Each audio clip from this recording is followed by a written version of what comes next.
There you go, that's Moonbog by the OCs. Oh my god, what a guitar tone. Jesus Christ. 3 solos there.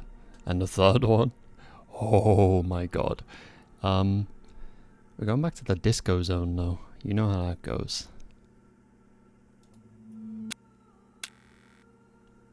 Time to read some stuff.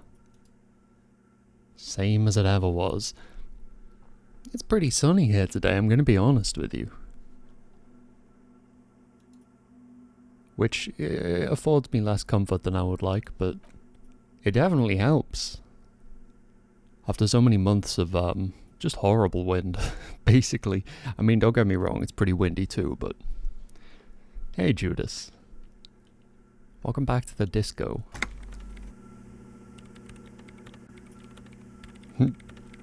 Hope you're doing well. Where were we at here? So there's... Offer figurines to Dolores Day seems to be my most recent task. Which makes sense, since we're stood next to a giant painted window of her. Dolores Day was fond of figurines. She deserves more. You should offer her any and all you have one day, if you meet her in person. What an odd task to give yourself, but here we are.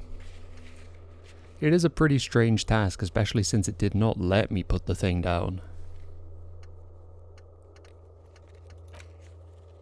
Get Estelle to talk about her associates. Estelle refused to talk about her friends. Maybe she'll open up later, after you've helped them set up the nightclub. Oh, I drank too much coffee. I say that as I'm like continuing to drink an almost full cup, my second cup. But I can't pretend it's not inadvisable for me to do so. I just can't resist. I think I procrastinate. One of the ways I guess I procrastinate making the stream go live or whatever else that I'm supposed to be doing is like, I'll just make some coffee first. Then I drink it and I'm like, well, I can't do it if I don't have coffee. I'll make some more coffee. And the hole just gets deeper and deeper, and then by like 5 PM I'm like, oh, I feel very sick. Oops. Which isn't great because I didn't actually go out last night. I intended to. I did not go to that birthday party. However, I may be going to that house tonight, even though I don't think the child will be there, so that's pretty messed up. Yeah, it's not just coffee. So the current cocktail today, I woke up, I took lisdexamfetamine and vitamin D and vitamin B complex and diazepam, which is very helpful for my mood. I know it's not an antidepressant, but god, that one noticeably makes me feel less aggressively terrible. But I guess that makes sense because, you know, it's it's a tranquilizer and I'm, you know, it's not that I'm not meant to take many. I'm not allowed to take more than... Okay, I'm not allowed to take them on consecutive days. But I get 15 in a month. I was like, fuck it, I need tomorrow to, like, start okay-ish. And it definitely helped, so that's a small win. For electrochemistry maybe, but it's still a win. Health plus, well maybe health minus, but morale plus, you know. Make Van Eyck's jam harder core. You can feel it. This music could hit so much harder. It just needs a few tweaks. Walk back to the canal and see if you can find any tapes that could work as a melody. Then bring them back to Egghead for remixing.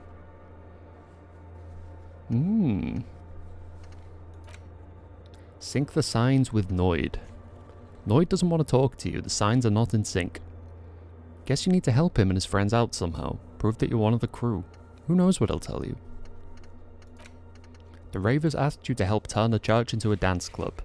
I'm very excited about this because, as I've said before, on my Switch playthrough of this, I shut this whole thing down. I was like, get this tent the fuck out of here.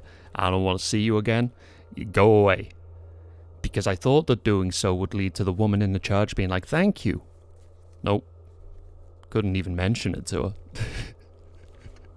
All I did was just harass some amphetamine cooks.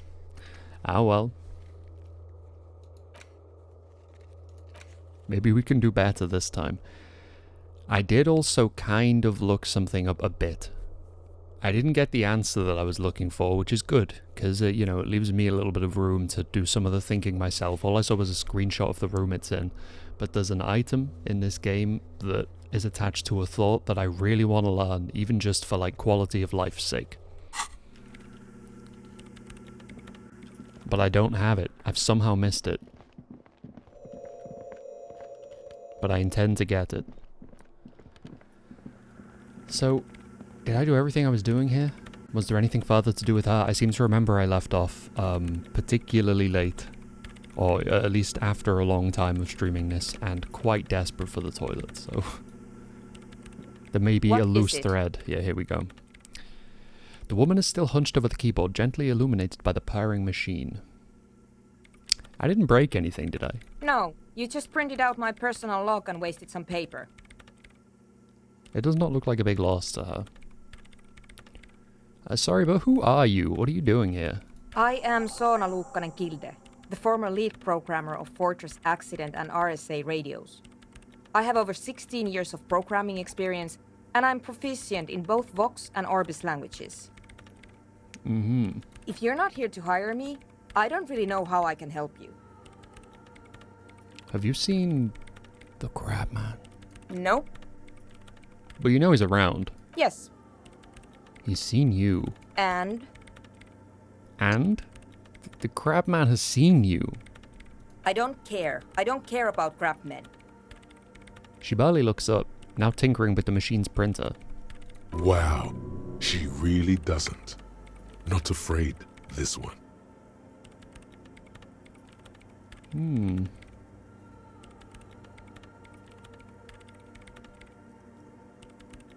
So she's finished then. That kind of tracks. I could confess to probably a regular level of ignorance about other places to the one I live. To enough of an extent that I wouldn't feel comfortable being like, hey, I think this person's finished, but it was the vibe I was getting. From the name. Possibly a bit more than the accent. In terms of my own familiarity and connotations, etc. Synapse is firing. Trying to. Why are there so many machines in this place? I brought them here. These are my machines. Please don't touch anything. Yeah, it's the Scrubs episode with the dude who goes, my machines! My machines! That's a strange reference to a not even particularly memorable or popular joke from a very early season of an old show. Good stuff. Why do you need an antenna? I use the AR1 as my RAIM prefix processing unit. Ooh, I love that roll there. I can't do it. Prefect, that's your radio computer, right? Mm-hmm. And that antenna is its processing unit? Yes. You really don't know anything about radio computers, do you? Not really. All right. Well, all radio computers perform operations up on air. So in order to gain more processing power, you need to invest in a good antenna. And the AR1 is a good one? I guess it is. So far I've been quite satisfied with it. Martinez is an unstable region with bad coverage, and the operation has been surprisingly stable. But it's not the cheapest one on the market. So I wouldn't recommend it for your regular red tape operations. Fraser 1000 is a foolproof line for civilians. Anyway, you should do some research before you decide to buy anything. Ask around, compare the prices. There are many milieus dedicated to that sort of thing. I don't think I'm actually in the market for an antenna, but good advice. I appreciate it. What are you doing with it? I'm working. The machine seems almost alien with its pulsing core. The light casting her face in a strange shadow. Working on what? Could you just shh for a moment? Or get to the point. I really need to focus on something. What about the balls of water over there? They are connected to my RAIM prefect. Whatever you do, just please don't move them, okay? Thanks. Right, I'll try not to touch anything. Next question. Great. What are you doing in an abandoned church? You really like those questions, don't you? There's a hint of amusement in her eyes. but they look tired. They're bloodshot. She really hasn't been getting much sleep lately, has she? I mean, you're occupying a public space. I need to know what you're doing here. I'm conducting scientific research here. You can't throw me out. She says, ready to stand her ground. What research? I'm looking for the location of a 2mm hole in the world. She's looking for a disruption in the radio waves. That's what her personal log said. The lieutenant raises his brows, but doesn't say anything. A hole in the world. What does that mean exactly? Exactly. What does it mean? Up to now, it has been impossible to say what it is because it's impossible to measure nothing. What do you think it is? What qualities does nothing have? How do you measure something that does not exist? She's suddenly absorbed in the conversation, waiting for your answer. This is one of the earliest lines of thought in my life that really fucked me up. The attempt to imagine the actual absence of anything, which I probably arrived at by... In my memory, I was attempting to imagine what it must be to be blind. Like, or, you know, completely visually impaired. Because I found it completely impossible to imagine an alternative to just seeing black, just complete darkness. Because you're still, you know, seeing darkness. I was like, what would the absence of that even be? I don't even know if that's how it functions. I don't know if there are various versions of visual impairments that do function as the complete absence of any kind of image, or if it is equivalent to just like seeing nothing rendered as darkness. But it was that concept of nothing rendered as something else, or, you know, completely unrendered, when I was like, I must have been like 6 probably thinking about it, because I have a distinct memory of being in a classroom, and it was a Key Stage 1 classroom. Just trying to bend my head around that thought. Obviously completely unsuccessfully, because it's literally incomprehensible. But that's pretty crazy. That's a little above your pay grade at the moment. Yeah, no shit. Literally incomprehensible. Hold on a moment. Does it mean we're now living in a world that has holes in it? I don't know. Are we? That's what I'm trying to figure out here. But how do I figure it out? I'll tell you how you figure it out. You look at the stuff around it. I can't even understand how we're talking about something that doesn't exist, let alone... Wait, what? I can't even understand how we're talking about something that doesn't exist, let alone measure it. Okay. You measure it by its surroundings. By that it does exist. Which is what I've been trying to do. I've tried using hydro transducers to record the silence. To find out where it begins. I don't remember her saying that. I'm still just operating on the logic that much of the pale and the kind of anomalies in this world seem to function on the modern understanding of black holes. Which is still just the coolest shit in the universe. But honestly, it's not progressing very well. She grows silent, staring at her circle of basins. It looks like some ancient ritual. So is the hole connected to the data loss in your journal? Yes, that's what led me here. But I suspect it might be something a bit more complicated than that. Do you have any idea where it might be located? Somewhere underneath those roof beams, I assume. She looks up, eyes trying to pierce the pitch-black heights above, but without much success. Only a faint crisscross of rafters can be made out from the dark, most of the tower disappearing into the shade. Why there? There's this place at the back of the church, a place where all audible vibrations seem to cease. I've named it the Swallow, and the higher you go, the less you record. The Pillar of Silence? Are you sure it's not just an architectural quirk? Maybe, but it's oddly close to the physical coordinates of the data loss that led me to this place. Be a hell of an architectural quirk. Like, imagine building a church and being like, holy shit, we just created a building where part of it actually has no audio whatsoever. Let's immediately get all of our best scientists on this, because that is absolutely wild. This is where the Crabman lives. I know. You don't think the Crabman might be somehow responsible here? No, I don't. Ah. You said the research isn't going well. Why not? Because it's just trial and error, trying to locate the swallow, the exact point in space. And I don't have a... You know what?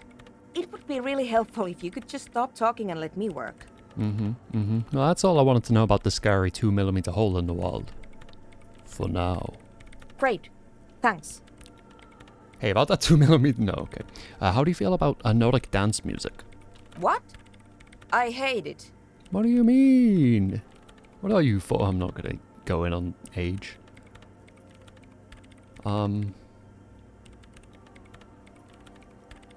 Okay, wow. That was quick.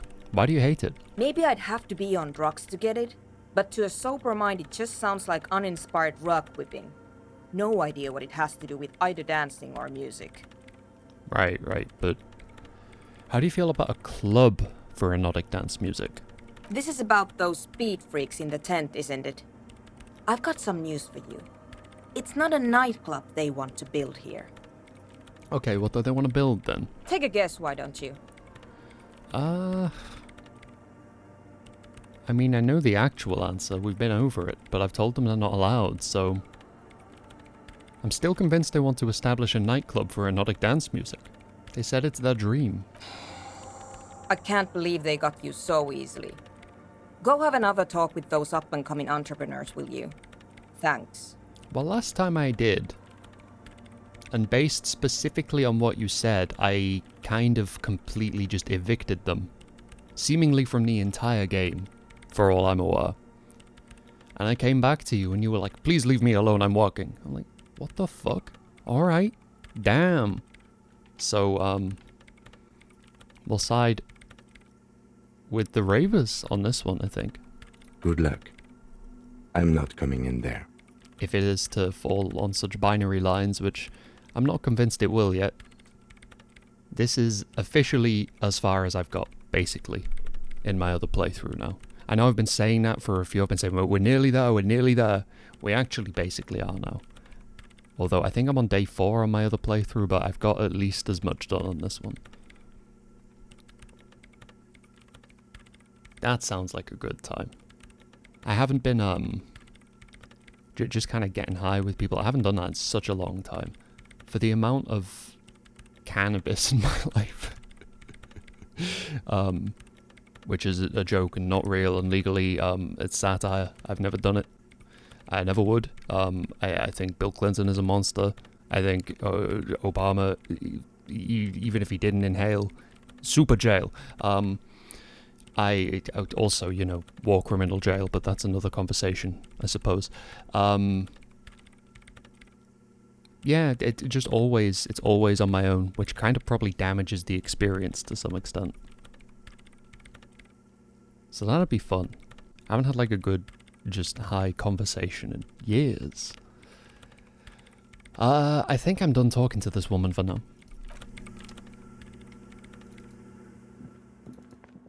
And I presume it still won't let me offer my figurines to Dolores Day. Humanism stands above you, a precious and complex wax painting on a single pane of glass.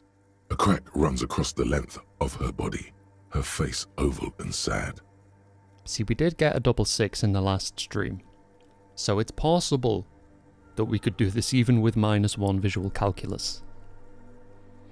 I know it's not how statistics work, that because we got the 6 last stream, we're not going to get one this stream. I know that that is a fool's way of viewing mathematics. But I'm only human, and I'm discouraged from attempting this.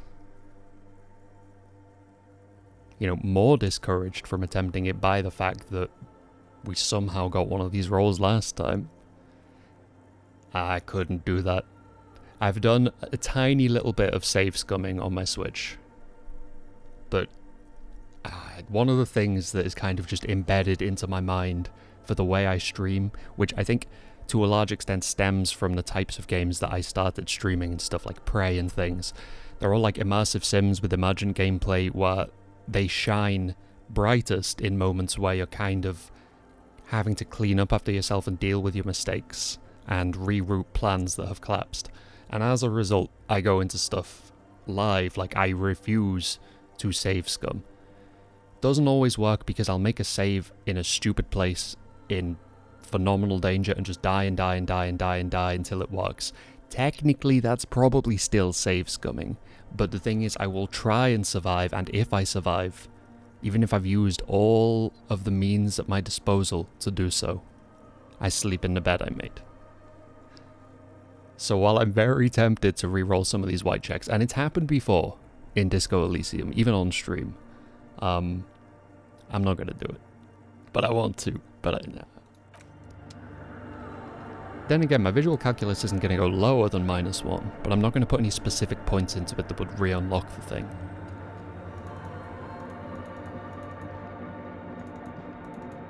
So she wants me to speak to the Ravers again, but I already know exactly what they're up to. And to be honest, I'm surprised I didn't have any dialogue options with her where I could address the fact that I'm aware of their speed construction, etc. I suppose it'd be speed synthesis, right? Do you synthesize amphetamines? I don't know what the correct terminology would be. Still remain confused and curious about fast travel. Currently it's going to let me. On my Switch version, it seems to just be a dice roll whether or not it's going to let me travel. Doesn't seem to line up with the area I'm in, the time of day, who's with me, what I'm up to, what my health is, what my morale is. Sometimes I just can't travel. I don't know if it's a bug or if it's just a mechanic that I don't understand, you know, it's... But it's working on this. Just not sure I have anywhere to be other than this right now. I mean, I do have places, but not worth visiting before I've dealt with more of this situation. Tell Andre about Suna's thoughts on the nightclub. Why? She didn't even have any. She's just like, wow, you really believed them, huh? And I'm like, well, no. No, I told them that they're not allowed to cook speed or else send them to prison, and I fined them, but apparently I can't tell you that, so... never mind. And then she's up there, a cell, I think, with the nerve to complain that it's cold, even though I gave her a hat. I think my only hat. Oh no, I had 2 hats. I also have like a sports hat, but it's not very helpful. I think I have a sports hat. But yeah, it takes perception from me and gives me logic, and I don't want logic, I don't need logic. I abhor logic. I am a logic vacuum. -1. Love to see it. Hi again. So, how are things going? Well, I don't have any new dialogue with you, so... Goodbye, officer. see you. Maybe I try and get the signs correct with this guy? I see you're here again. Off-sign, man. Nope, not him either. The large-headed youth has closed his eyes, lost in the music. Sensing you, he opens them. Good morning, comrade. Yeah! I mean, I love this guy, but again, no new options. Oh, none of... wait, are the... are none of these Andre? I thought the first one was called Andre.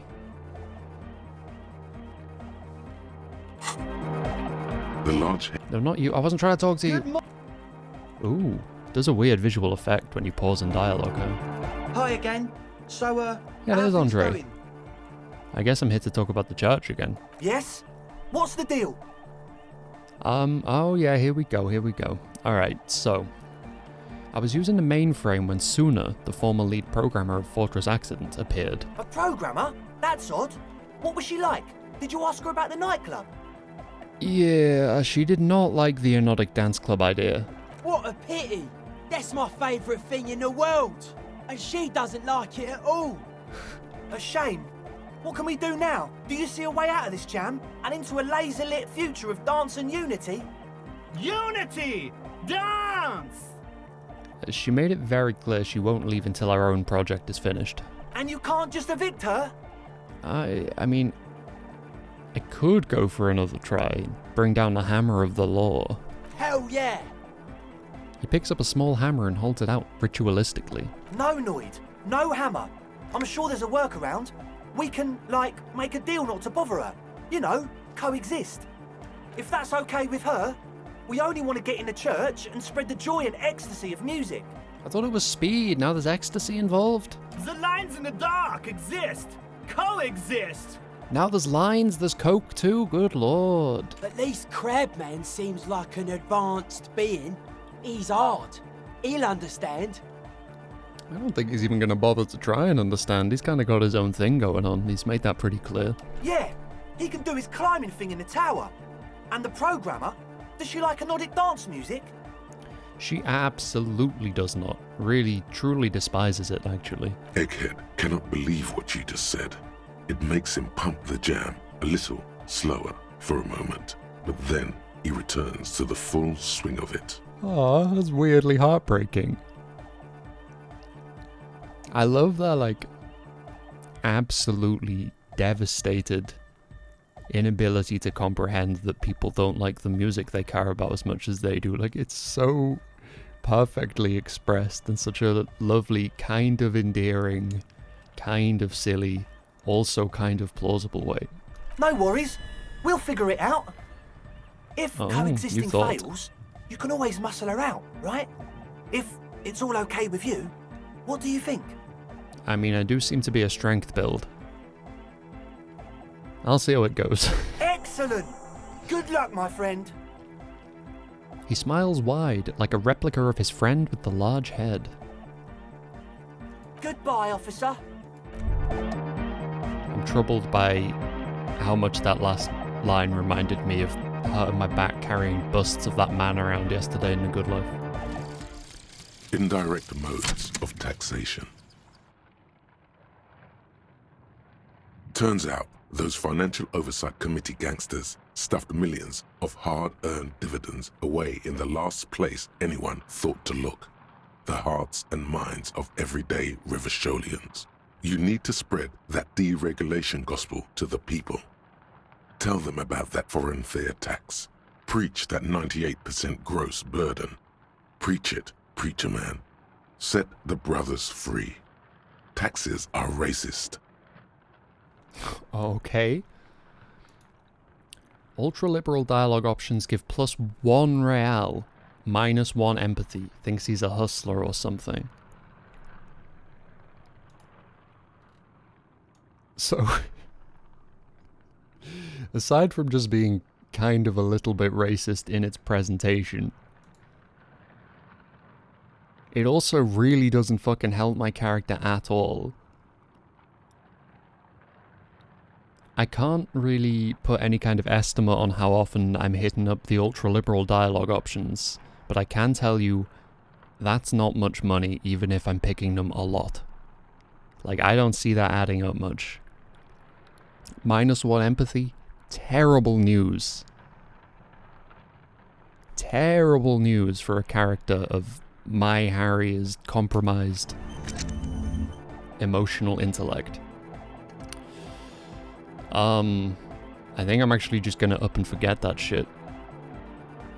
That seems terrible. I don't know what I was expecting.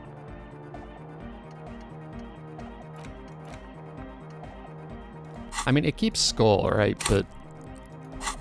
which I guess I could, yeah, derive some kind of percentage from. Yeah, I mean, if it was going to give me money for all of my communist options, first of all, that would be very funny. Secondly, we might stand to make a bit of money there, but judging by these stats, I mean, I would have made like 6 real, right? I mean, I presume this doesn't add a point every time you pick any of these options, but if it does, that's not good. I think it's worth spending one of my hard-earned skill points to forget about my hatred of taxes, because it's just gonna live there ironically rent-free, damaging my ability to do anything else. Though we are seconds from a mastery of Mazovian socioeconomics, or at least from some kind of fully formed thought about Mazovian socioeconomics. I'm actually... see, I want to get rid of the empathy penalty. I don't want to lose a skill point. I don't currently have anything that I want to put in this slot instead. I don't know why I'm so... okay, the reason I don't want to do Wumpty Dumpty Dum Center, we'll get there one day, The reason I don't want to think about the Wumpty Dumpty Dom Center, the more I talk about this, the better. I should probably put this in the thought cabinet just so I can keep referring to it and saying the words, is because it has -1 suggestion, which, again, I'm already speaking from a place of not having a strong suggestion stat, and it's a very useful one. Not just for, you know, suggesting other people, but I think it also kind of chimes in when people are trying to be suggestible with me, or suggestive rather. So, yeah, I am going to forget that. Empathy means too much. And fuck it. Wumpty Dumpty Dom Center, internalize. It's only going to take 42 minutes. So do I just go back to the church and then be like, hey, I spoke to the tent people, and they're like, eh. And then she'll be like, eh. And I'll be like, eh. I'm not really sure how to proceed now. I just closed the thing, but now we're stood out in the cold. Let's reconsult the log. Convince Suna to cooperate with the Ravers or evict her. This is going to be sad, isn't it? This isn't going to go well. I mean, if she was being less rude... And I know she's not trying to be. She's trying to do some legitimate research, and I'm getting in her way and slowing her down. And to her mind, I have no concept of the potential importance of what she's looking into, despite her ability to kind of communicate that to me.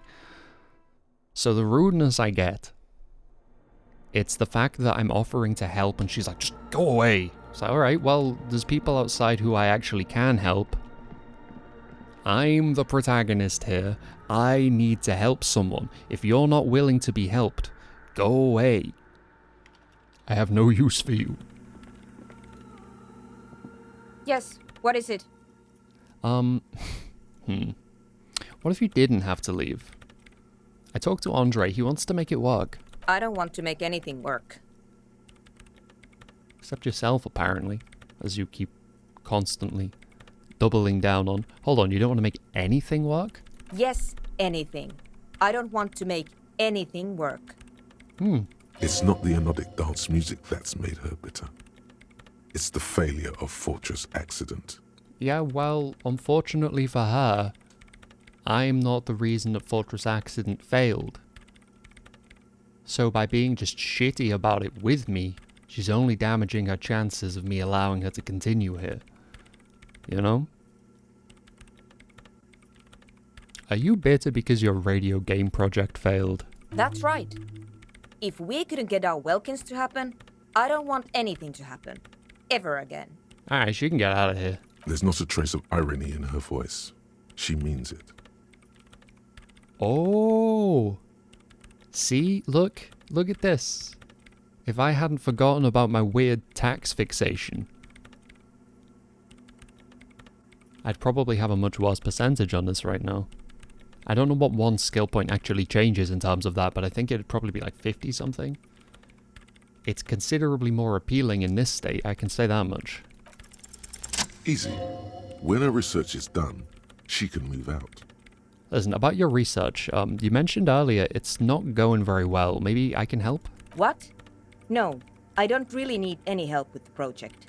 Yeah, but if I could help you finish it, you wouldn't have to live in a church next to the Boom Boom anymore. Just think about it. She thinks about it. A glassy look in her eyes. A gust of wind brings more snow in from the broken gallery. It touches her hair.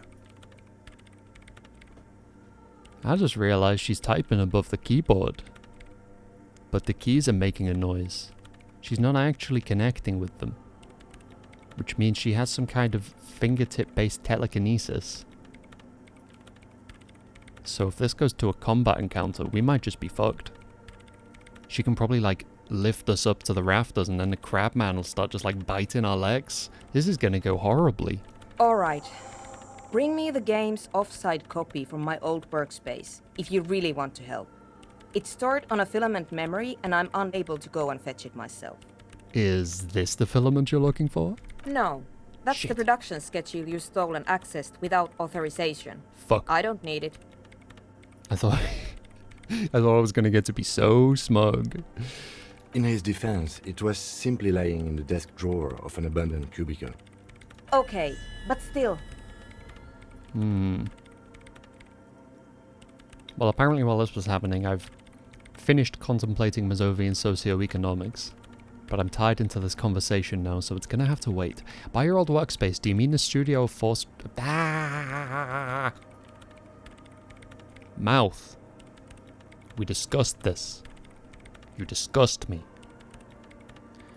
By your old workspace, do you mean the studio of Fortress Accident in the doomed commercial area? Yeah, that's the one. You can get in through the bookshop. You just have to do some explaining to the bookstore lady. Plaisance? That's her name, I believe. I've already been in there. Good. Then you might know the giant ice bear fridge in the building's cellar. The filament is inside the fridge. Just go and get it. What? I don't recall there being a filament inside the fridge when I stuffed a dead body in there and then removed the dead body from there.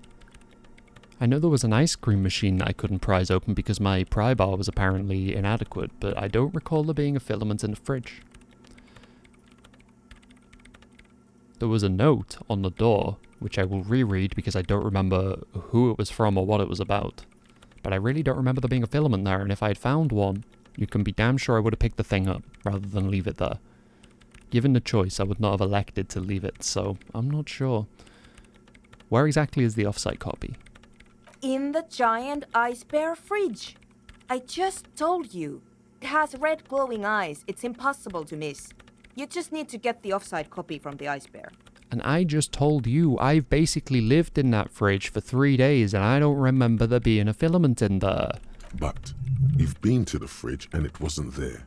There was a note saying... Thank you, reaction speed. Somebody's on my side. I found a note from the ice bear fridge. It said the offsite copy had been moved to a safer place. See, if I'd remembered that, could have avoided all of this nonsense. But it happened weeks ago. Wait. A note from whom? Did it specify where they took the filament memory? It said the offsite copy had been taken to a nearby ice cream maker. The note was signed by someone named Sulislaw.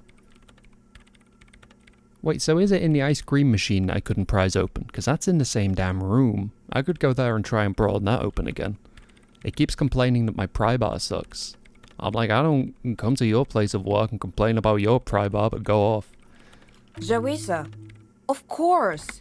Our project lead, Suliswov Jawiza.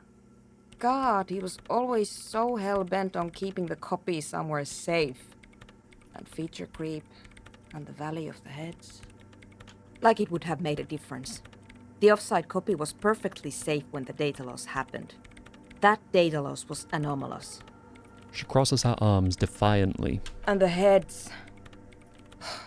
I won't even get into the heads.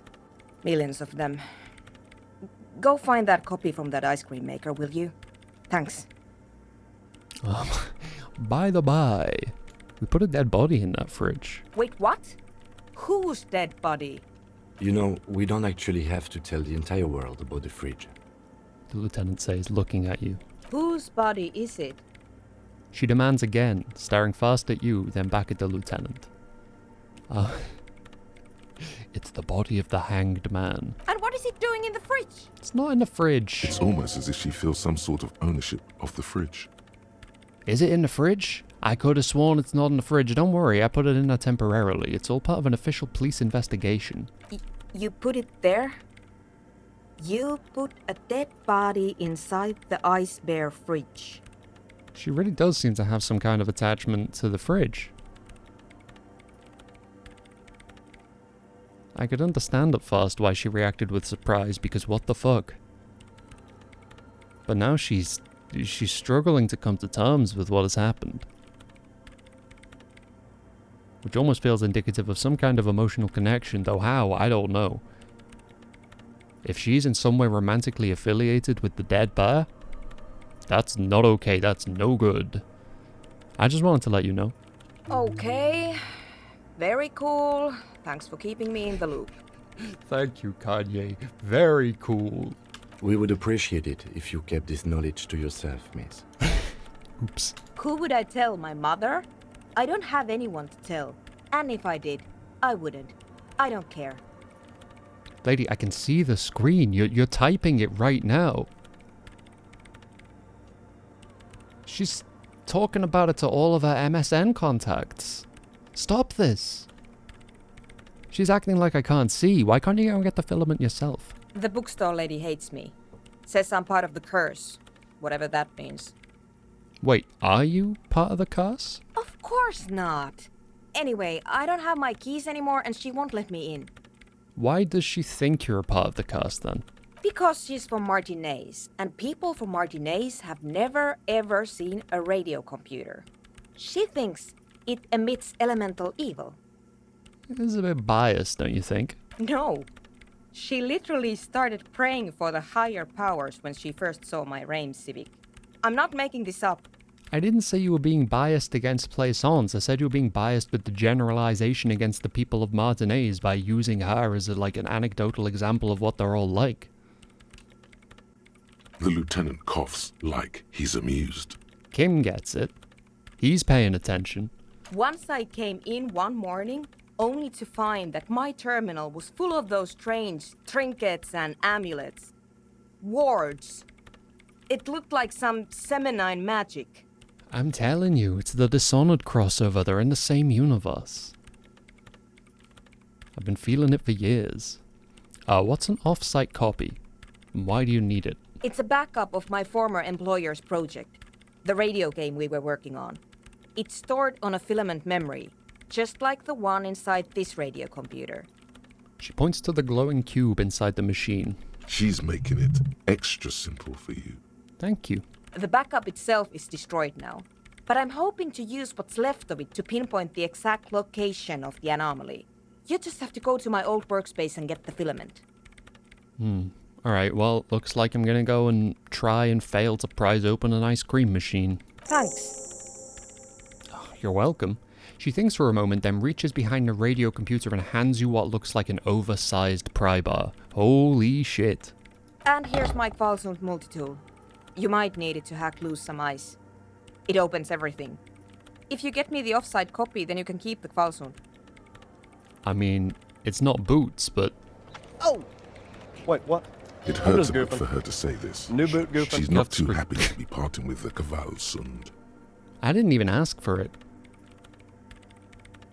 I'm not sure how she knows that I'm not going to be able to get the ice cream machine open with my current pry bar. This is interesting. This feels like the closest thing this game has to hard gating progress and the order in which you do things. Which it probably isn't necessarily, because I think you can roll 2 6s and even with the wrong pry bar still get it open. Unless that is a case where it's lying about the statistical chance of doing it. Because it's very vocally clear, your pry bar's shit. You're an embarrassment. Leave. This glorious multi-tool makes a regular pry bar completely obsolete. So am I just shut out from this on my other save file because I evicted the dudes from the tent? Because I don't seem to have any way to progress with her anymore. I've used all the dialogue in that other file, and there will be no club. There is no tent anymore. It's just despawned. Huh. Weird. I was honestly expecting this to be the more disastrous turnout, because I was going to be just get out the church. But it turns out it took that for her to be yeah, go on, help me then. Oh yeah, Mazovian socioeconomics. Mazovian socioeconomics. Or say it like that, that's cool. 0.000% of communism has been built. Evil, child-murdering billionaires still rule the world with a shit-eating grin. All he has managed to do is make himself sad. He is starting to suspect Krasmezov fucked him over, personally, with his socio-economic theory. It has, however, made him into a very smart boy with something like a university degree in truth. Instead of building communism, he now builds a precise model of this grotesque, duplicitous world. Damn. Okay. Left-wing dialogue options give plus 4 XP. That's actually probably pretty fucking useful. -1 visual calculus, that takes us down to -2. Again, we are seeing the inside of our own head. Everywhere we go, we see however much of our brain is afforded us by the light that travels all the way through our eyeballs. As though they were panes of thick beige white stained glass. -1 authority. Downtrodden Inver-communist. That's not great.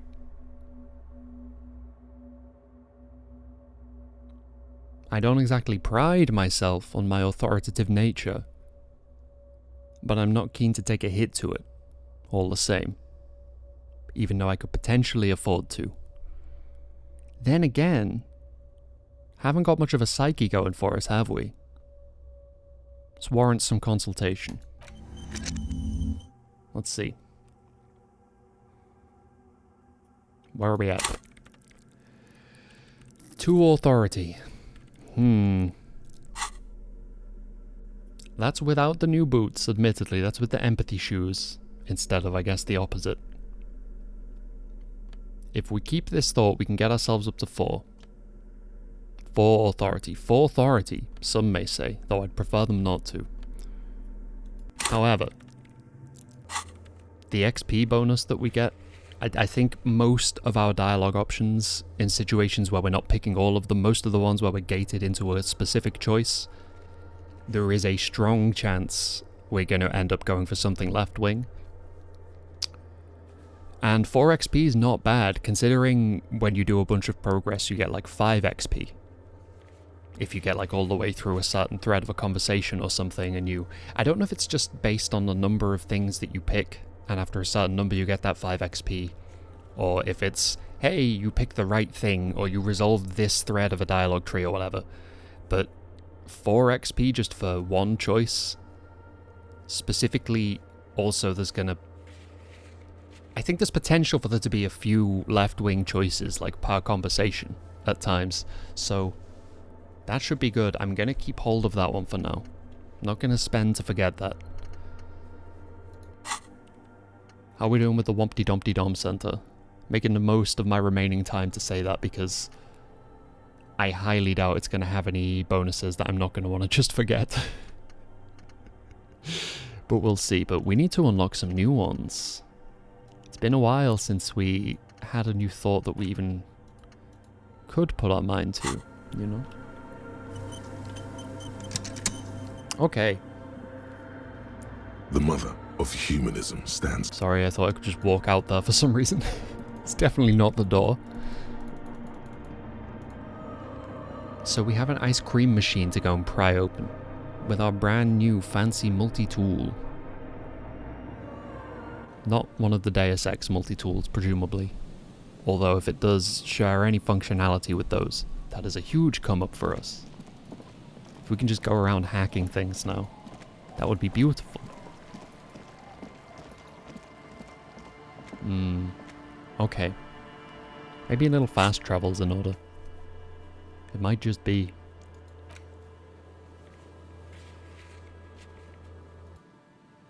Take me to the waterfront.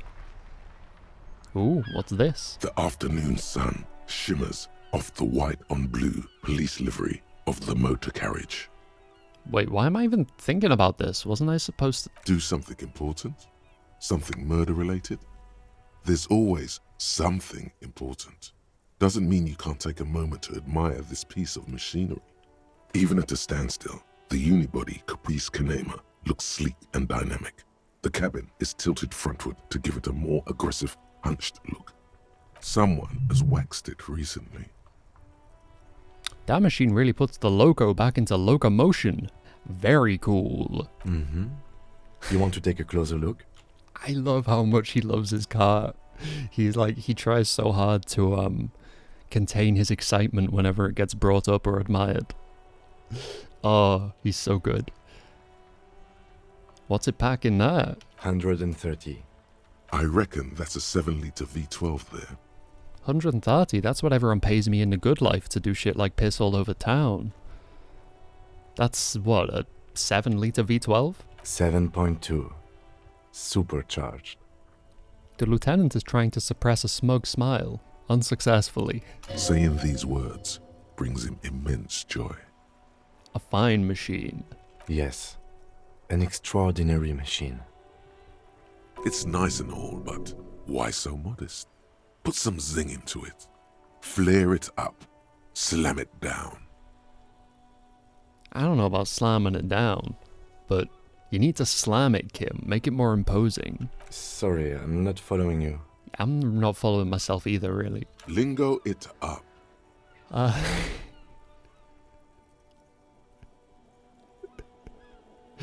Drop the ride to Hundo Mill. Get the camber to frosty minuses. No, that's porno tuning. Use bigger words. Trust me, it's cool. Porno. That's short for pornography. Porno. Supposed to roll the R. Pornography is something completely different, Kim. That's a negative on the porno. Thank you, though. Okay. I feel like we failed this conversation enthusing about the man's vehicle, but let's just move on. We almost bonded, but then I started yelling weird words that neither of us understood. Oh, Jesus. So, among the many downsides of drinking too much coffee is the extreme diuretic effect. So I'm going to have to take a BRB in a minute. I'm just going to go up to this fridge first. By which I mean ice cream machine. We have arrived. Okay, I'll be right back. 1 second.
Wow, that Disco Elysium music is louder than I thought.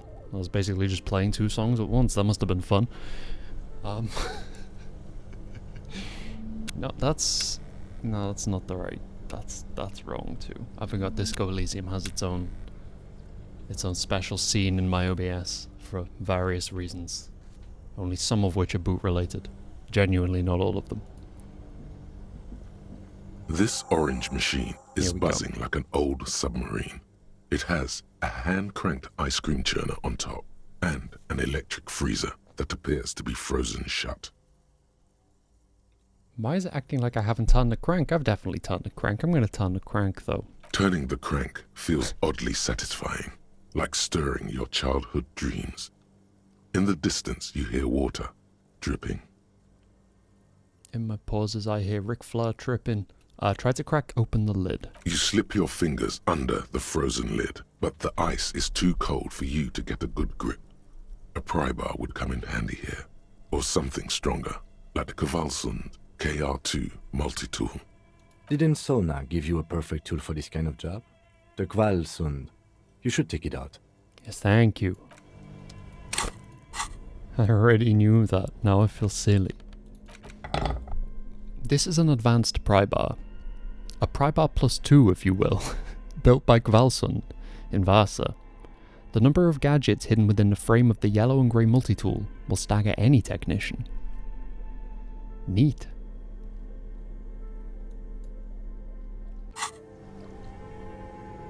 This orange machine is buzzing like an old submarine. Yeah, hang on. We can be more physically instrumental in this. I have no doubt. Oh, maybe we can't actually. We may have been primed for all the physical instrumentality at our disposal. Yeah. Okay, well. Here we go. This orange machine is buzzing like an old submarine. It has ice squeaks beneath your Kvalsund Saw that multi-tool, coming, but but your fingers slip away from the tool. The lid shut as tightly as before. damn it. What do we do here? Do we spend a point? I mean, we have to reopen it, right? But do we then additionally take drugs? What could we even take? I forget what does what. Okay, alcohol. Makes sense. Makes sense. Sturdy bottle of beer that tastes like piss. Not that you would know how piss tastes like. Just a guess. The label says it's made in Revachol by Lafayette Potent Brewery. Okay. Well, let's just do the point first. It's at least one of my main things, so it's not the end of the world spending a point on it. But no, I'm not in love with it. But, you know, at least we're not bringing it up to like a 2 or something. In fact, that puts it in the lead.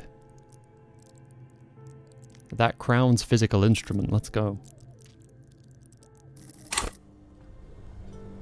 That worked, right? I didn't have to, like, confirm. It's been a while since I put a point in anything. Yeah, okay, good. This orange machine is buzzing like an old submarine. It has ice groans and howls under the strain of your giant Kvalsund multi-tool until the lid cracks open. Blue electric lights come to life.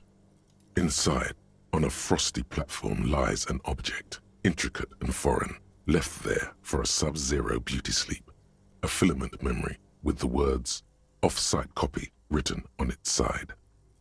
Disappointment washes over you as you stare into the almost empty ice cream maker. What? No ice cream? A scoop of ice cream would have been nice, yes. The lieutenant agrees. Someone's stomach grumbles. The room feels very cold.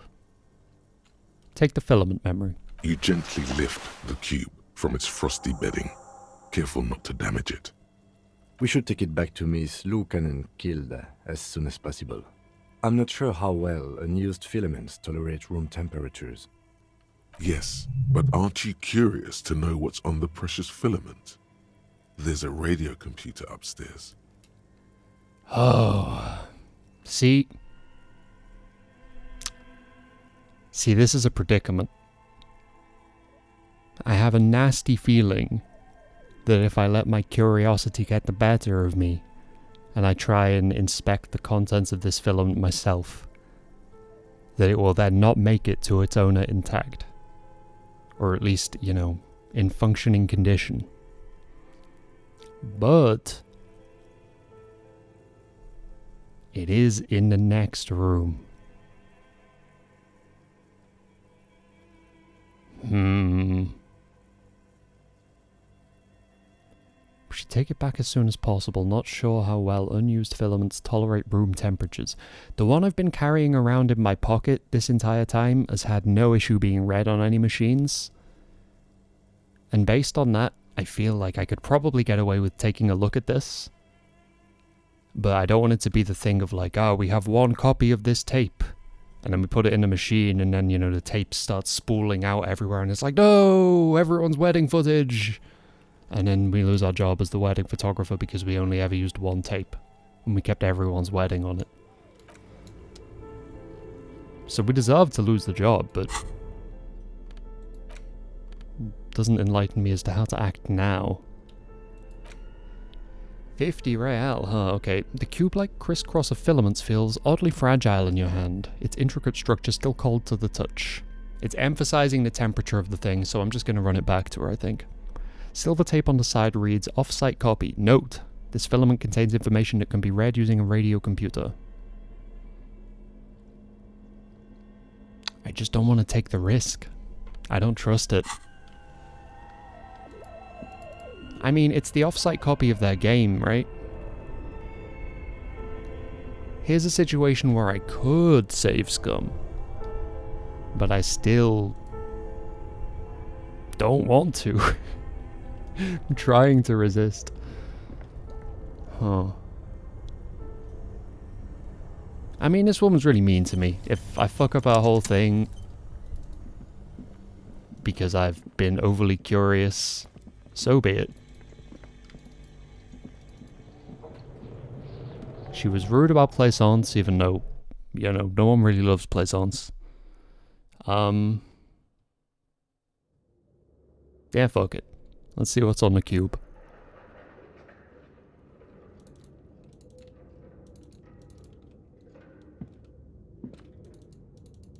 Even though I'm pretty confident I'm making a huge mistake.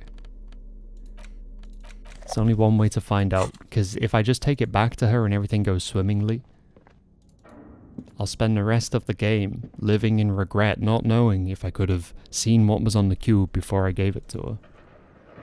Tiles on the cube are still smoldering, casting the framework in a soft glow. Fluorescent play and print keys shine on the keyboard. This is gonna go badly, I can feel it. Insert the offsite copy.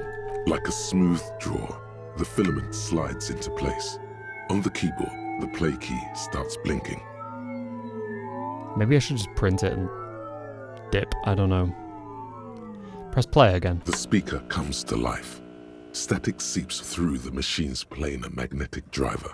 An old lady greets you. Her voice sounds 100 years old. Good afternoon. Fortress accident en rue de Saint-Ghislaine. This is East Insulindian Repeater Station 1. Please repeat. Is this the offsite copy?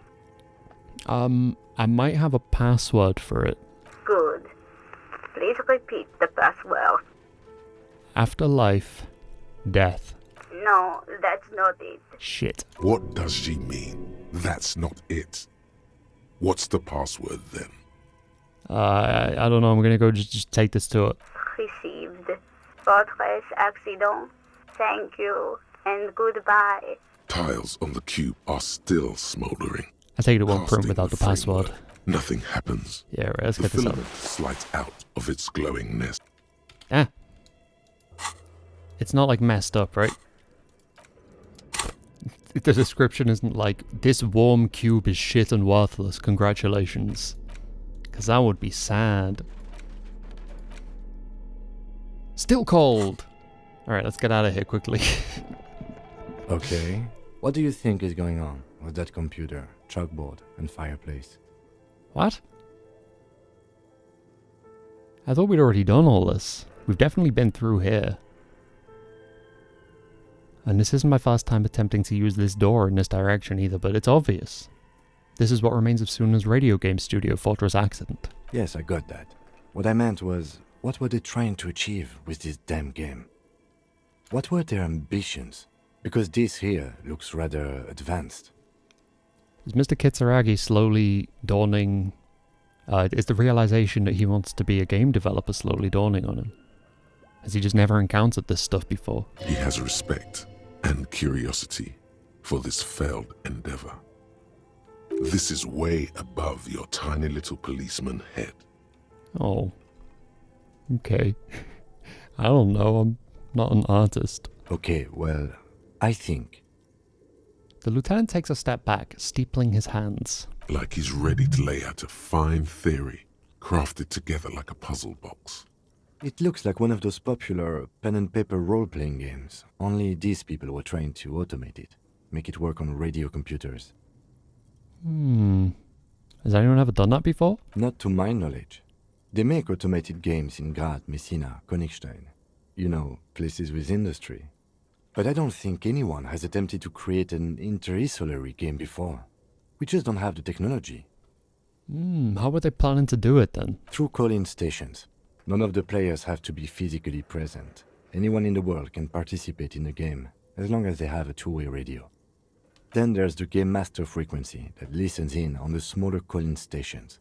I think that was supposed to coordinate the stories, functioning as a master of ceremonies of sorts.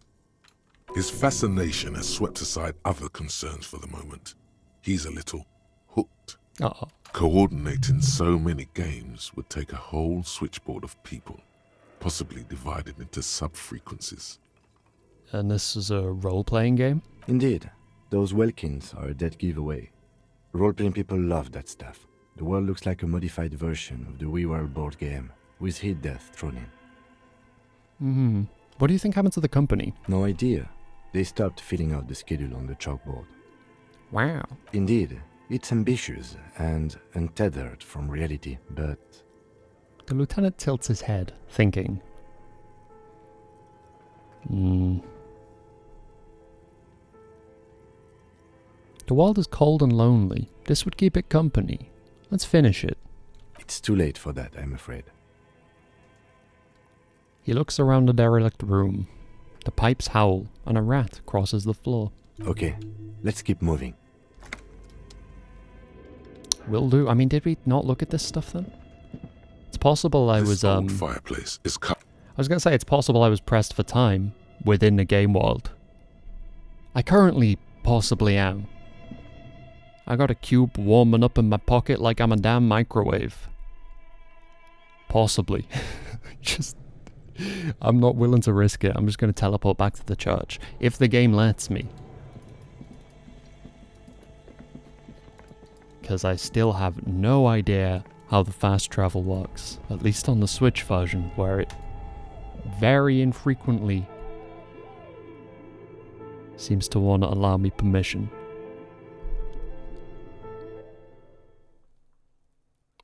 With very little indication of the rhyme or reason behind its decision to prevent me. Let's move.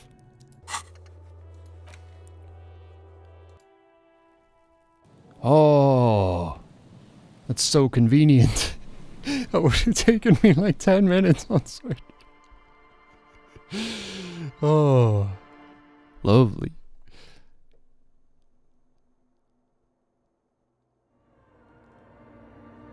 Was there always an ass here? New ass just dropped. I didn't see that before. Nor do I recall my character remarking upon it.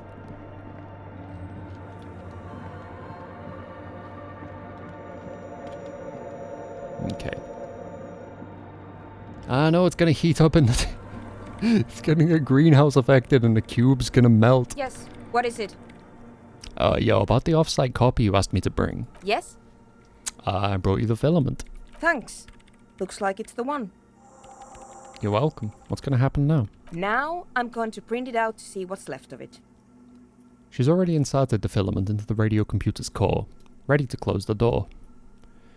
What are you even hoping to find? I have a theory. Lintel was able to divine the location of the anomaly from this broken copy. I want to repeat their calculation, only this time with better equipment. Watch. What an intricate display of failure. The paper starts filling out with ink, soaking it in a gleaming blackness. Not a single line of data stands out. This is wrong. Machines shouldn't behave like that. Okay, play it cool. Now what? Sorna doesn't reply, her hands running over the printout. She's looking for something. For her morning star. Eyes scouring the millimeters. I swear to God, if she turns around and kills me with a morning star, I'm gonna be angry. Because I'm helping this woman. Here, I found it. Where? Hold on. She's behind the keyboard now, typing in some numbers that only she understands. The terminal beeps and the light inside starts pulsing like a glowing heart. Can I do anything? Shh. Just give me a second. I'm almost... She clocks up her typing speed. I've never witnessed a programmer work before. Done. I've got it. I found the location of the anomaly. There's joy in her voice as she bumps her fist into the air. Oh my God, congratulations! Thank you. She yells back with a grin. Time for a celebratory drink, perhaps. Just a thought. So where is it? Where is this 2 meter... 2 meters? That'd be terrifying. You could fucking fall through that. Where is your 2mm hole in the wall? There. In the swallow. She points at the other end of the church, where a group of water bowls forms a ritualistic arch. Think you can help me again? She tilts her head, eyes sparkling. Sure. I need you to go move those water bowls for me. I need to double-check my calculations. Okay. You like moving things around. Moving things around is calming. Just walk over to the circle and follow my instructions. Move the third bowl 2 centimeters to the left, and the fourth bowl 5 centimeters to the right. This should do the trick. No problem. Thanks. In case it wants me to know. It probably won't. Third bowl 2 to the left, fourth bowl 5 to the right. I feel like I'm trying to retain the solution to a Silent Hill puzzle in my brain. Here we go. Oh, sorry. Wumpty Dumpty Dome Center just dropped. Wumpty Dumpty Dome Center. You're at home, stupid cop. Not with the art crowd. You hate them. Everyone hates them. Even they hate themselves. It's nauseating. An industry built on sprezzatura and sparkling wine. And, let's be honest, tax evasion schemes. The Wumpty Dumpty Dome Center is the heart of this unholy symbiosis of aesthetics and tax optimization. And now that you've internalized it, you can have a piece too. Damn, this almost feels like a direct contradiction to the tax one that I just forgot. I should have kept hold of it and then internalized this so I could be walking around being like, we gotta get rid of all taxes, they're killing everyone, but also I have to learn how to be a tax fraud so I can get ahead of everyone. Encyclopedia passives give plus 10 XP and plus 2 Real. That would be cool if I wasn't completely intellectually dense. Minus 2 suggestion, pretentious wanker. This is not a good fit for our dude. He is too ill-informed to affect an air of pretentiousness. I don't think this works. And minus 2 suggestion with our tiny psyche. That's roundly disastrous. But then I'm only going to have 1 skill point if I forget it. But minus 2 suggestion. I will give this a quick trial run. If I notice it giving me a bunch of encyclopedia experience before I notice it fucking me over by taking away my precious little existing suggestion, then maybe. But I have a feeling as soon as I get an extra skill point, and therefore wouldn't be left with just 1 by removing it, that is the point at which I will be like, get out of my brain, you are evicted. It's awfully silent again. as if someone turned off the entire world outside those walls. Water inside the bowls stands still. Measurements have been marked down around the bowls, each chalk-drawn line representing a centimeter on the floor. Oh boy, this is going to be good. Okay, so these are the two correct options. I don't think it's giving me wrong shit. And I have to, like, remember. Move the third bowl from the left 2 centimeters away.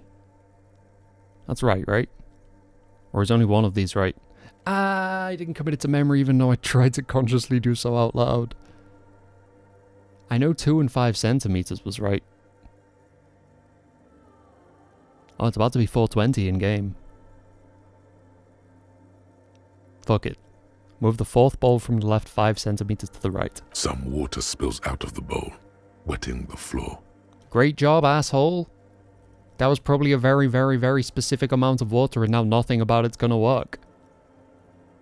Move the third bowl from the left 2 centimeters away. It moves like a ghost without creating a single trace of sound. Freaky.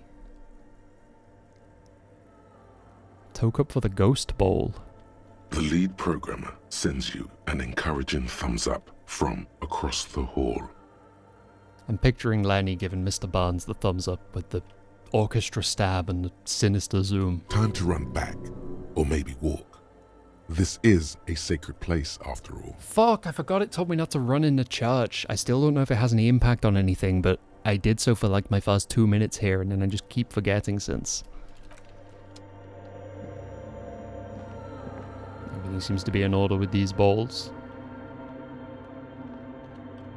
I already ran, fuck's sake. No restraint. Yes, what is it? I moved the water bowls to the right position, just like you asked. What's next? Great. Everything should be aligned now. She stops, biting into her chapped lip. Miss Know-It-All is hesitating. What's wrong? Yeah, nothing. Now the only thing left to do is to unmute the headphones. If we got the location right, we should then be able to hear whatever sound this anomaly makes. Wait, why did you have them muted in the first place? Honestly, I'm a little scared. Isn't it just going to be silence and nothing else? I don't know. That's what I'm scared of. I don't know. It could be anything. I mean, what sound does the nothing make? How can you even listen to something that doesn't exist? She turns to face you, the mainframe throwing shadows on her chin. What if silence is only what surrounds it, but the swallow itself is... What? I don't know. I'm just scared. Maybe it's going to be something terrifying. Maybe it's going to tear the world apart. I was going to say, I don't think just observing this is going to affect anything about the fact that it's there. Then I remembered that this thing and various things about this universe and the Pale seem to function like black holes, which then brings, quantum theory to mind, wherein observing something can actually fundamentally affect its behavior. And as such, maybe her apprehension about, creating a singularity or something, maybe it's not so ill-founded. But fuck it.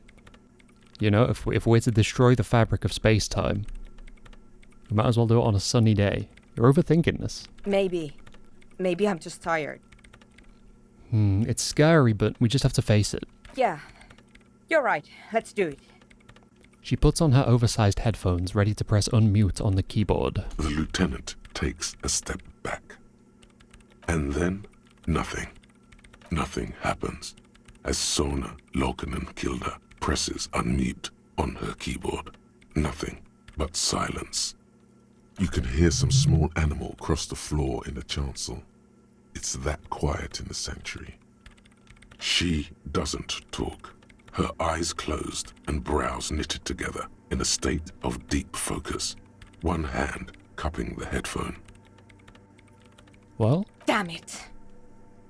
She lets out a loud sigh before tearing off her headphones. She's still avoiding your gaze. Come on, did you hear anything? No, of course not. Nothing happened. Let's move on. Despite her fear, she was hoping for something extraordinary to take place. What do you mean nothing happened? Did you find the swallow? No.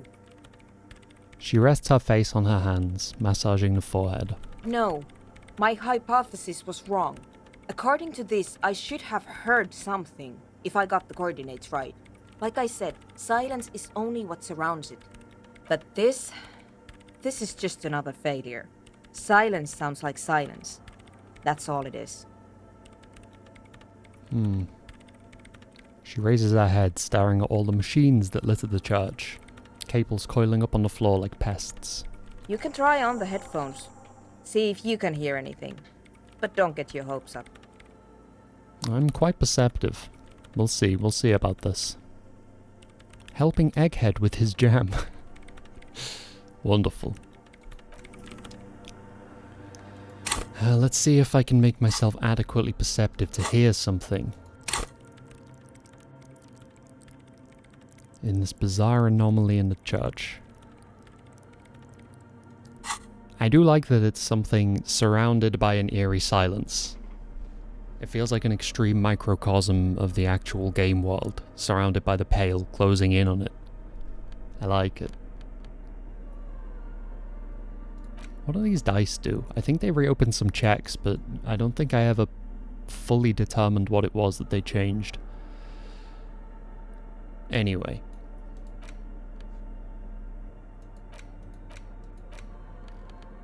What have we got? Pain Threshold? No. Kingdom of Conscience? No. Nope. Nope. Nope.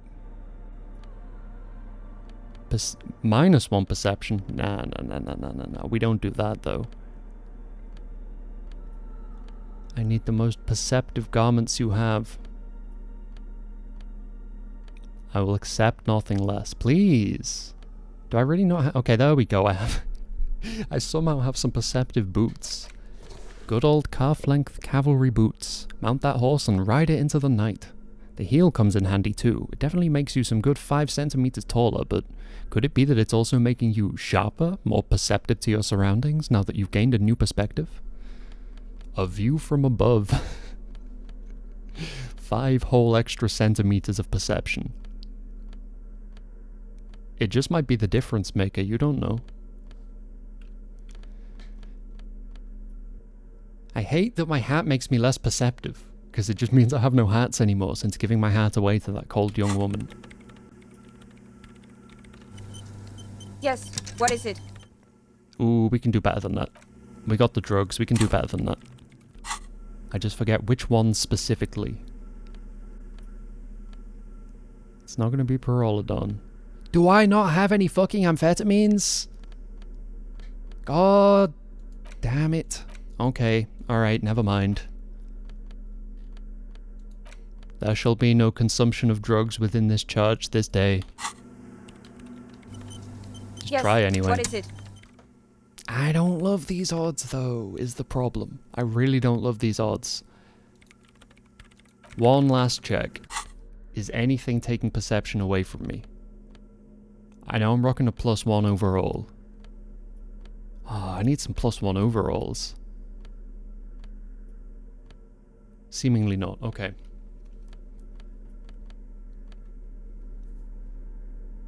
See, I could try and get speed fast. I'm really surprised I haven't done. Where the hell does one get amphetamines in this town? Other than, you know, the tent full of people who make amphetamines. It's a strange one.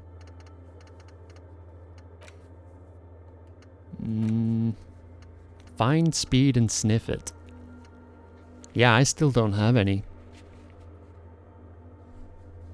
Kuno has a lot of speed, seemingly, or he talks a lot about it, and he mentions something to do with his dad.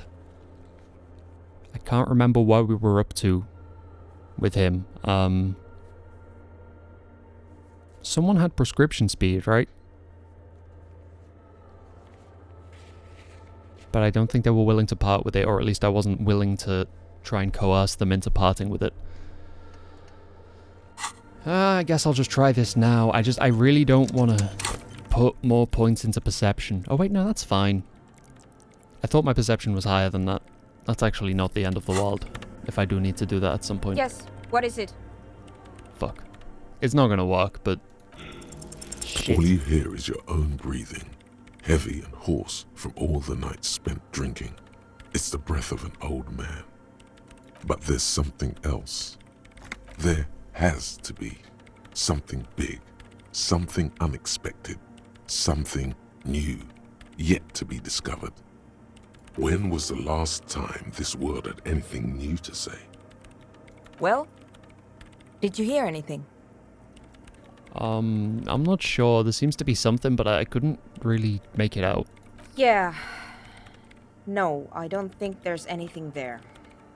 Her voice is bitter with disappointment. The lieutenant looks down at the floor, as if to say, you're wasting time here. Yeah, he tends to attempt to communicate that with his body language. Oh, I can make a shadow dance! Damn! Okay, get out of here.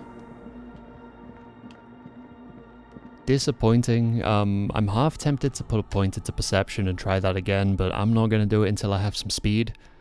And by the time I do, maybe I'll have some clothes that can also help to make me more perceptive.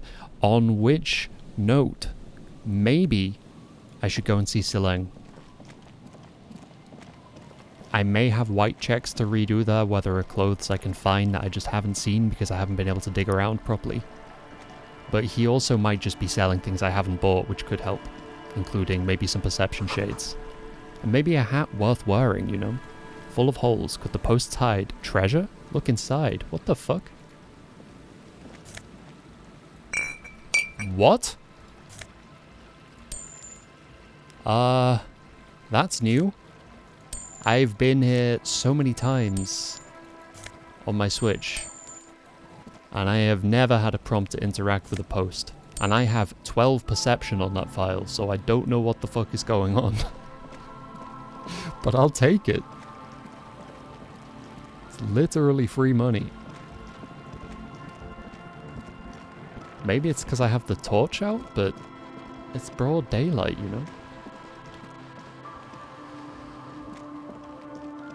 Exciting.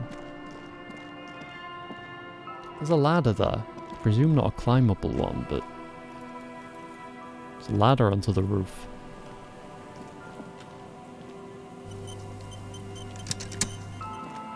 Huh. Alright, well, I'll put a pin in this, because until we can pass that perception check, I'm not sure there's anything I can really do. Find a way into the secret passage. Don't know how to do that. Prove your authority to Titus Hardy. Huh. I guess that's the next main thing to get on. Get Isabel and Lillian in the nameless fishing village down the coast to sign Everett's document. Again, I just don't want to, but this feels like one of those ones that maybe boils down to a binary thing if you either do it or you don't. There's probably more nuance to it than that, but it being the case that I'm not doing this on my off-stream playthrough, maybe I should do it on the on-stream one, but I'm still just pained when people are well written as being sad. It's difficult. Check the trap near the canal you crossed, and check the trap in Land's End. Not in love with the overall Insulindian Phasmid trap stuff right now. My mind is in different places. Find a tape with a melody for Egghead. Walk back to the canal. It's weird that it specifies walking back to the canal. Is that... Wait, I can't fast travel again. What governs this? I feel like the game explains that fast travel's been unlocked for an area when you get there, but I don't recall encountering any descriptions of how the mechanic works, and it continues to elude me. Makes me feel very foolish. A school of fish huddle around a fence post, then scatter into the dark.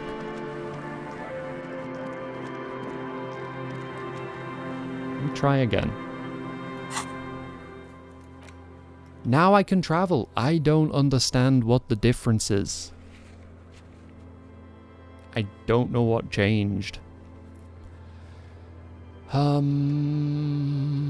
wasn't meaning to hum in the key of the music, but it kind of just latched there and wouldn't stop making the noise.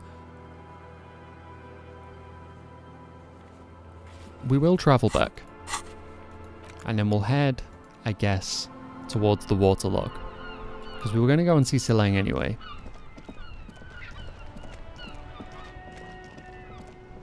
We also have to pursue the hell? Pursue the 8th Hardy boy. Now that we've got some information about her from Johnny, even though I didn't want to get it. I think his name's Johnny, right? Back. That's good, officer. Keep browsing those clothes, keep saving that economy. Okay, well I can't retry that check. And I'm not about to put points into composure, The speakers below are banged up and worthless. The sneakers triumph over them. They're the star of the show here. That's like all the money I have in the world, though, you see. So, maybe not, even though I'm sure they're very good shoot. What tree is that? I don't remember an interactable tree. The shine on these sunglasses lasts a lifetime, officer. 100% guaranteed. 8%. Yikes. These are all boring. These are all first-rate sunglasses. Okay, the duality of man. Yeah. Okay. The hawthorn tree on Rue de Saint-Gilles Lane. Bronze-colored ribbons of magnetic tape are caught in its branches, fluttering in the breeze. Just like promised, you've stood here for what seems like eons, guzzling the sickly fumes of lorries and carriages. I could punch the tree, or I could detangle the tape. Let's try detangling the tape. Sorry, disentangling. I could even probably improve my chances of interfacing successfully. I definitely can. I got them gloves. Wait, no. These are better at it. My bad. Do I have any of the interfacing anything? The tools perhaps provide me with some interfacing power. I don't think they do, but I'm going to do it anyway.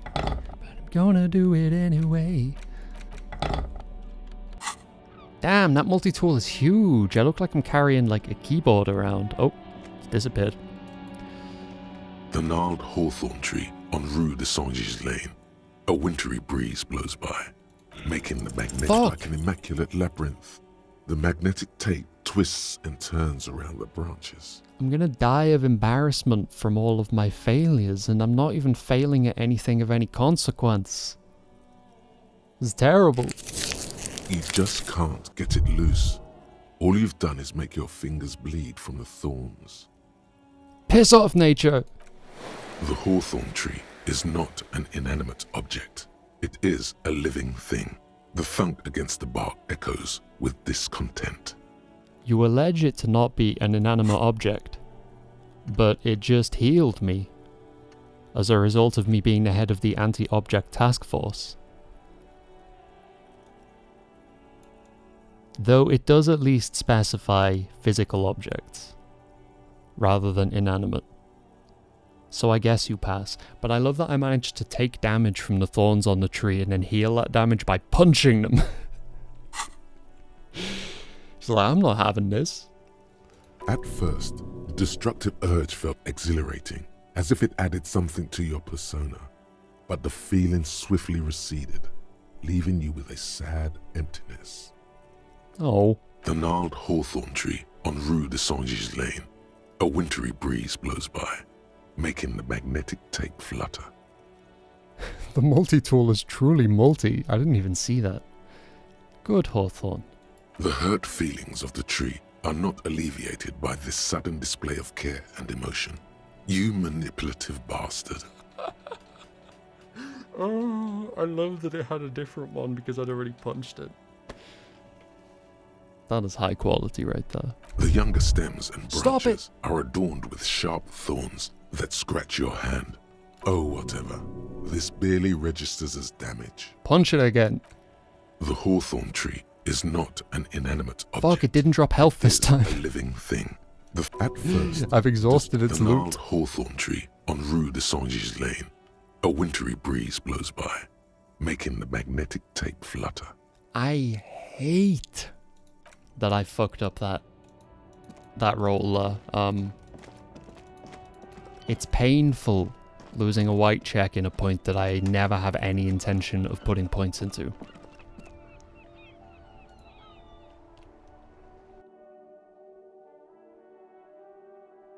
But that's all good.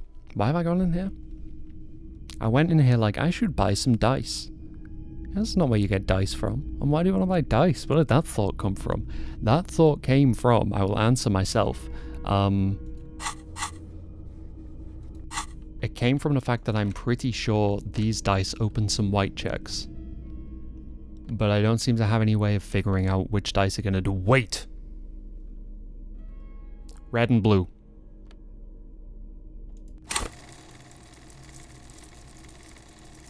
Is that physique and intellect? Do the dice actually have colours that correlate with the skills? Because that might be huge for me. If I can figure out how to unlock certain stuff by buying the dice instead of spending skill points, that keeps my thought cabinet operating at maximum capacity, you know. I don't have to compromise by spending points on my actual stats.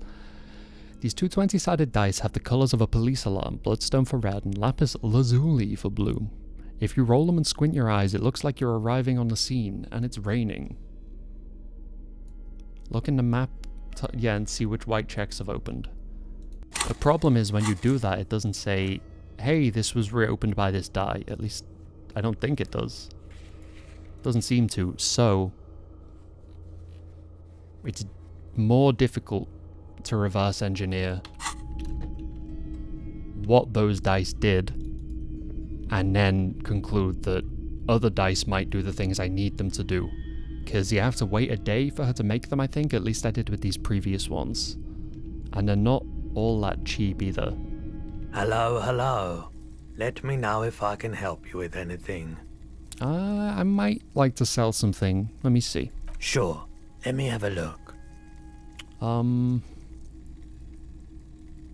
Anything else you're thinking of selling?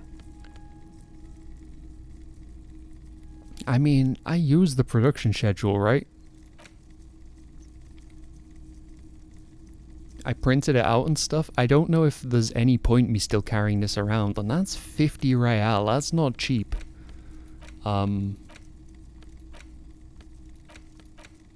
does make it tempting. I can't get rid of this gun because I'm looking for a functioning version, I think. It's actually pertinent to the case. Nothing else I own is really worth all that much money. Kinda just the filament. And maybe the ruffed grouse, though I should take this to guard, right? The dead body of a grouse stuffed with some unknown material. From a distance, it might just pass off as the real thing. The bird itself looks extremely ruffled, slightly grumpy. Neat. Another time, perhaps. Perhaps. What's up here? The boomboxes wait on the shelves, and your boombox, that gold and amber Harmon Waushi, stares at you longingly with its tape reel eyes. Oh, I think I do want this. I have a tape, right? And even if I don't have a tape, I'm gonna need this at some point. And I think I can buy this and then still have enough money to pay for my room today. Though also, I don't think I need to pay for the room anymore. Because we were offered somewhere separate for free across the canal, so... And here you are. Quality sound reproduction on the go. It'll play anything, wherever. Turn any tape into a conversation of sounds and shapes. Neat. I love that the multi-tool keeps reappearing in my hand every time I leave a menu or a conversation and then just immediately despawning because it's absolutely gigantic. It's wonderful. So that's an empty cassette case. Do I have an actual cassette? I do. The tape you found from a shack on the coast. The A side has smallest church in Saint Seine? I don't know, written on it, while the B side is supposed to contain the instrumental version. The porter reel is just what you needed. The reel's attached to the apparatus with a satisfying click. The tape is routed behind the magnetic reader. I'm gonna press play. You press the large button marked Commencer, and the tape starts spinning. There's a small delay before the song starts playing. Get me closer. It sounds like someone's moving in the room, getting comfortable. Then the organ starts playing a simple, melancholic tune, echoing in the hallway. A lone singing voice joins in, telling you about the tiniest church in Cessons, surrounded by even tinier yard. You almost feel the seaside mist on your skin. It's mega sad. Within seconds you know, this is the one, the real shit you've been looking for. The one you trust your room to that Claudia told you about. Perform it. A click, then silence for a bit. Then the tape stops spinning. We don't hear an awful lot from Inland Empire on this character, huh? No, I couldn't. It's too sad. I might cry and trash the room again. Crying is good. It gives your performance authenticity. Besides, you already know the lyrics, since you listened to it like 1,000,000 times. Crying makes it very hard to get the correct syllables or notes out. And the B-side of the tape contains the instrumental version. It's like the world itself is telling you to do it. Only one obstacle stands on your way. Like, if I start crying when I'm singing, I only sing if I'm playing guitar or whatever. I have to just stick on the chord I'm on until I am able to get words out again properly. It's very awkward. What? Gart. You have to convince Gart to let you sing karaoke in the whirling. After you've won him over, you can express yourself. Let the pain out. Make everyone understand. I'm expressing with my full capabilities, and now I'm living in correctional facilities. The lieutenant watches you pack up the boombox. He doesn't say anything. Because some disagree with how I do this, Kitsuragi, namely. I get straight and meditate like a Buddhist. Alright, well. We can listen to tapes now. I think we only have the one, but it seems like a good one. It's got like an umlaut in the name. That's pretty dope.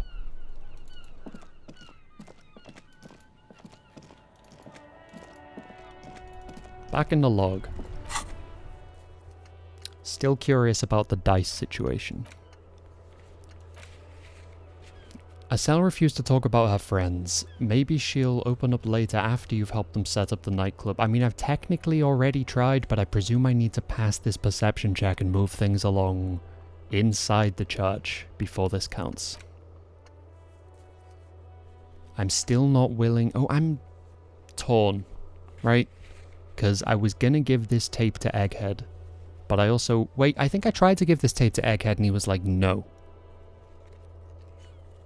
But the only thought process I actually remember being attached to it when I got to that was, I don't want to give this to him because we're going to sing karaoke, but my Inland Empire stat is very low, so maybe it won't even be worth trying to do the karaoke thing.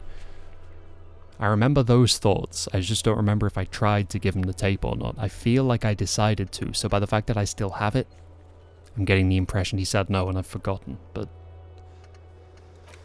I'll see you next time I'm over at the tent. If it gives me the option to give it to him and it's not grayed out, I will consider pursuing it. We could go yell at Titus a bit as well, and oh, speed! Speed! Kuno, where are you? I have the need. The need for amphetamines. This way. What are you doing up there? You see a set of tire tracks in the brown slush that covers the plaza mosaic. I sure do. Shame I have zero visual calculus skill.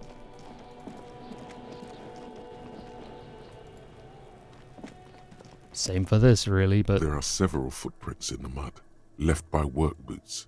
Anywhere from 6 to 12 pairs have walked here. Hang on, this one's open. This is an open check. So... let me bring my visual calculus up as best I'm able. with my neat office shades. Anything else? Anything else?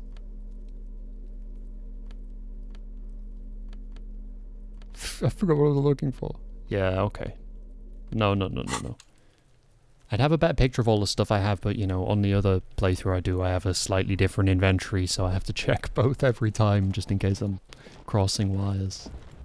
Because the contents of them are surprisingly separate from one another, to be honest. We could smoke a cigarette, I think. No, we don't have those either. Good lord. Okay, so this is the reel-to-reel boombox of everyone's youth. A little banged up, a little chipped, and honestly not that loud either. Looks cool though. Excels at being carried on the shoulder, allowing you to play audio tape items and blast music into the face of unsuspecting strangers. That sounds great, let's get that on. Wait, that is on. Wait, no it's not. It looks so much like my multi-tool. Now we're talking. That's not cumbersome at all. You right there, Kuno, do you like me new shoes? Hang on. I gotta put my authoritative shoes on. It's the only shit he respects. Although, there is a legendary empathy check on this guy that I don't think I am ever gonna... Wait, I didn't even do the thing I was gonna do. What was I gonna... What am I... Ah! Get back over there. Go and calculate. My lack of cigarettes completely derailed my train of thought. There are several footprints in the mud, left by work boots. 8 pairs of boots have shuffled back and forth in the mud. Where else have we seen a gang of men in work boots?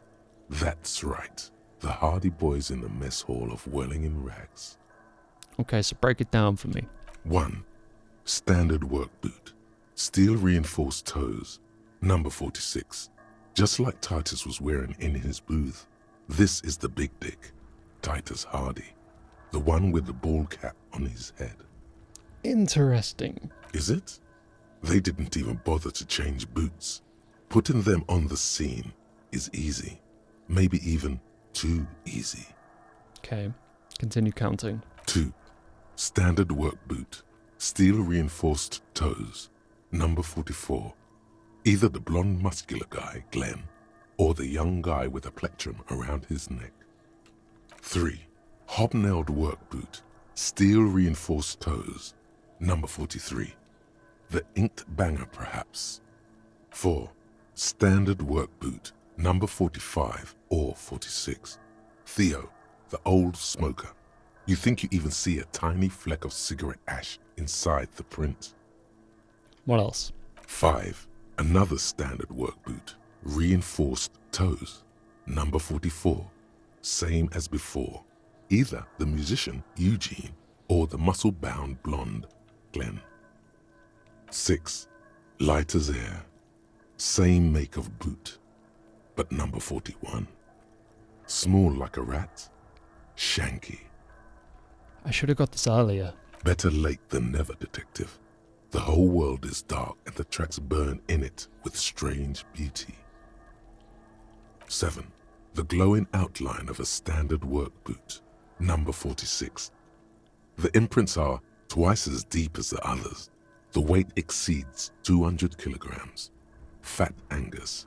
Carrying something? And the last one? 8.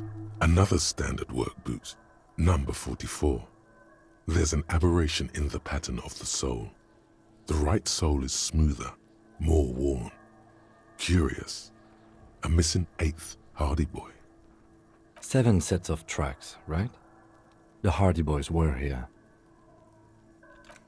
8, actually. That's all? Interesting. Then one of them seems to be missing. Anything else out of the ordinary? Yeah, there's a bunch of like weird, like yellow markers on the ground, but we didn't put any down. A leader like Titus doesn't let one of his guys out of sight easily, especially at a time like this. An aberration. One soul is smoother than the other. Interesting. Let's name it the Odd Soul. I wouldn't be surprised if this was the missing Hardy Boy. Wonder who he is. Oh, this one's easy. Way too easy. It's a driver. A driver would wear down their right shoe before the left. The accelerator is on the right. And remember the abandoned lorry we found? With a piece of sandpaper glued to the throttle. The lieutenant adjusts his glasses as his eyes light up with excitement. Which means that the missing lady driver was also present at the lynching? That's it. She's the odd soul. First the drug smuggling and now this. How deep does this rabbit hole go? Now we know who's the missing 8th person at the lynching. Do you think that Hardy and his boys could also be involved in the drug operation? Those jugs? Definitely. We should see what Titus Hardy has got to say on the matter. This might throw them off, work in our advantage. So, what else? Light step, number 41 shoe. I'm guessing that's the skinny Hardy boy. The one with his front teeth missing. I could still be wrong, but I'm probably not. And there's a heavy one here. 200 kilogram imprint. 200? This could be the combined weight of 2 people, one carrying the other who's tied up. Let's say a heavily built worker carrying a similarly built armored man. Maybe it was the fat Hardy boy, the one sitting in the middle. He might be right. 200 kilograms of living weight is unlikely. I don't know. I do. The fat guy. I think I heard them call him Angus. Most likely to have carried the victim over. Okay. How old do you think these tracks are? A week, maybe? 7 days would fit the time frame provided to us by the caller, who reported the hanging. It is not impossible. How do you know? I pulled last week's forecast for coastal Havashol. 7 days below freezing. The day before, the day of his hanging, was the last warm day. Man's on his Sherlock Holmes shit. Damn, Kitsuragi. Correct again. Sub-zero temperatures would preserve the tracks in a good state. The commotion here could have taken place a week ago. So sum it up. What do you think happened here? What do I think? A mob of people brought something heavy to the tree. One of them was carrying the victim. They shuffled around, especially under the tree. Then, after hoisting him up, they stood in a semicircle facing his direction. At first glance, this appears to be a lynching. Indeed. They all stood in a row here and looked at the tree. But we know the victim had a bullet in his head. A more precise way to put it is, it was made to look like a lynching. We've been purposefully misled? By these tracks? Yes. Okay, well, we've been through all these now.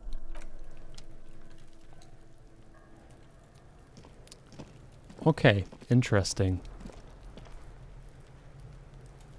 We were previously unable to do that when we tried to because we had came off with the body pretty much first thing on day 2.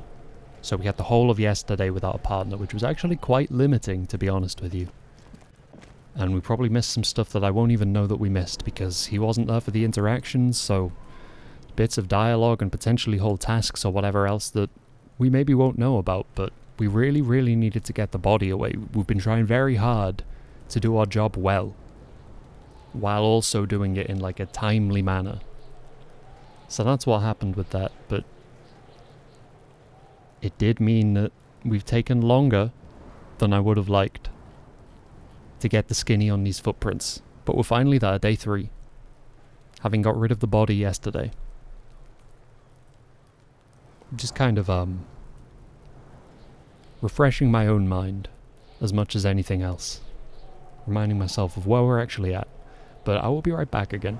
It will be brief, unless my cat decides to come and scream at me and make me do any number of things, which is definitely a possibility. But even if that's the case, you're looking at a few minutes tops. I'll be right back.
Okay. He did indeed want food. He came running from the top of the house, yelling. As he does. Pauline is Mario's very attractive and unbearably beautiful friend. Pauline, Nate Dogg. There he is again. If I ain't got a weapon, I'm gonna pick up a rock. King of the Mario Wiki, I guess. Alright. The pursuit for amphetamines continues. Kuno's like Kuno's dad? Kuno doesn't give a fuck about anything. Maybe we could try and go all in on an empathetic outfit and take some military hallucinogens. Yeah. We might actually be able to do the empathy check on him. I don't think it's worth trying right now. Hey Kuno, got any speed? Fucking right, pig. Kuno's filling bathtubs with that shit. Kuno's a kingpin. Can I have some? Fuck no, pig. Kuno ain't dealing to the popo. Not doing the pork pen for your sad speed habit. You don't know Kuno. He's not worried about prison. He just wants to antagonize you. Oh, I know, don't worry. He's got to at least know a source. Look at him. You need to figure this out somehow. So it's really a dead end, huh? Kuno doesn't fucking care. Yeah. Alright. I feel like I've barely done anything in the buildings up this way. Is that my boombox? I didn't realize it had... Is this the radio? Or does it have a tape in it to begin with? Because this definitely isn't the tape I put in it. But it's good. Ooh. Got a drumstick though. I forget where this goes. Is this a dead end? No, it goes to a roof, which is though, I think. Ah, the acoustics in here are going to be great for the boombox though.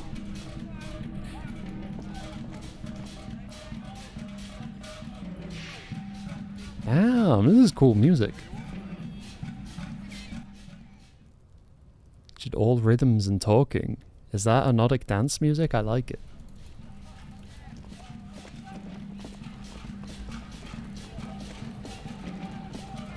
But all the same, let's put it away for now.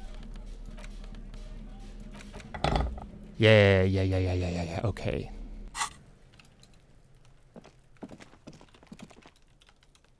What just lit up there?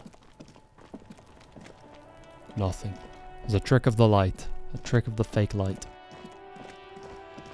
Well... we can try and empathize with Kuno. We can try and exercise authority over Titus and the Hardy Boys.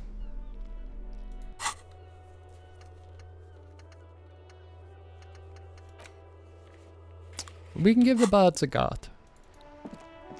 I'm presuming there isn't a different use for it other than selling it, and it doesn't sell for all that much. Plus, you know, I mean... he didn't really deserve for the last one to get fucked up. Can I help you? I found a new bird for you. What is this thing? Oh, it's no biggie. I thought it would look nice on the wall. I'm that kind of cop. What, the interior decorating kind? You know, I'm sorry. This is actually a nice bird. A competent piece of taxidermy. I can fix it to the plaque and have a new bird in the establishment, I guess?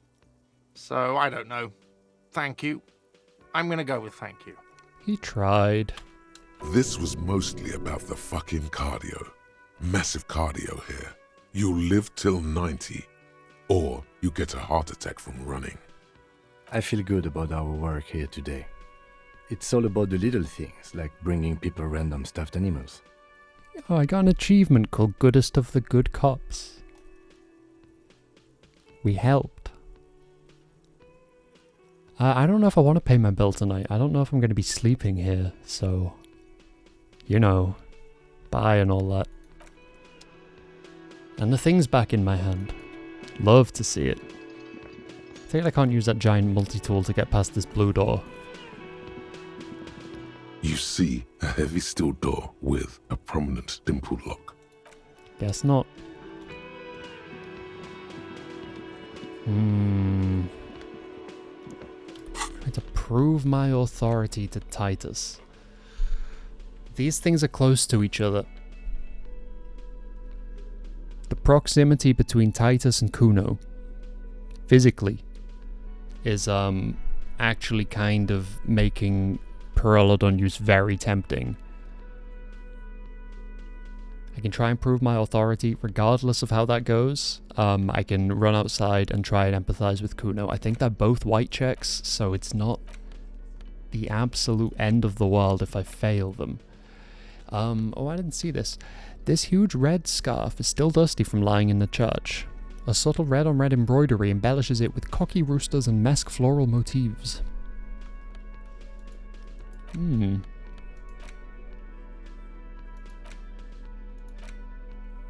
Alright, time to get authoritative with it. Except, I think I'm wearing my most authoritative clothing. So, bodes a little ill. Although, there is also the chance that something I'm wearing is detracting from my authority. We can maybe do better glasses-wise too. Or maybe we can't. I don't actually know. I don't really want empathy in this situation. I almost feel that visual calculus might be more useful. But you never know what empathy might catch. Never know what any of them might catch, really. Composure would help. More than savoir-faire, but not more than my authority. Though these big shoes, as ever, also have the penalty to composure, which feels counterintuitive to me, but that's all good. Don't need physical instrument, we can do better than that. -1 suggestion, probably not where we want to be though. Maybe we just go with +1 logic. You know, I've hardly been repping the logic life. Drama. There we go, that's better. That's better. Maybe just for this conversation, even though, you know, I don't like logic on this character at all.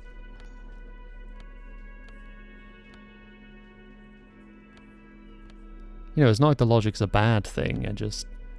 +1 suggestion, -1 half-light. Or maybe I go in on, like, physical stuff and just view this as... I am gonna attack this man, regardless.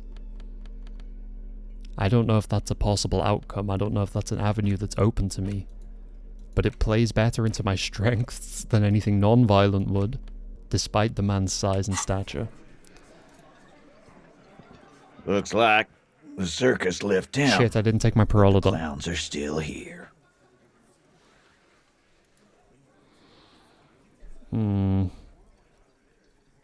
Oh, I'd have to put a point into authority to even redo this. So let's leave it for now. Guess what? I've connected you to the local drug trade. Like hell you have. There is no local drug trade. This place is as clean as a rifle. Go back to Jamrock and ask the local junkies how clean your streets are in Precinct 41 Kilos. We'll do that. In the meantime, did you know that there's an abandoned lorry at the intersection that was used to move raw ingredients for drugs from Terminal B to Jamrock?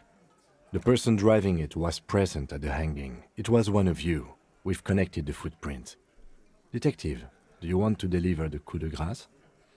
Do I want to deliver the coup de grace? Let me see. No, you do the honor. You've earned it. Thank you.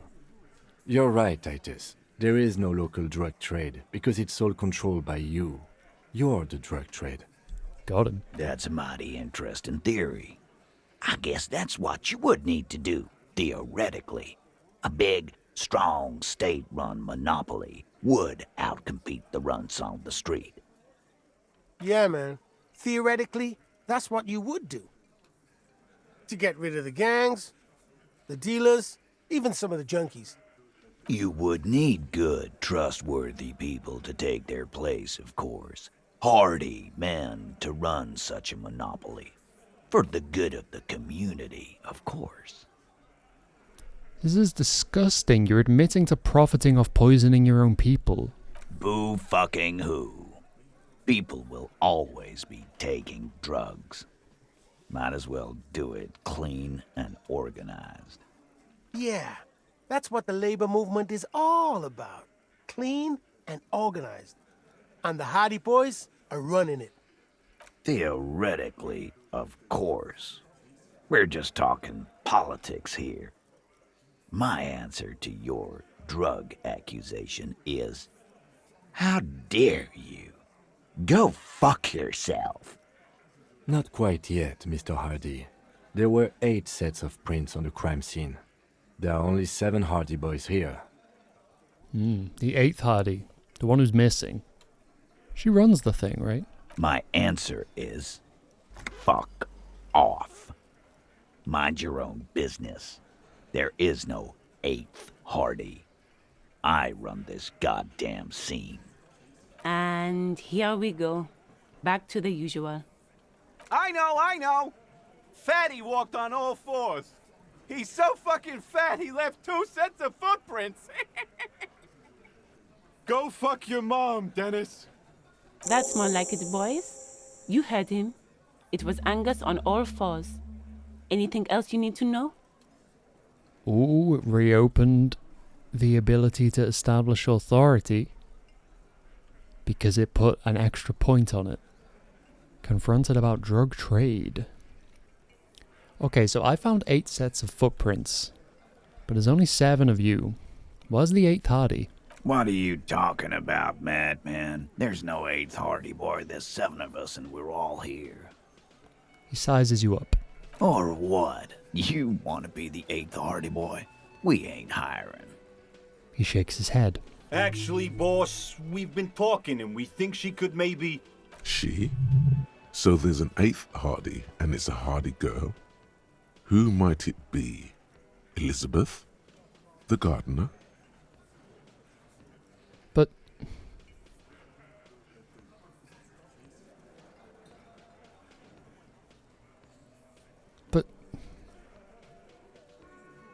Hang on. I'm sure we already knew this.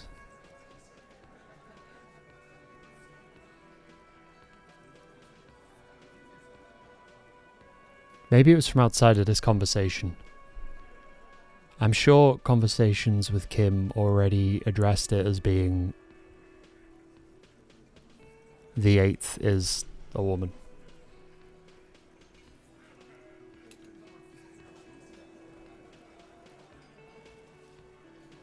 Unless we weren't directly correlating the footprints to the Hardy Boys, but I think we were, so I don't know. Shut the fuck up, Glenn! I do the talking here. Now what the fuck do you want, cop? So let me get this straight.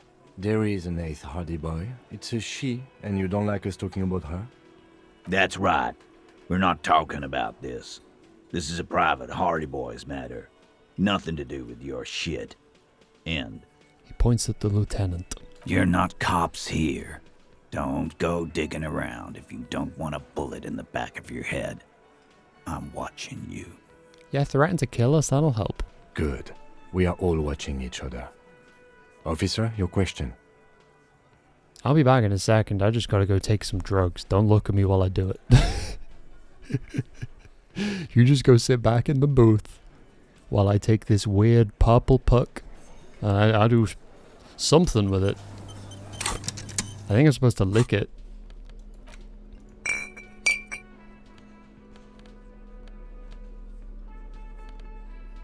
Yeah. Let's give it a go. Again, it's done this weird thing where it's in my left hand, but it's not acting like it. I don't understand what governs when I can and can't do stuff.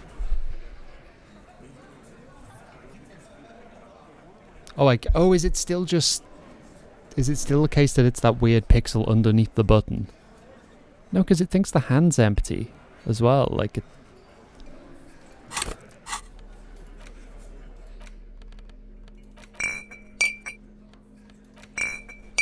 Like it's got 4 uses. Okay, there we go. It must just be glitchy. Makes me feel like I'm losing my mind every time I try and use a consumable item in this game. Alright, here we go. Here we go. It's you again. What is it? I've come to establish authority. Oh, that's a good percentage. I'll be sad if this roll fails. As you look around this room full of sweaty men, swearing, drinking, spitting out tobacco, does this look familiar? Where have I seen this before? You believe the place was called Precinct 41. It was also filled with, almost exclusively, men, sitting on desks, talking shit and wasting time. I get it, Titus. You guys really are the authority around here. Huh? You must be. You're just like real cops, drinking beer and sitting around with your dicks in your hand. You got a problem with beer now? Not quite there yet. Push on. No, I'm drunk on the job too. I don't give a shit. Just like you guys. Speak for yourself, buddy. We've been giving a shit for 10 years. Martinez was a dump before we put this outfit together. I presume he's not referring to his own outfit, because if that was a decade of several people's work, you might want to go back to the drawing board. They don't know, man. They weren't here. We had 3 shootings a week, kids dead, fucking graffito everywhere. You cops haven't shown up since the 30s. Congratulations on the graffito removal. All I see is you sitting around talking about Monica's titties while there's a rape victim. He does say Monica's titties a lot. He's always sat there in the corner with the speech bubble over his head, saying like, Monica has big titties. Oh, thank you, Kitsuragi. So what? What do you want from me? We took care of that fuck. He picks the beer back up. Don't let him drink that. One more push. Quick. It's not about who did it. It's about the victim. She needs help. Titus? She stops mid-sentence. That's it. You got him. He's going to give it up, but on his terms. You wanna help her, cop? Fine. I'm gonna let you help her, but you treat her with respect. If you don't, if you question her, harass her, a freight train of pain, buddy. I mean, I will be questioning her, although I endeavor to do so respectfully. But you're literally putting me in touch with her so I can question her. What is her name? The lieutenant takes out his notes. Glacia, I'm on due. She's staying here at the Whirling in Rags, a real pretty one. Silvery jumpsuit, blonde. That's Amonju, with an O-U. Shit. The girl upstairs? That can't be her. She knows you drank so hard you forgot you were a cop. I told her that? Oh no. Oh no. This was like 30 hours ago. Fuck. Said you don't remember being a cop. -1. Said you don't remember reality. -1. Talked about your room and crying. -1. Oops. That's a oops. Classier? Yeah. Blonde. Tall. 2 rooms over from yours. He nods upstairs. Miss Araignée disco dancer? Sure. Why not? You've probably seen her around. Classier Amondu. Cool. You inexplicably add cool after the victim's name, with your eyes bulging like some wild beast. Your fingers are fidgeting and sweat starts forming on your brow as Titus looks at you oddly. I don't understand what's so cool here. Am I gonna die of embarrassment again? Nothing. We just have a few more questions. Then we'll be on our way. So, what's your relationship with her? I know her. He looks around and an uncommon silence fills the room. How well do you know her? Well enough, Copper. We partied. She's been here for a few months. So she's not from around here? You mean Revachol? Nah. Our Miss Aranye disco dancer is an immigrant, or a drifter of some sort, been staying over here over the winter. Don't you give her any more trouble. She's just had some bad luck, that's all. Hope she sees this, bro. Shut up, Angie. She doesn't need your help. Titus gives them both a look. They fall silent.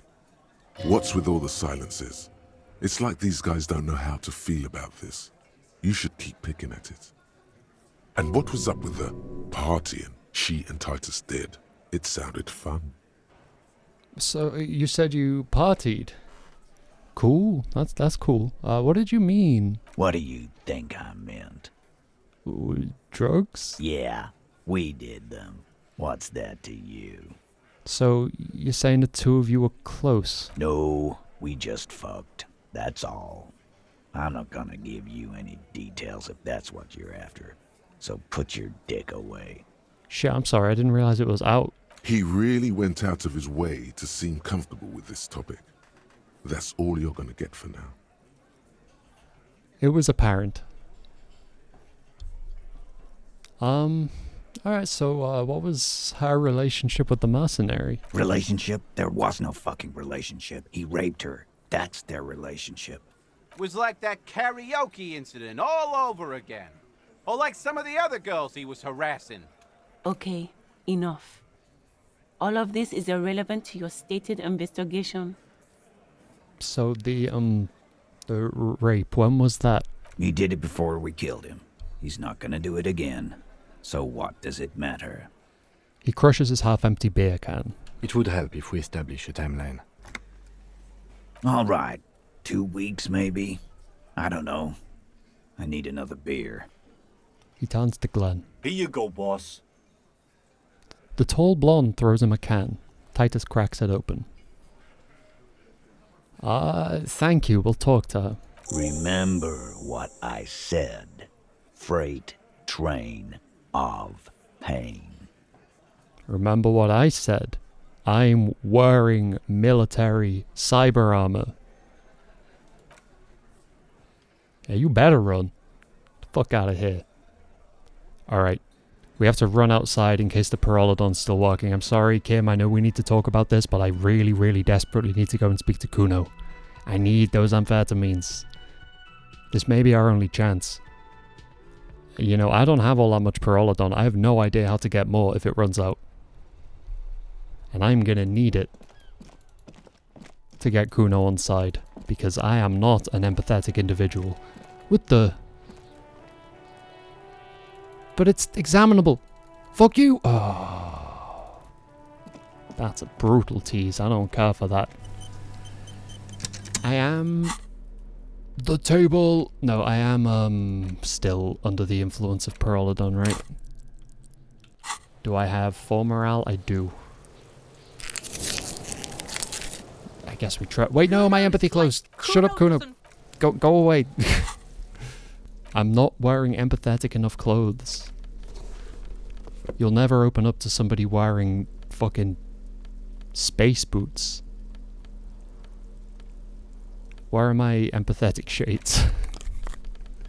Empathetic shades. Is anything detracting from my empathy? My giant robot hands aren't, fortunately. I would be sad if they were, because I don't think that tracks. Don't need half-light. Savoir faire, to be honest with you. I'll take an extra to electrochemistry, but being even less cool than I already am potentially stands to damage my chances of this child liking me. Especially since he's trying to sell me cool trousers. I guess we just try what we can. Kuno's like Kuno's dad. Kuno doesn't give a fuck about anything. Alright. I'm gonna try and figure out what's going on with this kid. It's not Kuno. It's Kuno S. Interesting. How? Kuno S is by far the worst of the two. Kuno has no problem being near you, but the other hides behind the fence, afraid for her life, like she's done something very bad. Something really bad. Oh no. Something really bad. Something really bad. Sorry, I wasn't expecting to be presented with the perfect opportunity to use the most niche thing on my soundboard. She came up with that psychopathic scheme of screaming for help before. Kuno just wanted to talk to you about his name. Kuno S was the one who wound him up and directed him. Also, Kuno hasn't stopped talking to you, even enjoys it from time to time. When you talk to the other one, it's like talking to a cornered animal. She only hisses. And then there's the fact that she's a girl, and appears to be a little younger, certainly smaller, and yet Kuno is afraid of her. What's up with that, Kuno? All in all, Kuno respects madness. You cannot hope to outdo her on that front. You must win yourself a few minutes with him alone. I reckon I could outdo her on that front. I dare say I maybe already have several times, not that Kuno was around to witness it, but this character's done some shit. Okay. Kuno. Psst. Fuck you whispering about? He's whispering too. He's going with it. But watch what happens. Fuck you whispering about! If Kuno wants to whisper, he's gonna fucking whisper, okay? Let's whisper, pig. This is it. You've got him. But be careful. You can still fuck this up. Don't make Kuno look bad in this. Shit. Alright, let's consider this first.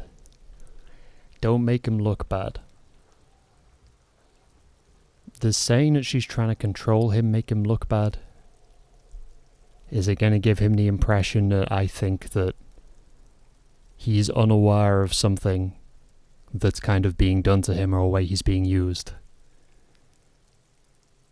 Or is it just I want to avoid making him look bad to her from a distance?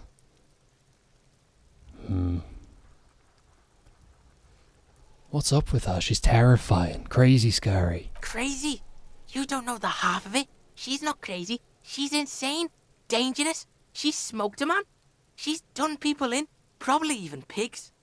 Stop talking to him! Kuno, I'm fucking warning you! You're gonna get us into shit! She understands what you're trying to do. Yo, see? Did Kuno not tell ya? Kuno told ya. Kuno talks to whoever he wants. Talk, pig. Kuno's got it under control. He hunches down again. You did it. They're separated. He's even turned his back to her so she can't read his lips. You said she's insane? Yeah, she's psycho. None of that kiddie psycho. Cat burning shit. She does the real deal. Whoa. Yeah. What's the real deal? Snuff radio shit. Believe me, pig, you don't want to know. Do you think she has anything to do with the dead man? Yeah, she would have liked to fuck him up, but she didn't. Kuno wasn't around, and C was with Kuno. Where were you? Look, Kuno's gonna put you at ease. We didn't do it. He speaks the truth, my liege. Okay. What do you mean she smoked someone? End to end like a cigarillo. Kuno means she killed someone. That's right, C's a killer. Like, actually a killer. Really? Isn't she too small to overpower someone? Killing is serious shit. Press the Kuno's button. always serious about the 488. She's probably killed a pig too. I mean, I'm pretty sure she has. Oh, come on, she hasn't killed police officers. I knew you pigs were too naive for this shit. Good thing Kuno's got her under control. Kuno keeps her calm. He feels eyes on the back of his head and stops. There's something cold in the air, like water lapping against cold stones, or dripping in a hallway nearby. 3 years ago, there were shoes in the corner. The creature peers at you both from over the fence. There is something searching in her eyes. Fear. What's that language she uses? Fuck knows. She says it's the song of her people or some shit. What people? Crazy people. The fucking Nakis. I don't know. Some things are too awful to dwell on. The Nakis and Runkaris might be some kind of defense mechanism. So, is she your sister? Fuck no, she's not me sister. She's just a stray who got in. Like a mad dog or some shit. Stray? Yeah, she was just there. He points at the apartment building behind the fence. What was that, Kuno? The little one twists her neck, looking at the building. She was in the hallway, dripping wet, by the fucking shoe rack, in the dark. Why was she dripping wet? Kuno's got no fucking idea. Her hair was all wet. I think she pissed on the floor too. She was there for 3 days, in the corner, every time Kuno went out. You said she got in. How? I don't know. Someone left the door open. Kuno comes home and she's sleeping under the desk, under the pile of clothes, like a dog. What about your parents? Kuno's dad doesn't give a shit. Doesn't even see her there, or thinks it's fucking Kuno. Shit's all on Kuno. Shit, how are you dealing with all this? How's Kuno dealing with this? Kuno's dealing with it just fine. He doesn't need you fucking with this, waving your gun, mad dog shit. Kuno remembers what you did there. Even I forgot that. I pointed a gun at this child.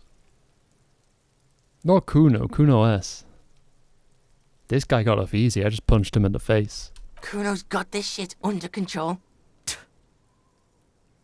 Where do we go here? You need backup. I'm here for you. Listen.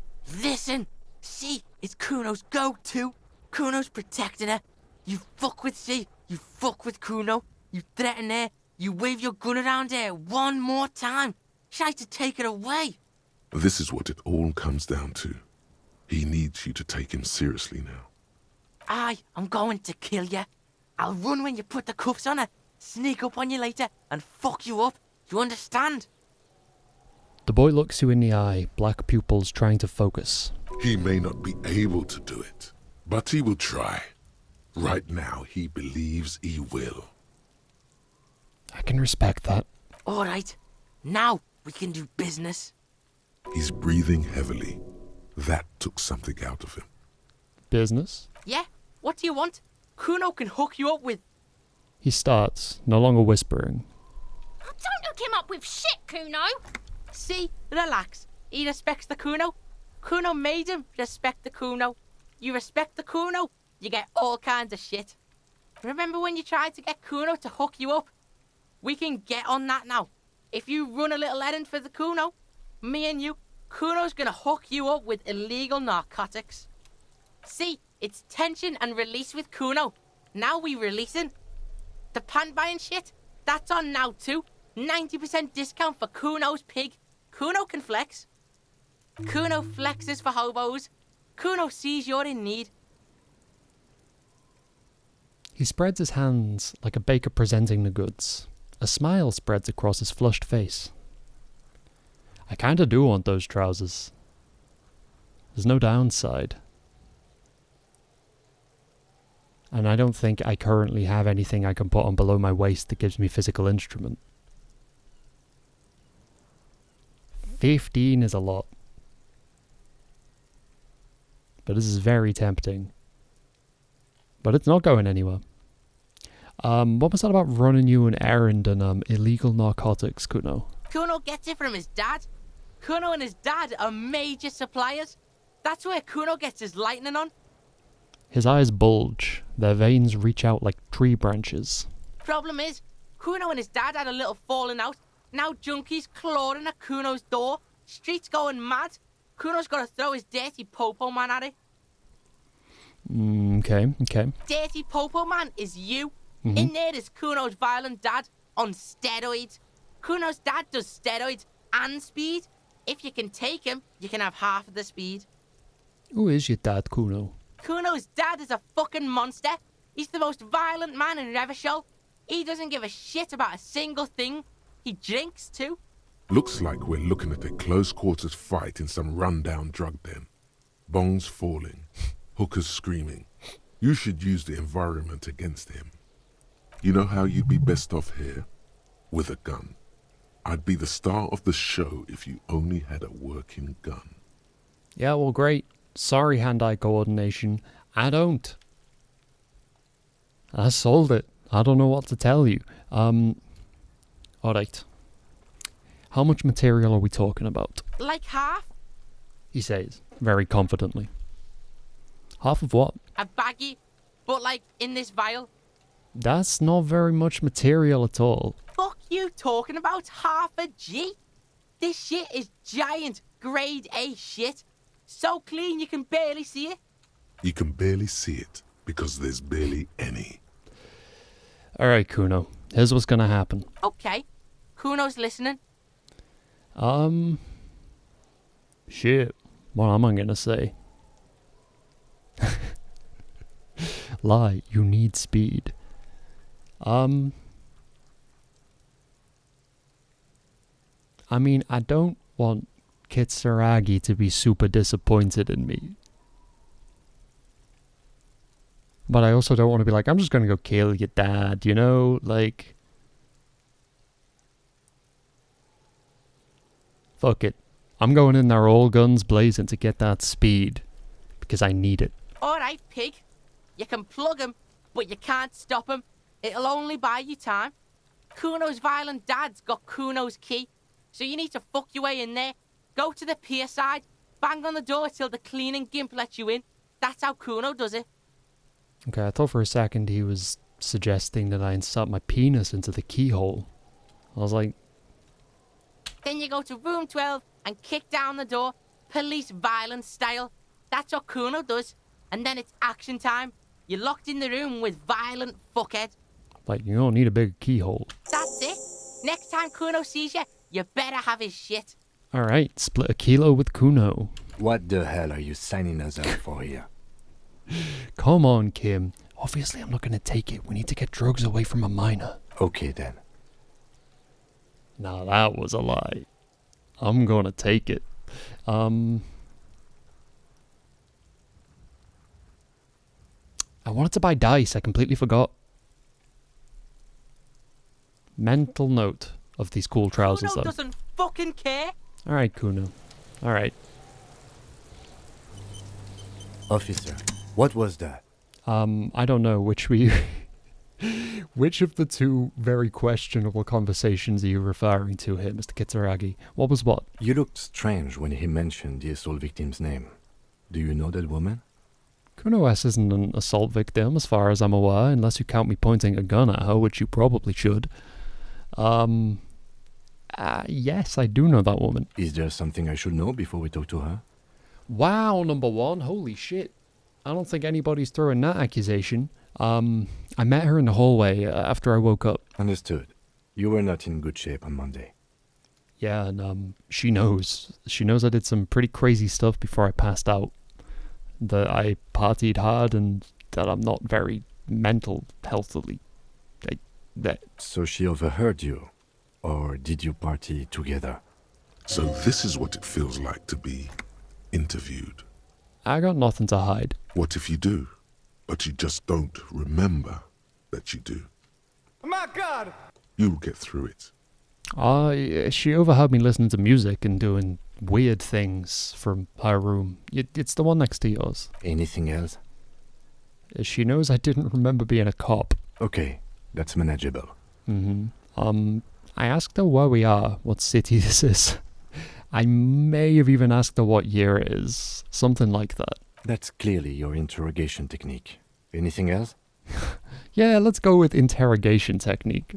That's why I ask those questions. Let's just move on. We'll be alright, officer. This is nothing. You feel fortified by his assurance. It's going to be alright. Okay. That's nice. Hey Judas, sleep is always good. Fit it in wherever you can, frankly. Did I do everything there was to do with the trash? The trash container stands in the spring snow. The smell of rotten food rises to greet you. You see soggy cartons, dirty rags, and organic waste. No, I think yeah. The container sounds a muffled gong. Definitely already been all the way through this bin. At least once. Dice! I keep forgetting about dice. Does Kuno S have anything to say now that I'm slightly more affiliated with Kuno than I previously was? I'll die before I squeal, pig. What are those strange words you use, girl? I come from the woods, Guttavitu. You don't want to go there with me. You don't want to see what I've seen. That's low-key bars. Don't be traumatizing her. Get the fuck out of here. Chill out, Kuno. I was just asking about the words she was yelling at me. Dice. I hope, the woman who makes the dice remains accessible at all times of day now that it's open. But I may be wrong. Only visited her once. Ah, that's cop fuck. Okay. There's been the occasional dialogue option where I can inquire about those words by saying them, but one, I don't want to try and pronounce them using accents I don't understand, and two, for all I know, they're horrible, like homophobic or racial slurs, because there's plenty of those in English in this game. You gotta tread lightly with some of these characters if I don't recognize what it is they're actually saying. I want to be the accidental mouthpiece of hatred. Originates from the Finnish word for officer. Okay.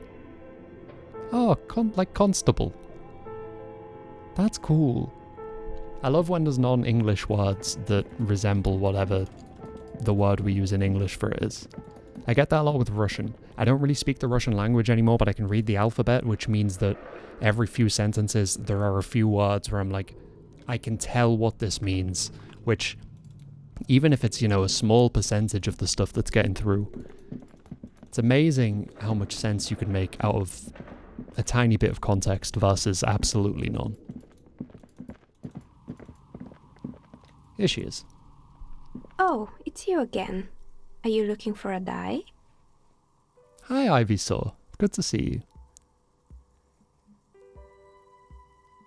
I am looking for a die, but I'm not fully sure how they work.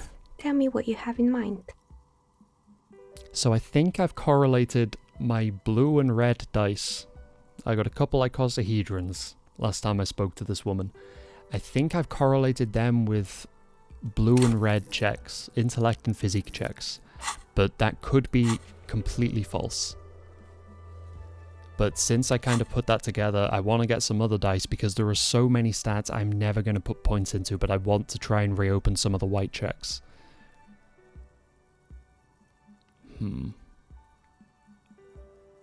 I guess we could see what some of these do. Okay, I'm sorry, I don't actually know what die I want. How about an amber die?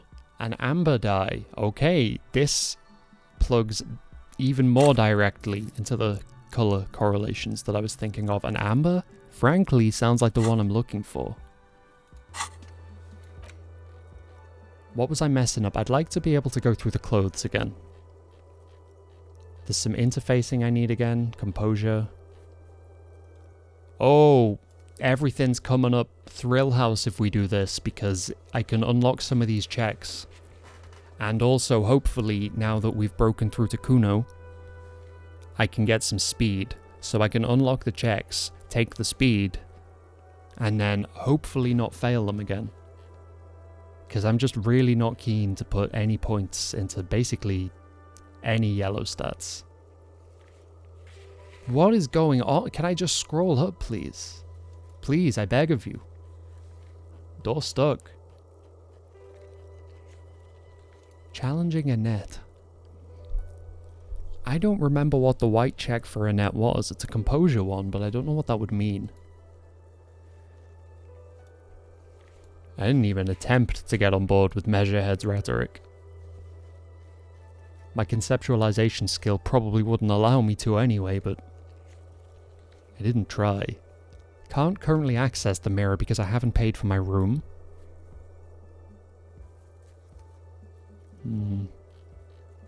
We'll see what this costs. Amber, a poor man's gold. Who told you amber was cheap? It's beautiful, really, and has been treasured since the ancient times. I thought a poor man's gold was pyrite. You know, like fool's gold. For 7 real, I'll craft you a 13-sided die from piece of amber with a Not to fossilized correlate insect. poorness with foolishness, It's but perfect for those who pyrite can't better seem to let resembles go of gold their than amber past. does. Sorry to speak over you. Oh, I was out of character for me. For 7 real, I'll craft you a 13-sided... weird. 13-sided die from a piece of amber with a fossilized insect. It's perfect for those who can't seem to let go. How? 7 real? 7? That sounds like her. I had a feeling. Yeah, tonight's gonna... Yeah, Great. go. See you in 8 hours then. Was there anything else? 8 hours? I don't think you're gonna see me in 8 hours. Unless you're gonna be here at 2 a.m., I'll probably be in bed.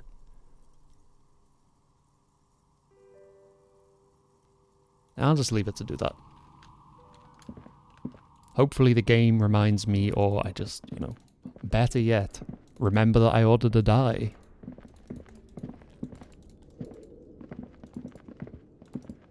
Is this the one I didn't check? I feel like there's something here I didn't check. Your flashlight slides over an old green chalkboard covered in scribbles, sketches, and schemes like some ancient cave mural. Some of the writing has faded with age. Definitely went all the way through all that stuff. I guess it's time to go and try and get some speed. Which I presume is in the apartments around the back of the Whirling in Rags courtyard thingy. Garden, whatever they've been referring to it as. Just the other side of the fence to where the guy was hanged.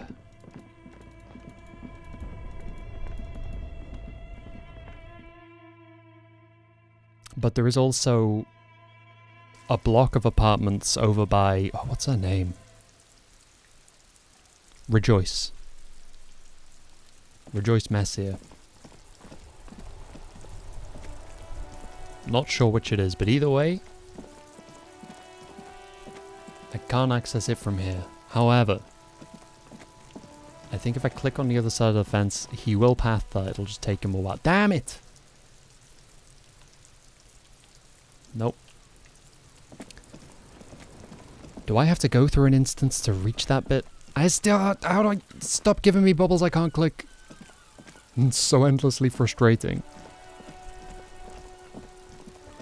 So, I know it's not re-unlocked, but what was my composure check with you? Hello again, sir. Ah, deduction. Not really sure what purpose it serves, but I at least recall it now. My mouth is so dry. Really need to get a new chapstick. Not that's the same thing as having a dry mouth, but you know, there's a relationship there in terms of attempting to speak without it just sounding bad. Get over here. You're back. Good. What can I help you with? Not an umbrella, I hope. I don't need one myself, you see. She pats her wet raincoat. All around you, rain keeps falling down. On the wooden boards she's standing on, and on the water around you. Give me that coat. Sadly, I need this one myself. It's hydrophobic, repels water, almost magically. The company makes them for offshore platform personnel. Very sturdy. What I can do for you is answer some questions. Nothing like talking to pass a rainy day. Too bad. It appears that we have exhausted all dialogue options with her, at least at the base level of the tree. And I'm sure the same is also true of Cindy the Skull, so guards the southwest entrance to the apartment building. This could be a way into the apartment building the smoking man vanished into. I still don't have a key for this? Huh. Ooh. Oh, hold up. Hold up. You know what has to happen.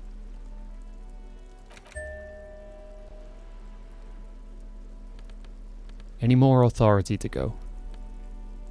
Anything else? I got my authoritative boots on. Am I bleeding authority from anything else? No, we're good. A sturdy metal door. This could be a way into the apartment building the smoking man vanished into. Take a double one to keep me away. You're well versed in the kind of threatening legalese that implies criminal liability, but in fact has no meaning whatsoever. Am I? Obviously, look at that vague yet threatening stuff spewing forth from your mouth. Ma'am, your non-compliance is hindering a police matter. I may be forced to refer you for potential prosecution. I know my rights, and don't you mom me, boy. The voice snaps back. Miss, would it help if we offer to show you our badges? Hold your horses. You hear the click of a night latch. I don't care about your stinking badge. Just come in. Oh, that was easy. It's like, go the fuck away. What if we showed you our badges? Ah, fine, just come in, but don't show me the badge. Alright. If that's how you feel.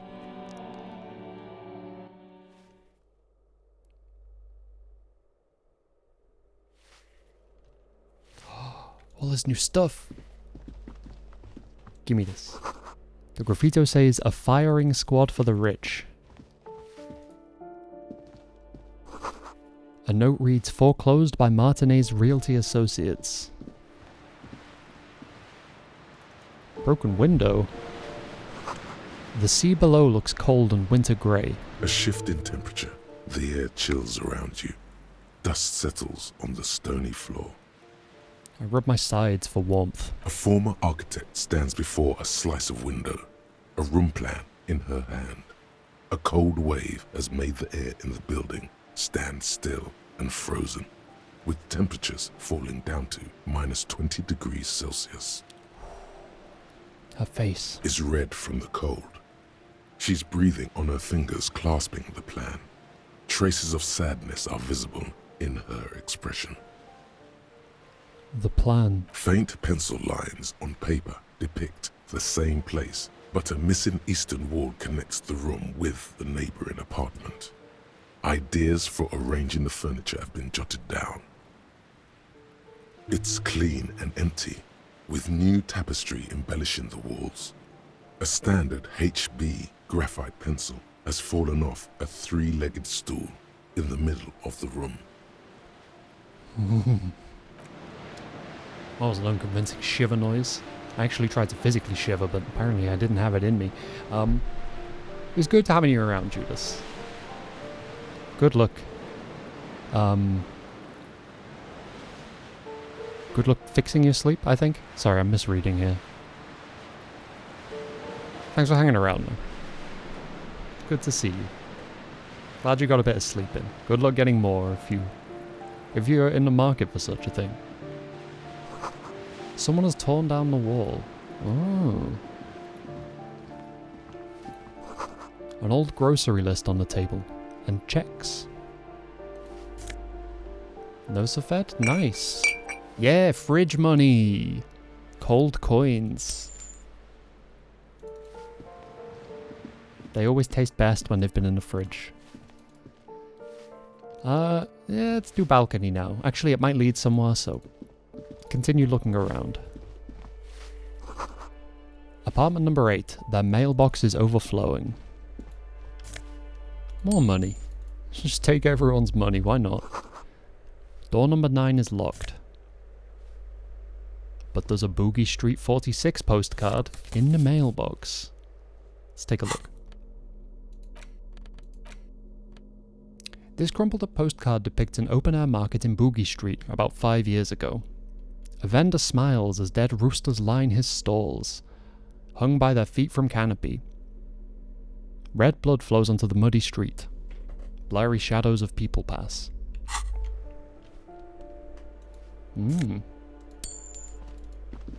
I don't know where I'm even meant to be finding this, but shoes! Are these the ones he was talking about? Is this Kuno's dad's place? 2 real and a shoe. Lovely. Someone has drawn a 5-pointed star on the wall, so they have. I can't tell if it's a little bit sideways or if it's upside down. Could just be hitting it with a bit of a lean, you know? You hear someone walking around inside, rearranging the furniture. The number on the panel says 10. The walking stops abruptly, but no one comes to the door. You can feel tension on the other side. A poor communard from the looks of it. The room is barely bigger than a closet. This time steps come closer. Who is this? Demands a female voice, wary and tense. This is the police. Open up. Do I have to open the door? You hear the clacking of heels again, as the other side walks right up to the door. Her tone is now getting a defensive edge. Do you have a warrant? I'm not obligated to open the door if you don't have a warrant. Let's go. We don't have a reason to get inside that apartment. Later then, entering this door seems a physical challenge. If that's how you feel, physical instrument, I guess we'll be back. They didn't give me a task, but I'll attempt to make a mental note of having been temporarily unable to access one of these rooms. This door has been closed with a padlock. Seemingly, at least. A chalk-drawn number on the board says number 11.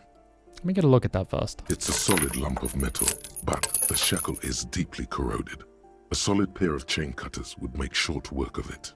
Better whip out those cutters. You won't get very far otherwise. Okay, well, I'll knock first. No reply. Okay, good. Oh, it did the Snoop Dogg knock. No reply. It's the motherfucking D-O-double-G. Okay, get me out of here. I gotta put my cutters on. Snoop Dogg. There we go. This door has been closed with a padlock. A chalk-drawn number. The shackle snaps like a twig, and the lock falls to the floor with a little thud. It should be possible to enter now. After you, detective. Ooh. Ooh, what do we got? What's that on the shelf?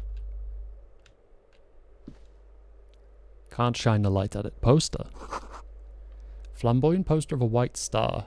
Ah, and white antlers as well. It's communist stuff, right? Photos of revolutionaries posing with guns. A plaster cast bust depicts a middle-aged man with impressive sideburns. The name on the plinth reads Kraz Mazov. Oh. Why does this tenant have a bust of Krasmazov in their bedroom? The white star, the photos on the wall. I think we have broken into the apartment of a young communard. How fitting. Father Mazov, the hero of the working class. Whoever lives here definitely shares your enthusiasm. He leans closer to inspect the photos of the revolutionaries on the wall. There aren't many communists around. Not after the revolution. Some youth still keep the ideology going, it seems. I could say pretty contradictory things here, unless I was being sarcastic with my salute. Krasmazov was a mass murderer. There's nothing cool about keeping his bust on your nightstand. He was definitely controversial. The tenant here seems to like him. There aren't many communists around. Not after the revolution. Some youth still keep the ideology going, it seems. Damn, he said it exactly the same way. He's gonna land that Broadway part. books of critical theory on the monstrosities of capital and such.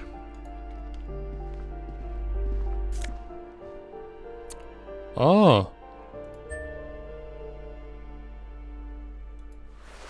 Hello. Why is there a 9mm around here? First of all, Sarah Merizian Lounge jacket. A classic white summer jacket loved both by the Sarah Merizian? I'm not sure how they pronounce it, I've forgotten. A classic white summer jacket loved both by the Sarah Merizian Communist Party and the accompanying subtropical drub. Last attempt. Here we go. Acute encephalopathy. Here we go. A classic white summer jacket loved both by the actual last attempt. A classic white summer jacket loved both by the Sarah Merizian Communist Party and the accompanying subtropical drug traffickers. It fits you well regardless of your political ambitions. +1 conceptualization. Summer plans. Something about Sarah Merizian just throws me off. It's definitely the new encephalopathy. But that one, you can tell that my attempts to get it right have paid off. Because I rarely fuck that up on first attempt anymore. We're getting there. Of course, one of them's a real word.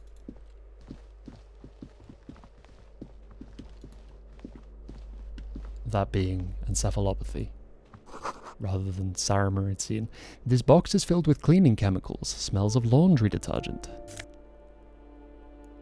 Ooh, auditor glasses. Freaky. Also, I didn't look at the bullet. That was kind of an important discovery, I feel like. Maybe it's not. These flip-up sunglasses were fashionable in the old, but have since lost their popularity. Their thin gold alloy wire frames are a reminder of drug-addled bohemian artists.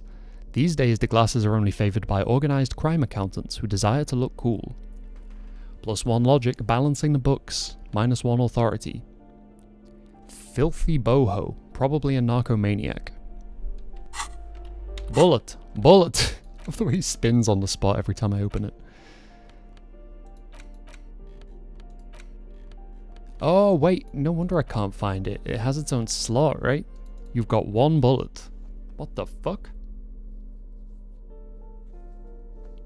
Okay, I have 1 bullet. And? I didn't even know I could shoot. I definitely don't have a gun. Let alone several guns that would necessitate the use of a rack. What am I gonna do with a gun rack? One day I'll get through a stream without saying that. One day it might even be relevant. Eviction notices and missing pets are plastered on top of each other. An old shoe rack, boots, sneakers, and old slippers. What do we got on the wall here? What do these graffitos say?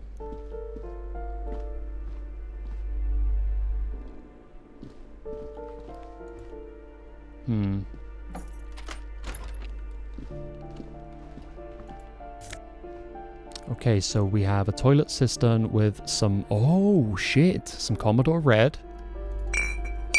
And some magnesium. Hopefully no one misses them. These shower curtains are covered in some sort of slime. 42. Neat.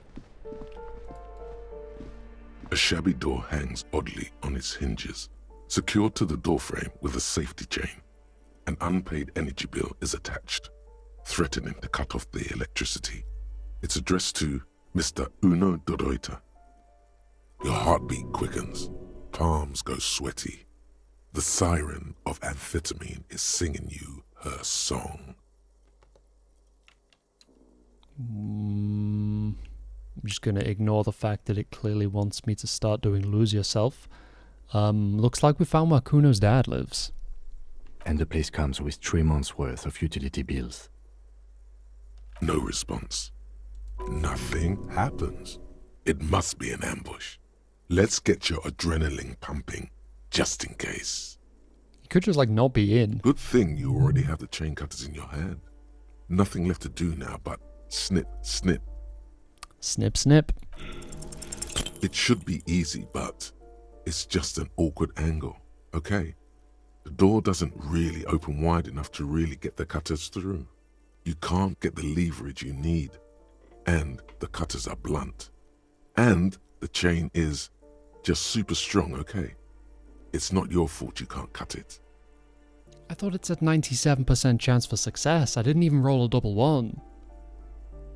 It hit me with a three-eyed snake and I still failed. Trouble with the chain, officer?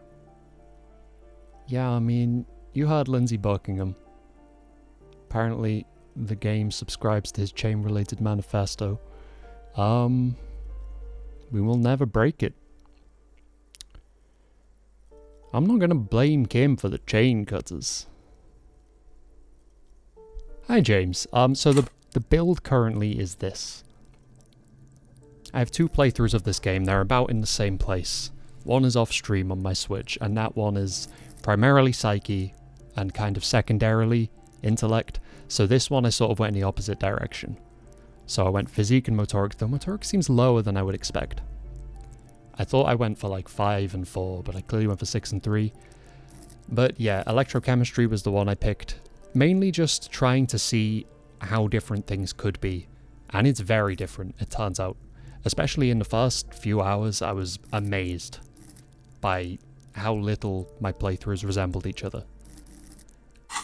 And in terms of other stuff, what do we got? Seem to be leaning communist. There's been no conscious decision with regards to any of these except for Superstar. I was leaning into Superstar a bit.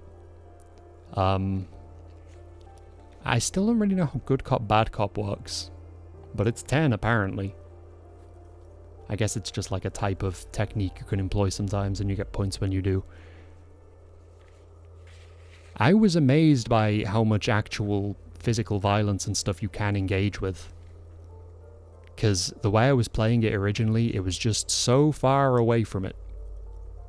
That when it actually showed me like, oh, you just punched this child in the face, I was like, holy shit. I really didn't think it was gonna let me do that. And yet. Then it got much worse, because then I pointed the gun at the other child. I was like, okay, this can go really off the rails, huh? These are no ordinary chains, Kim. They're titanium chains. Supreme titanium. Supreme titanium? Sure. The door inside this complex has super hard, super expensive chains. You can't stand for that. Come on, show him what you can really do. I'm so glad it reopened, because I felt burnt by that. That was such an unfair roll. +1. Won't be beat by a goddamn door. Snip. So much for that goddamn chain. The links fall to the ground on the other side of the door. You have bested the titanium menace. Perfect. Don't let the quiet fool you. The beast is in there somewhere, ready to rip you to shreds with a broken bottle. If there's someone in there, I'm really worried that they're just going to be like, oh hey, what are you doing in my house? And I'm going to just beast mode them and kill them. I don't trust Half-Light. What was my Half-Light? I didn't even check. Only 5. I kind of want to bring that up. I think I forgot how entertaining Half-Light can be until you mentioned it in chat just now. Because Half-Light's definitely the one that was leading to the more ridiculous stuff. Or at least the more physical stuff. I know there's no stopping you, but let's at least make this quick. Alright. Time to arm myself to the teeth as best I'm able. By going in with 2 alcohols. No, 2 tools. Chain cutters may be good for combat, but probably not. I could just like throw my newly found 9mm round at him.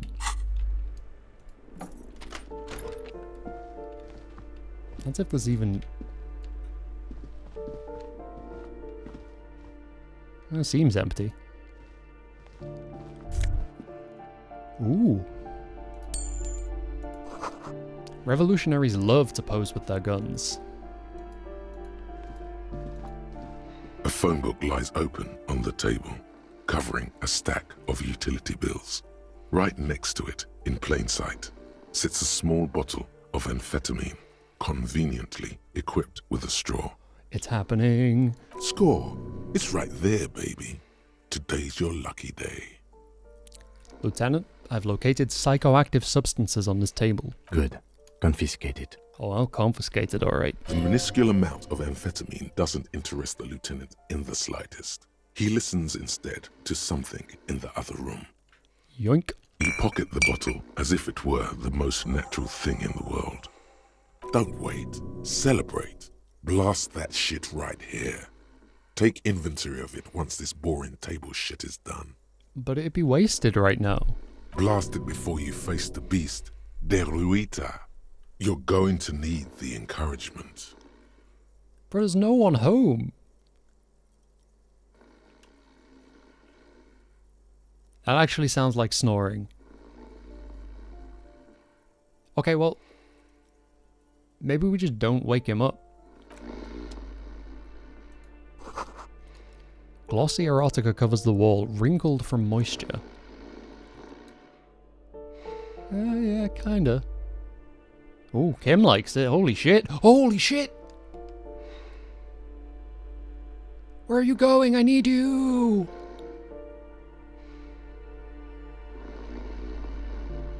Lieutenant Kitsuragi died on the way back to his home planet. Where the fuck is he going, man? What the fuck is he doing? He's still going. Why does everything I love leave me? I don't know what he's doing up there, but I'm proud of him. Yeah, I can't reach him. It won't let me speak to him. He's completely given up the dream.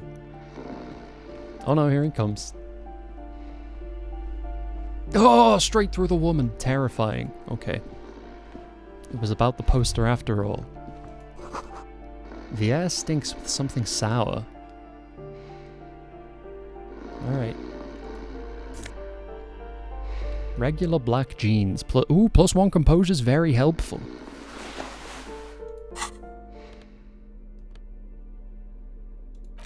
How convenient. Someone has equipped this tiny bottle of amphetamines with a straw. It's the lorryman's speed on the go. Thank God for black jeans. Everyone looks good in black jeans. Combine it with your favorite book t-shirt and a yellow plastic bag to channel that laid-back trash bin raccoon meets cool professor vibe. Or do whatever you want. It's just a pair of black jeans after all. +1 composure. A normal day for a normal guy. That's actually better than what I'm wearing, so. Okay. Do I even... I mean, we got the speed. That's kind of all I came here for. Did I have, like, a quest to do anything else up? Do anything else up? What the fuck does that mean? I think it's because I was reading pick up dice. What's up dice? Got him. Take down Kuno's dad, optional. I thought we only needed to take him down if he was an obstacle to the speed.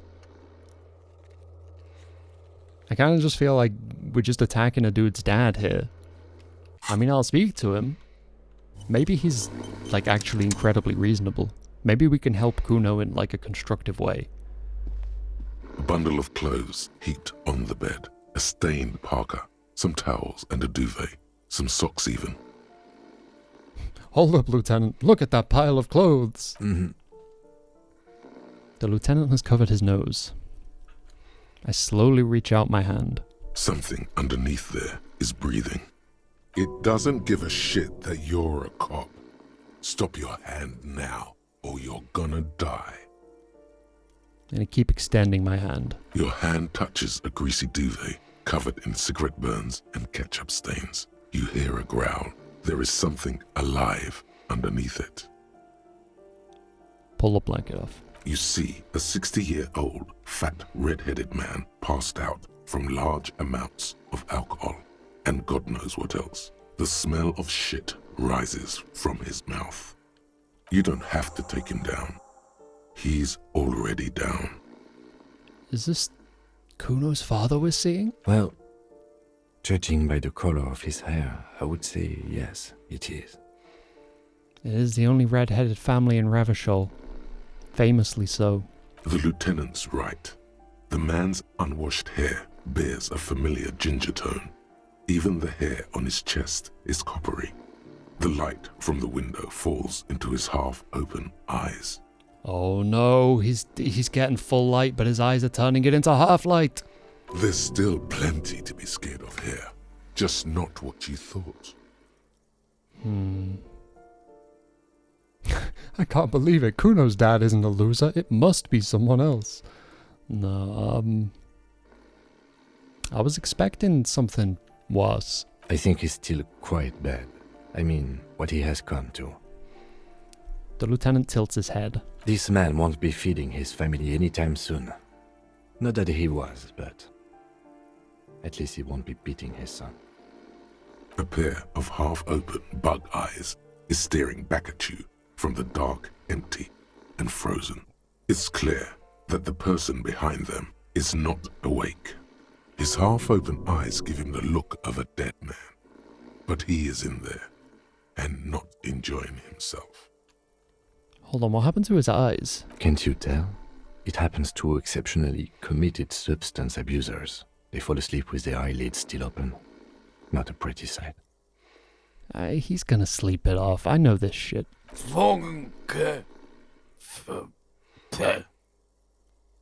Suddenly the man starts growling. 3 words manage to escape his mouth, along with a strong stench of alcohol. Look, he's trying to communicate. Ah, it thinks it's people. This is a weird way to word that, Kim.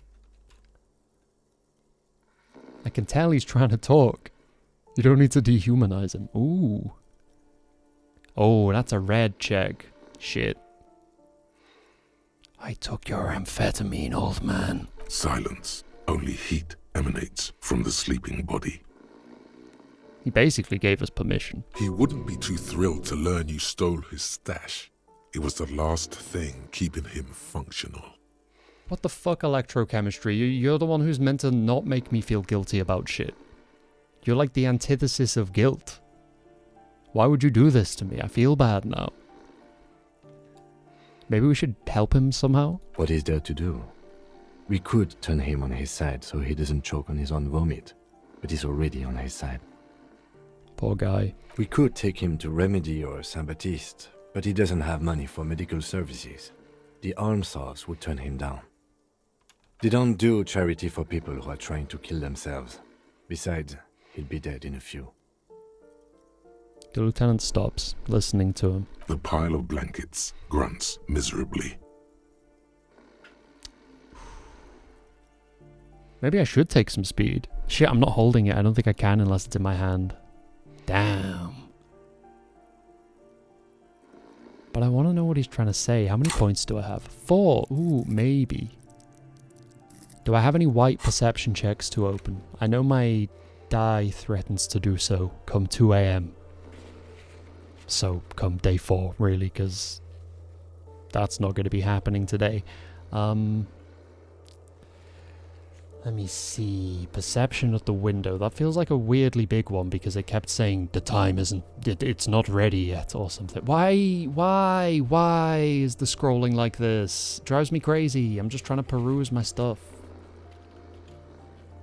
I could scroll 1,000,000 times. Because if I try and click and drag, it just zoops all over the shop. I don't know why my hum just became lower nor far, but here we are again. Oh! Wait, we didn't try and hear it yet, because we didn't want to close the check, because we didn't know if we could reopen it, I think. Wait, no, we did, and we failed. Okay, good, this works. This works for me. I'll put one into perception. Even if we don't get this, I'm comfortable spending a point here. Also, I don't think I have had my Wumpty-Dum-Dum Center or Wumpty-Dumpty-Dum Center kick in even once. So I'm probably about to boot that out my brain.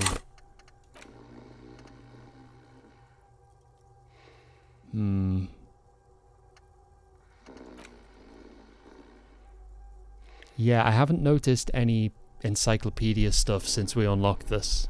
Which makes sense because, where am I with that? 1. But considering that carries a penalty of -2 suggestion, this is just a horrible thought. I should never have begun ruminating on it. May we never think of it again.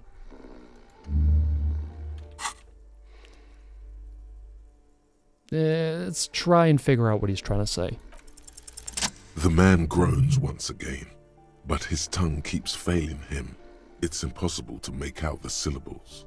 A hand emerges from the blankets, trying to gesticulate something. And then it dawns upon you, clear and surreal. Pigs, he says. He's trying to call you pigs. You're awake. He's awake. His hand falls back on the bed, limp and defeated. A loud snore escapes his mouth. He's asleep again. At least he got to say his piece. True, true. Alright, well, you know, we may have taken his speed, and he may well be relying on that in a few different ways. We may have just made this man's terrible life considerably worse. But we let him call us pigs, so really, I think that's balanced. I mean, it's not really, because it didn't even cause me any morale damage. But you know... Master Investigator, you just can't keep yourself away from locked and hidden places, can you? Hey, I'm not some sort of a peeper. Sure, friend. This is nothing sordid, nothing inappropriate. You just have to do this. It's your duty. Exactly. Well, I did just free up a slot, so that's quite fortuitous. -1 cop brain. By now it's clear you like to look inside containers. You like to open doors and see what's behind them. Maybe secrets? Maybe more juicy containers? Let's be honest, you like all containers. Trash cans, utensil trays, manholes, coat pockets, secret containers left behind by the Philippian kings that hold forbidden relics. Okay, you haven't come across one of those yet, but one day...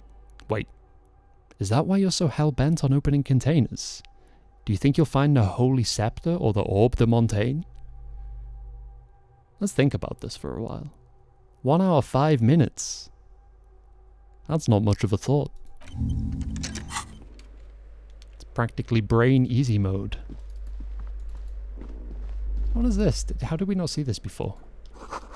Moss crawls on the bathroom tiles. Actual moss. Well, yeah, I didn't think someone went in there and put fake moss up. Like, I get that that's, like, pretty grody, but... I don't know if it's an actual moss situation. Where do these various doors go, then? We've sorted out the Kuno side of things. Let's speak to the cleaning lady. Because we actually just walked all the way by her. I was like, I'll speak to her once I stop just looting things. Then I kind of just never stopped looting things. Now I'm actively thinking about how much I like to loot things for another hour and 5 minutes. Give me a moment. An elderly woman is leaning on her broom, her knuckles white as bone. She seems to be having difficulty breathing. The cold never does any good for my bronchitis. She sneezes into a duck. She sneezes into a duck. Whatever. This woman's health is failing her. There's not much to do. Not in this damp. Are you alright? Should I call a doctor? I'm fine. Fine. Don't you worry about me. Now, what do you want from me, policeman? I have a few questions about these apartments. Ask away, policeman. Do you know who lived in the foreclosed apartment? The hell am I supposed to know?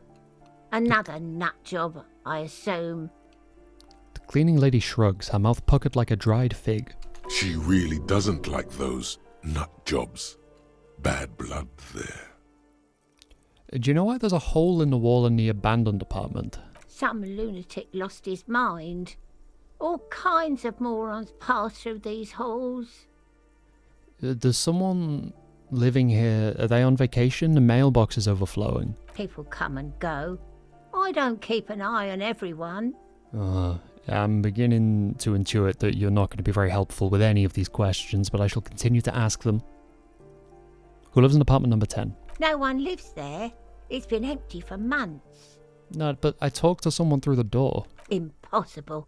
I would know if someone had moved in there. She pauses, eyeing the hallway. Maybe it's those countercultural people again. Breaking into a house like it's a public space. You're a policeman. Be good and take a look, will you? Yeah, I'll see what I can find. Great. Young people. They're worse than rats. You know, always littering the hallways with trinkets and empty beer cans. And baubles. Who lives behind the padlocked door? Oh, that one is a scientist. A future scholar. Suddenly the old lady's face is beaming. I think he studies astrology at the community college. Education's good. I always tell them to study. Astrology? Something to do with all those stars around his door. He asked me to leave his drawings up on the wall. You mean the stars and the antlers? I think that's a symbol of communism. The symbol of what now? Communism, you know, like in the World Revolution? Never heard of it. Who lives at the end of the hallway? Uno de Reuter, I think his name was? I don't want to talk about De Weeters. De Weeter, sorry, my mistake. She starts digging for something in her pockets. Why not? Addicts. All of them. And sometimes I hear them screaming. She winces. They don't like me cleaning behind their door. Think I'm listening in on their fights. So she doesn't. Not after that one time. There's a that one time here. We saw unpaid utility bills. Aren't they going to be evicted? No one likes them in this building. It's only because of the kids they haven't been thrown out. I don't like talking about those people. She looks down the hallway. Yeah, what can you tell me about Cindy? The artiste? Nothing I can do about her, I'm afraid. She ruins the walls faster than I can clean them. Still... She leans on her broom. She leaves an old lady to her business. More than I can say for others. Alright, message received. She mumbles some kind of a response, then hacks something into her handkerchief. Before I get going, who are you? I'm no one. Just an old woman who cleans these hallways. Do you live here? If you can call it living. I have a little room upstairs right next to the coal room. It's barely bigger than a closet. But I don't complain, no. I have my bed and my aching bones to keep me company. And that's all I need from this world. And all she gets, too. The coastal wind beats down hard on the coal room door outside. Splashes of waves make the balcony slippery. This is clearly not a real person, and I don't remember them coming up. But I'm looking for Martin Martinez. Oh, you'll find plenty of Martins here. Don't you worry. She smiles a gap-toothed smile when she hears you mention the name. What do you mean? I wasn't joking. Pea-brain. Someone played a trick on you. Martin Martinez is a name for anyone who comes from Martinez, like Jim Jamrock or Raoul Ravachol. Holy shit, Jim Jamrock Abrams and George Raoul Revachol Martin. Two of the biggest names in the industry. Condensed within one RPG. Oops, you really didn't get the joke there. No, you didn't get the joke because there's like... Because... J.J. Abrams and the George R... I thought it was obvious. Me anyway, too. officer, we don't have the witness's name. Alright, fucking name. How about young male in his mid-20s, dark hair, skinny build? Smoker on the balcony. Do you know where he lives? Yes, yes. I know who you mean. The scrawny boy who's always smoking like the devil, right? She looks at the other end of the hallway. Somewhere in the building, a child starts crying. You hear a radio tuned to a talk show and someone taking a shower. What's he in trouble for? No trouble, I just want to talk to him. Do you know where he lives? Talk? She squeezes her broom, trying to catch her breath. He lives upstairs in room 28. Go to the balcony. It's one of those doors there. He's usually home in the evening. Thank you. We should go check out his apartment on the balcony. See if he's home. Thank you for your time, Mum. Okay. So, which of the 3 doors do we take? This one first, I guess. Should, I think, take us to Cindy the Skull? Thinking about its proximity to the door that I entered the hallway from. If it's that side of the building, it should be right above there. So unless evening descending has displaced her. There we go, Cindy the Skull. How about that? Ooh, the piggies have learned how to saunter up staircases. I didn't think you could do that with hooves. But here you are. That's right. We've evolved. Yeah, I can see that. Cool mutations. She crosses her arms. That smell coming from her paint bucket. It's not paint. It's heavy fuel oil. Yo, is that heavy fuel oil? Red-dyed heavy fuel oil, intended for exclusive use in government vehicles, to be precise. He says, studying the contents of Cindy's bucket. What did you think I was using? Aquarels? Sucked it out of a cop's fuel tank myself. Back in Jamrock. Fumes are bad for you, okay? Something to think about next time you're driving around in your pretty little piggy carriage. Uh-huh. I see. Well, catch you later, Cindy. It's a cool skull she's done up here. Presuming that's her handiwork, of course. I believe that's heavily implied. Kim, you gotta stop just phasing through what this door is locked. You can't get in. Fortunately, Kim can phase shift. So he can just go and do the investigating for us, I guess. I'll wait. How did you get trapped in the coil? What are you doing in there? I'm gonna get you out of there. You don't belong in there. He was actually almost trapped. It looked like he was following the bars along the inside. Truly jailed. So is this the other balcony door? No, it's not. But this does resemble the screenshot of the item that I want, that I already had in my other playthrough but could not remember where it came from. At the start of the stream I was saying there's a particular thought I want because it's going to really help. Like, mechanically, it makes the game a lot easier for me to play. But I couldn't figure out where I'd got it from. I think it's from here. 100 tiny feet scurrying beneath the grate, the rats of the city. Someone's been sleeping here, recently. Enough coal to last for several winters. Smells of chemicals. Fire! Suddenly you feel the box is on fire. Why? Oh, because it's got Pyrrolidon in it. Sensational. That's good stuff.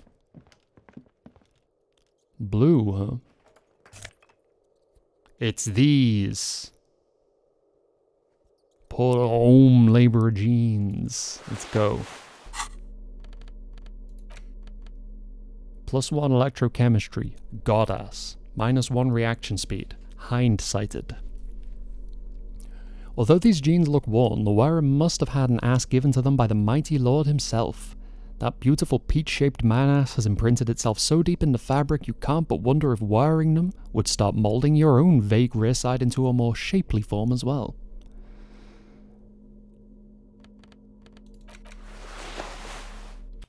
But it's this. This is what I needed. The pockets of these new jeans are perfect for sticking your hand into.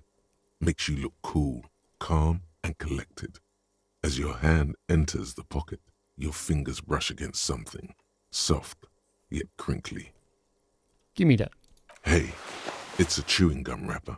It reminds you of the fruity juice of apricots. You should inspect it closer if you have time. Something about the wrapper's texture is familiar. Not familiar in a good way, you might say. There's pain in there somewhere. The pain threshold to kick up on a textural note, you'd think it'd be sandpaper. But I guess pain threshold is more connected to emotions than it lets on through its particular placement in the physique column.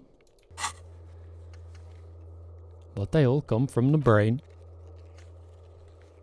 And there's always crosstalk. Pick up dice from the dice maker. Not yet. Investigate apartment number 10. The cleaning lady said the apartment should be empty, but there's definitely somebody inside. Could it be counterculture people? Investigate and report back to the cleaning lady in the apartment building's hallway. We'll get there. Don't worry. So how's my head? No complaints. I actually have several complaints here. I don't want to forget Lawjaw. Wait, succeed all hand-eye coordination passives? What the hell? That's good stuff. Especially considering I don't have that much hand-eye coordination. This still confuses the hell out of me. +2 hand-eye coordination against enemies in FT 500 armor. We're like 30 hours in. I have yet to encounter an enemy. But I have this, and I have a bullet in a bullets section, which is fascinating, and I don't know how much of that is the game just trying to fuck with my head. Sometimes it feels like Half-Light is chiming in to confuse me in some beautifully appropriate ways, but all the while, these could be things that actually become mechanically relevant in gameplay, and I don't know. It's fascinating. But it definitely leads to apprehension over forgetting any of these thoughts. Or at least the ones I'm specifically referring to. Critical success and failure thresholds lowered by 1. I'm tempted to forget this just because I still don't fully know what that means. Success thresholds being lowered seems good. Failure thresholds being lowered by the same metric seems like it could maybe be bad. But no? I don't know. It's hard to tell which ones of these are actually not that great. Hobocop we keep. Kingdom of Conscience probably is alright. The morale healing is a big deal for us because we have low volition. The greatest threat to our life and our success is demoralization. So, +1 Inland Empire from Motorway South and all my intellect white checks unlocked. But that happens once, right? I can forget this and then I think those don't relock. That would be a bit cheeky. I don't know if it even has a way of keeping track of that. It's technically possible, but I don't think it'd do that to me. A gleaming chewing gum wrapper found in the pocket of the labourer jeans. It gives an ever so faint scent of apricots. Your mouth starts watering. Okay, let's... Oh, actually...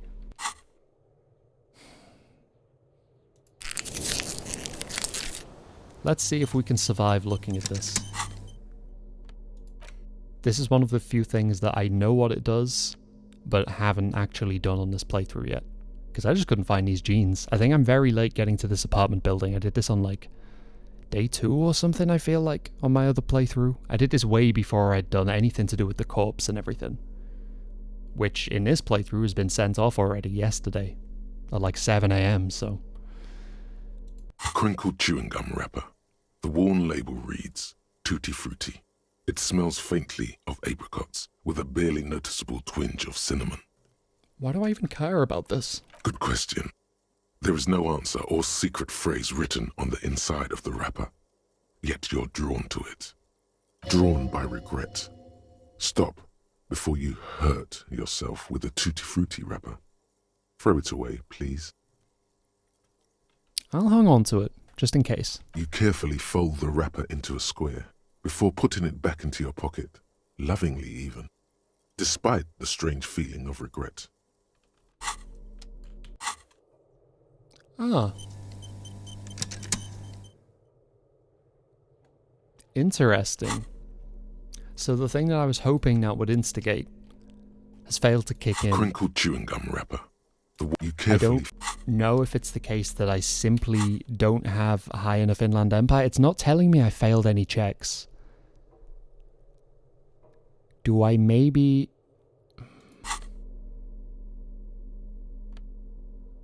I'm trying to piece together the memory because I know this has a relationship with the ledger. You found in the trash. Oh, and an incredibly cool piece of kitchen tissue is stuck to the back. So I have smelled it then. The acidic stench of rotting food is rubbed off on the cellulose. It now forms the base of the experience.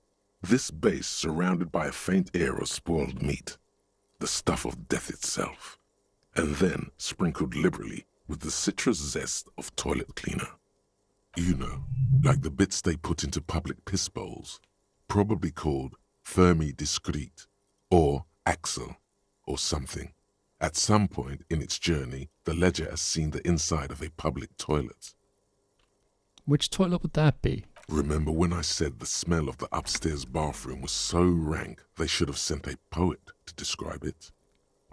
Not really. Maybe you should pay more attention then? Anyway, what your nose is trying to tell you is the ledger was dropped into a toilet in the Whirling in Rags by you. The toilet cleaner in your room smells exactly the same. Damn, I got a toilet cleaner living in my room? I don't even pay him or nothing. Without resistance or sound, the two panels move against each other. The compartment is now open. Inside, you see 2 ticket stubs and a handmade postcard. I'm sure I already did all this. I can see that they're grayed out. Thin wax paper has been glued to a piece of cardboard. Sounds like leaves rustling when you pick it up. You see violet flowers, floral patterns, patches of glue. Is it this? It smells of chewing gum. Oh shit. Apricot flavored. Well, there you go. I guess I just didn't exhaust all of the ledger's stuff. Exactly like the gum wrapper you found. The same brand of chewing gum. Well, there you go. Your fingers are sweaty. There is a sweat mark where they held the wax paper. It's slightly, ever so slightly, difficult to breathe once you've done so. The drawer is locked. Blue ink drips from the white pages in your hand. Your hand shakes. Okay. Still no thought, huh? Huh. This happened very organically last time. So much so that I feel uncomfortable attempting to force it now, but this thing's gonna let me zoom the camera out more. And it may be my favorite thing like inside the game regardless of the feature, but I want the feature as much as anything else because it's very useful. There it is again. The scent of apricots with a touch of cinnamon. Smells like the end of some distant summer. The surface of another planet or some ancient temple. Bitter, citrus, sweet. It seems to grow stronger like a glow with every breath you take. Until a blossom of skin and flower petals erupts behind your closed eyes. Made of toffee, cream, and distance. You just had to take a dive. Your heart working overtime, trying to keep up with the panicked synapses firing all over your brain, moving liters of blood through you, panicking. Feels very, very familiar. Harry, please, you were supposed to discard it. Shut up, Inland Empire. You're only like 3. And the only reason you're 3 is because I don't want to take my zany tie off. Ancient temple? Yes, from the height of antiquity. A long, long time ago. Millennia ago. On an island of time you can never return to. I will say on this playthrough, it's beautiful getting to see stuff I haven't seen. But I miss not seeing stuff I already have. I love Inland Empire. I love empathy. I love conceptualization. I'm really missing hearing these 3 chiming in all the time. Drama's pretty funny too.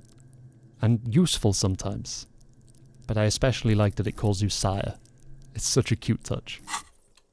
End of summer. The sun sets into the sea, but the water does not boil. Instead, it turns to liquid gold. For a moment, the world's store of precious metals seems to increase dramatically, and you are rich. There is a movement next to you, the shuffle of a small coat, warm like the evening.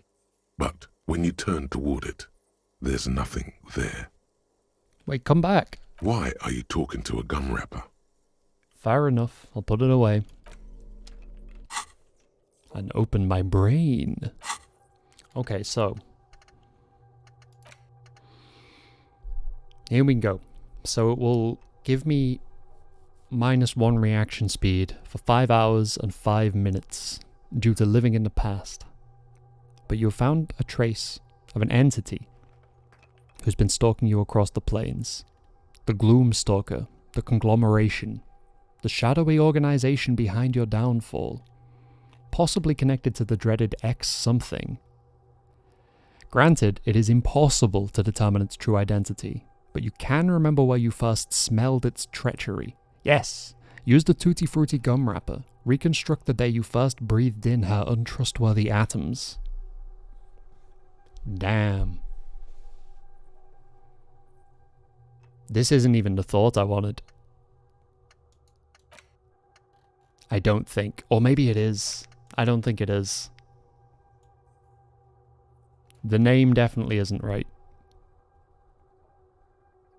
But I don't actually know how to get to the thing that I'm looking for. Part of me wants to get started on this. It's going to take 5 hours, 5 minutes, right?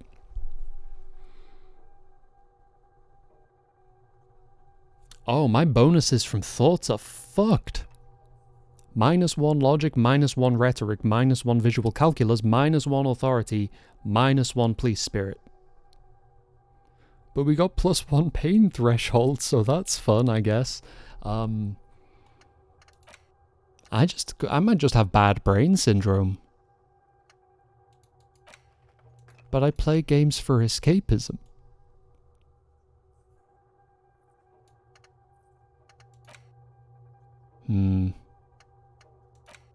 Getting healed by the failures feels big. Left-wing dialogue options give +4 XP still seems big.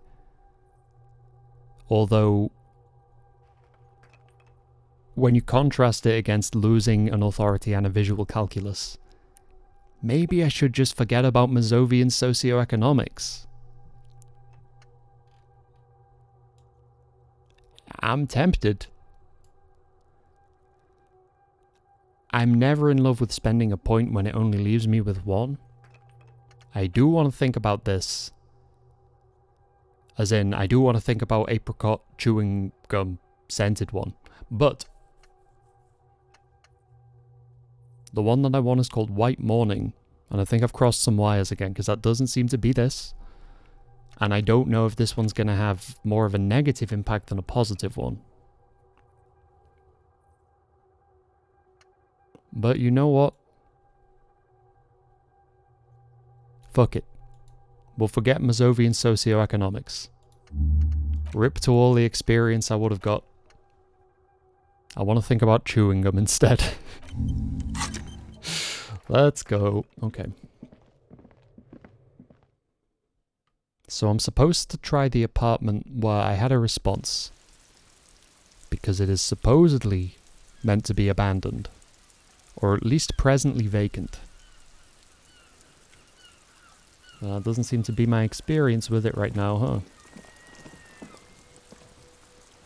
So let's look into it. I forget which one it was. Is it the one where it was like, you should come and kick this door down later, that'd be fun. Because, sign me up.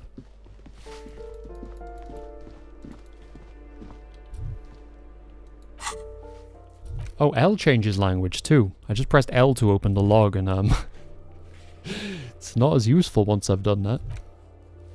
Oh, look what it does to the size of the numbers though. Cool.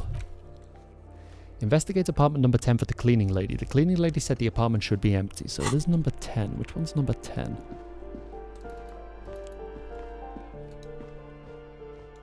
I'm trying to pick numbers out, but I'm not seeing any. Is it the one that... You hear someone walking around inside, rearranging the furniture. The number on the panel says 10. This apartment's supposed to be empty. Did you break in here? Excuse me? Of course not. Scare them. Suspected of some big crime. I don't need a warrant if I suspect there's been a break-in. Oh, come on. There's a pause before you hear the door being unlocked. That was smart. The lieutenant says, nodding toward the unlocked door. Finally, some respect. We are intermittently respected by various characters in this game. I can't keep acting like nobody ever respects us. Nor can I pretend that respecting us is in any way justified or warranted. But, you know, we're trying. Looks like a fine mattress. Don't be ridiculous. You can hear it swarming with bugs. Yeah, that doesn't seem like a fine mattress at all. It's about as bad as you could ask for. A blister pack of medicine peeks out of the box. You should take it. Okay. Ooh, Hypnogamma. This heals all the morale I'm ever allowed to have. Black monk straps, +1 to indirect modes of taxation. I think I've maybe internalized and forgotten that thought, but we'll take the shoes. I mean, who am I? Oh! Wait, what? I'm just goofing. New boot goofing. Oh! I'm sorry for boot posting again. I spent over 20 minutes making it for some reason, so... Hey!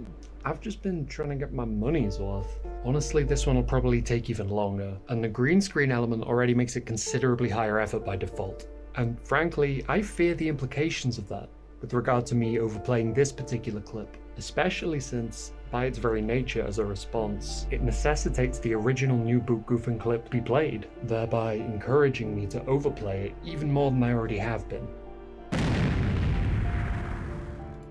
Satisfied? My name is Marielle Charpentier, and I'm an agent with Martinez Realty Associates. I am not breaking in, as I have every right to be here. The keys, see? I'm sorry, you're with the MRA? Uh-oh. Boy, there are a lot of different keys there. More than 20 at least. She doesn't really fit that demographic, though. Do you want to see my ID as well? You can't legally ask for it, but why not? Want to see my residence permit too? She fumbles through her purse, fishing out a light paper-clad passport. Yeah, let me get a look at that thing. It feels flimsy in hand, with the words Revachol Zone of Control written under a nondescript municipal logo. There's a picture of her with shorter hair inside, along with all her personal details. Nice haircut. Thank you. Do you have any questions? I need to be back in Midtown in an hour. What are you doing here?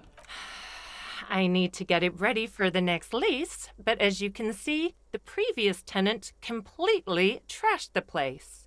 I fucked shit up too. Ha! Sounds like you've spent too much time undercover in some rock band. Who lived here? It was some kind of a moribund old man Yo, who we got used a mom. to be a business owner. You'd think they'd make rent. She stops, hesitating. But that was months ago. Anyway, was there anything you wanted, or is that it? I'm in a hurry. Who lived in the foreclosed apartment down the hallway? Oh, that's another huge mess. The former tenant owes us 3 months of rent. 3. We closed the apartment and planned on auctioning off the valuables, but... And again, I have no idea how stupid mistakes like this can even happen. But Ron, when he came to close the door, didn't close the neighboring door. And there's a hole in the wall. So preppy. She's probably on some low-grade performance enhancers, like Preptide or Pericanine. Or she's just like a real estate agent. A hole in the wall. Can you believe it? And then the tenant ran off with his stuff. He's gone. The money's gone. Just like that. Holy shit, I just realized. She's Jerry Seinfeld. A hole in the wall. Can you believe it? Like, listen to her when she talks. Well, it does not disappear from my hands. No, I don't let it. Okay, not that. Some of the intonation she does sound like the inflections. They sound like Jerry Seinfeld getting agitated about some word he's made up. It couldn't have been that much money. These apartments look pretty shabby. These apartments are perfectly fine. They have gorgeous architecture, a million-real view of the bay, good ventilation, neighbors, life, spark, and they are affordable. I think it's also kind of to do with the way the upper register of our voice kind of breaks sometimes, which certainly older Seinfeld's voice does constantly. He's very hard to listen to these days, aside from the fact he's like a child grooming piece of shit and stuff. Just the way he talks is gross. I can't even begin to emulate it. It's like, it gets to a certain point and it just becomes a wheeze, but it still has a tone to it. Oh, it's weird. Modern Seinfeld sounds very strange. I'll tell you, Martinez has a future. In a few years, it's going to blossom with artists and creatives and those radio computer wizards. So, wait, what happened with the wall? Don't ask me what happened with the wall. I have no idea how we're going to find the time or resources to fix it. Both apartments are now unrentable. Both. She's still shaking her head, manicured hands now crossed over the chest. That's all, thank you. Of course. She replies with a smile, but her eyes remain glazed over. She's been waiting for you to leave.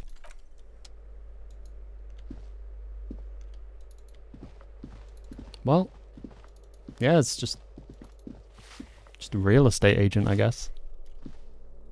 Give me a moment. The cleaning lady still seems to be having difficulty breathing. I didn't find any counterculture people in apartment number 10. It was just a real estate agent setting up the room for new tenants. I see. I hope some good people are finally going to move in. This place needs them. Holy shit. The things I can say here. No one is coming. There will be nothing but squalor unless we start killing real estate agents. We won't be killing anyone. And you shouldn't say things like that. You're right. A police officer. There's been enough killing. I've seen it. She's seen it and known those who have been killed. Well, I'm off. See you. I feel like we just upset that lady for no reason. I didn't even read the other options. That one was just so extreme. I was like, you know what? Fuck it. I'm gonna pick an extreme option for once. I'm scared the game is gonna call me boring otherwise. So, just to be clear on where I am.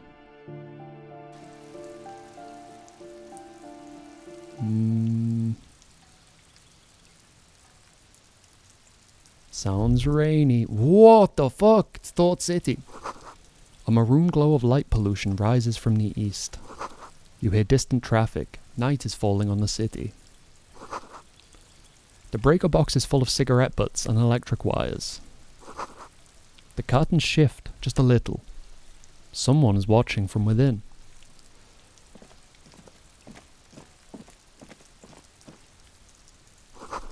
Just a door. Nothing for you here right now. Oh. Miyazaki. Someone's growing rosemary, thyme, and a cactus. This is the door to apartment number 29. Complete silence. Whoever lives here isn't home. This is the door to apartment number 30. Voices from within, singing along to some buoyant dance track. Ooh, whoa, I missed that. There's a blue box on the wall. How did I miss that? I was holding tab. It was hidden from me. For reasons it refuses to disclose. Wait, there's something else down though. I guess I wasn't holding tab. I guess I was just chasing thought bubbles, huh? It happens. Yo, money bin. So I got to imagine that the stairs come out here. which I think is maybe behind Kuno This S. door is made of metal and appears to be reinforced. Someone here really values their security. Number 28. This is where the cleaning lady said the smoker on the balcony lives. Let's see if anyone's home. Knock on the door. No one answers. Looks like the young man we are looking for isn't home. I think our best chance to catch him is in the evening. It's 7 p.m. What are you talking about, Kitsuragi? He looks around, taking in the cold spring air. We should return tonight after we have finished with our day's work. How about 9 p.m.? Sound good? That's night. You call that evening, bro? Evening's like 5 until 9. Night's like 9 until 3. These are my own arbitrary distinctions, but I beg of you, adhere to them. It would be so helpful for the investigation if you could live inside my brain like all the rest of the bits of my brain do. What are you talking about? The smoker on the balcony. This is why we are here, right? He might know something about the murder. So, tonight at 9 p.m.? Sounds good. Tonight at 9. Tonight at 9 p.m. Right here. Apartment number 28. Good. Let's go. Well, he's written it down, so... Well, we got 2 hours to kill.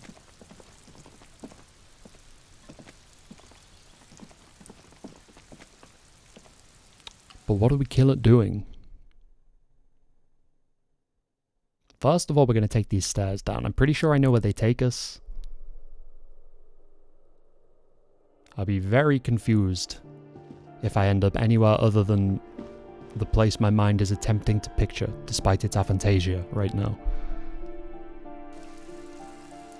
Show me familiarity.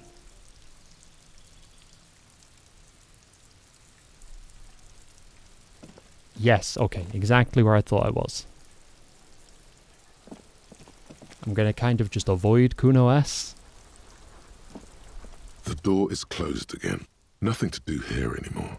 You hear someone inside, walking from room to room. Whoever lives here must be back home. Because I'm worried that if I try and interact with Kuno S, I will lose some of Kuno's respect, which has been ages earning. I'm not exactly sure how I earned it. I know the steps I took, I'm just not sure why they worked. He's a strange kid. I was about to go for BRB, but I should probably not do it in a place where the water causes audio glitching. So, let's get back over here first.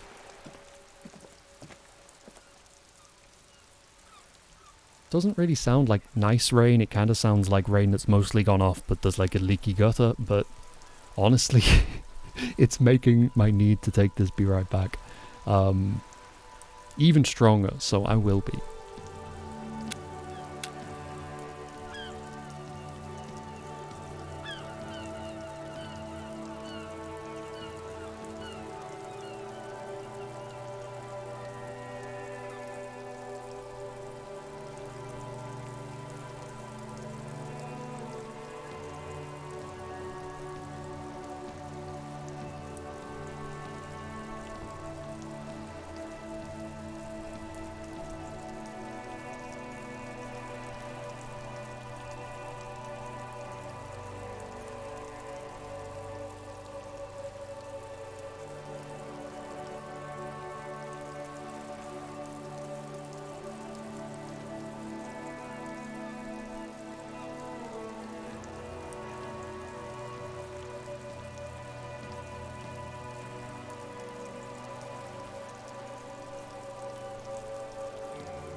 Alright. Bad syndrome, there we go. It's what I've been suffering from this whole time.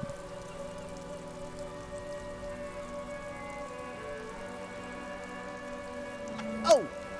Wait, what? Apparently new book grouping was still selected. Okay. Let me take quick stock once again. Dice aren't going to be ready till 2 AM. Report back to Kuno. Sensational. And then I wanted to use the speed to improve my chances of doing something that was going to require perception. I just cannot remember off the top of my head right now what that was. It was sooner. Yeah, okay. It was the 2mm hole in the wall. Understood. You're right there, Kuno lad. Kuno's like Kuno's dad. Kuno doesn't give a fuck about anything. You don't want to be like your dad, Kuno. Dude couldn't even call me a pig, right? At least you still got that going for you. I took care of the drug situation. Alright, so you got Kuno's kilo. Here is how we do it. First, you give Kuno Kuno's kilo, then Kuno gives you half back. I don't think you know what a kilo is, bro. That's how we split it. It's the best way. Street way. By kilo you mean gram, right? Kuno knows what Kuno means. Okay. You don't need more drugs, you're 12. So what does he want? First I give it to him, then he gives me half back. If he doesn't, based on my previous actions, logic dictates that I could once again punch this child in the face. To say nothing of the fact that my logic stat is 1. I want him to like me. I also want amphetamines. It's a tricky situation. There must be somewhere else I can get some. Maybe I could use some then give it to him. Would he notice? Shit, he might do. I'm tempted to do it right in front of him and then see if these dialogue options change. Give me a minute, Kuno. The fuck are you talking about? Getting Kuno all worked up for nothing? I will stay worked up because I'll be back. Just give me a second. Kuno doesn't fucking care. Yeah, I don't believe you on that one, mate. I think you care quite a lot about certain things. Oh, I didn't read this. These pair and Ingersoll shoes have no lacing, but a strap and a buckle. Due to their elegant and affluent design, they've been described as the most advanced dress shoe. So advanced, in fact, that walking through slush and mud does not leave a single trace on them. Yeah, these sound hydrophobic like Rejoice Messier's coat. At least by her description of the thing. Upon her refusal to hand it to me, which was incredibly rude. 5 uses, yeah, we could. I just want to confirm. Like, this should definitely... Hello, electrochemistry. Now that you've acquired some stimulants, it's time for a little pick-me-up. Time to detect. Wait, but Kim's here. He'll be disappointed. See? That's your problem. A lack of confidence. Speed can help you with that. And, Kim, it can help you with everything. It's speed, not coke. It's not going to make me confident. If anything, it'll make me anxious. This is going to be really bad for my health, isn't it? It's not ideal, no. But you need the zeal. Let's face it, you're never going to finish this case without cheating. Will it make me into a super cop? It will make you into more than that. A mega cop. This is your modus operandi. This is how you've done it for years. Let's go. Alright, my body is ready. You raise the bottle, close a nostril, and inhale furiously. The rush is almost immediate. It tastes bitter and caustic, and stings a bit inside your nose. Mamma mia. Good to have you back, Officer Megacop. The world has been waiting. Now the taste is slowly receding into your throat. The rush is growing in intensity, your little heart pounding like a bird in a cage. A sweat breaks out across your brow. Your jaw clenches. I don't want him to yell at me, it'll damage my morale. But I'm not trying to, like, hide it from him. But he's watching, you know? Like, he saw me take it. Kim, I did a little speed. I hope you don't mind. It was for professional reasons. I'm not your mother. I don't care. Do what you have to do. Ah, what the fuck? How disappointing.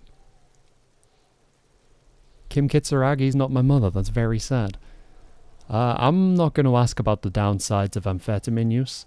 I don't know if my morale can handle it, so let's just boogie. Spring. Everything is clear around you. You're ready to concentrate on the next task in the task chain. Does that speed brain? I mean, not really though. It's what it's meant to do, but it kind of doesn't do that to me. I still just have a task nebula. I just have it faster. Kuno's like Kuno's dad? Alright, so you got Kuno's kilo. That's how we split it. It's the best way. Street way. Alright, fair is fair. Wow, that's heavy. Oh. There you go. More than half in there. Kuno's fucking honourable like that. Oh. Holy shit. Okay, so I kind of scammed him a bit. I took some of the speed before I gave it to him. Then he still honoured his side of the deal and split it in half and gave it back to me, which is good, because you can't actually split 5 in half anyway. So I think I accidentally just got the optimal amphetamine distribution situation. Sensational stuff. There is no movement on the lieutenant's face as he stares intently at the trash container. I'm disappointing him so much. Now tell me, how the fuck are you still alive, pig? Kuno, I met your dad. Yeah? How are you still standing, pig? You sneaked past him. I killed your dad, Kuno. What the fuck? Why can I say this? It doesn't even say lie next to it. Man was just asleep. I don't know. I don't want to break the kid's heart. He clearly fears and looks up to his father. I don't have a dialogue choice that supports that delusion. I can lie and say I killed his dad. That's a bit fucked up. The kid's 12. It's a bit fucked up to lie about killing anyone's dad, or to kill anyone's dad, probably. You'd need some pretty extreme circumstances to argue that that was something worth doing. I wouldn't say that these fit that description. He's not going to respect us if we say that we just sneaked in and out. He will actively disrespect that, and I don't want him to disrespect me. That's not going to get us anywhere. So I guess we just tell him the truth. Kuno, your dad is a half-dead alcoholic. He was sleeping under some clothes. What? His eyes become large and round. Fuck right. Kuno's dad was sleeping like a bum. Kuno told ya. Kuno's dad doesn't give a shit about anything. Fucking breaking and entering shit. That's nothing to Kuno's dad. He's not wrong. You got lucky, pig. Kuno knew this. Kuno's fucking violent fiend dad's been drinking hard lately. Kuno knew you have a way in. Narrow window. Kuno window. I'm overthinking these options because I don't want to, like, lock myself out of potential future interactions with this character, but it's tricky. It's a little bit of a tightrope walk, despite the relatively low number of options I'm given. Let's not call him out on him saying Kuno window. This is just how he expresses himself. His whole third-person thing, yeah, it might be a way he handles trauma. There might be some element of dissociation in there. I don't think that's the thing we should pick apart. Telling him he doesn't have to be scared of his dad, it also doesn't fit his tone right now. I'm trying to not be too jarring, but I want to be honest with him, you know? I'm not going to validate or reaffirm his delusion. I don't know.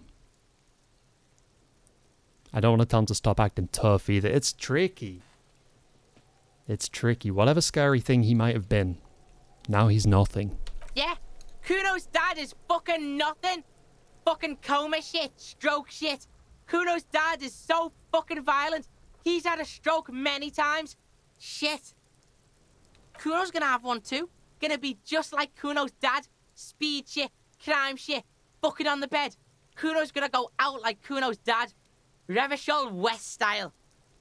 Oh. Stop saying all this sad shit, Kuno. The whisper comes smaller than usual. Fuck are you talking, sad? Kuno's got hard shit, death shit, nothing shit. What do I do here? I don't want to change the subject. It's clearly important.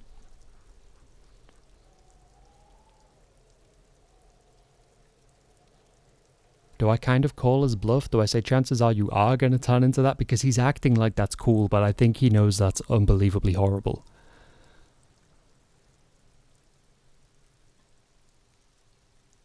And I don't know if framing it in that way will kind of draw his awareness to that or make him be like, I don't know, fuck.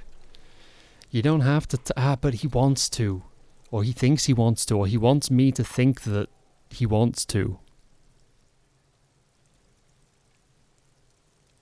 Fuck. Chances are you are going to turn into that. Fuck right I am. Now get your nun ass out of here before Kuno fucks it dead.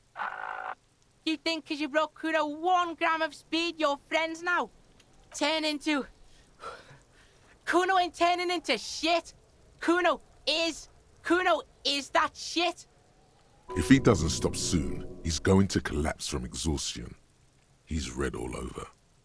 Kuno won! Oh, you won, Kuno! The relief is palpable. The little hat jumps up and down behind the fence. Fuck. There were tons of unpaid utility tills. There were... Little sip. As ever, pardon me, bashing the water into the microphone stand. And then jostling a loose knife on my desk. There were tons of unpaid utility bills there. Fuck right there were. Fucking 3 years or some shit. Let me guess. Kuno's dad doesn't give a shit about them. Yeah, that's right. Kuno's dad doesn't give a shit about that electricity and light shit. Just wants to pound on people and drink. That's no place to live in. You gotta find somewhere else. That's right. It's a shithole. Kuno's gonna move underground. Leroy shit. Ancient shit. Kuno's gonna live in a fucking catacomb. Yeah, in a tomb, Kuno! The little one seems overjoyed at the prospect. Yeah, I looked around and it's not an easy life you've got going on in that apartment. The fuck do you know about Kuno's life? Kuno's got plans. Get the fuck out of here. Yeah, we got plans! I think he's talking about himself. 6 meters underground, below piping from before the war, the collapsed remains of the Martinez storm drain system. There are 2 stolen flashlights with piles of batteries next to them, beside 2 bedrolls, in the dark and opening into the lower tunnels. Huh. Maybe I try 2 again? Yeah? How are you still standing, pig? You sneak past him. I can't say I killed his dad. I don't even think it'd have, like, big consequences. It's just too fucking weird. It was dark in there. We sneaked in and got out. Wait, no, I don't want to say that either. Because they'll be like, oh, that's cowardly. Fuck it. Every option. You got lucky. Kuno's dad was out getting more drink. Kuno knew that. That's why he sent you. Kuno cares about his pig. Doesn't want his pig to get hurt. He nods empathetically. Alright, let's conclude this business. Yeah, pig. This shit is done. Now get the fuck out of Kuno's face. Kuno needs to drop the bomb. I don't want to know what that Kuno means. doesn't fucking care. Truly. Alright, well... I don't think that went too badly. And he did give us some speed back, which I wasn't expecting. Still hours until we can pick the dice up. Oh, shit. I forgot about class here.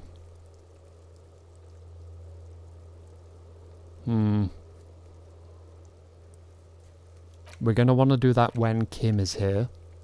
Because he's looking after us in this case. Unfortunately, we've already spoken to her. It was a long time ago. Days in-game. Weeks and weeks in my life. But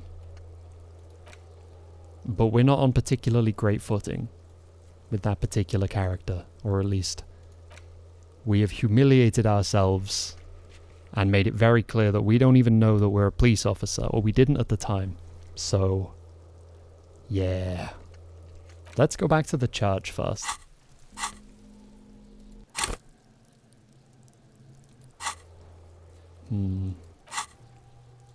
Also, I'm sorry if there's just like a bunch of background noise. I don't really know what's going on. Some kind of Morris dancing upstairs. Let me see. Church, yes, okay. Lost my train of thought, but I'm back on it. Dental plan, Lisa needs braces. Every generation hyphenates the way it wants to. Why can I never find a map? And once again, the game is not allowing me to fast travel. Which you just love to see. Because I don't know how the mechanic works. Oh, I can now? Maybe I could before. I don't know. Let's get back to the church. I don't remember, did I put point in suggestion? I was half intending to, or I was at least viewing it as a potential way to resolve this situation. I don't think I did. And the check hasn't reopened itself. Let me look. How do we do this?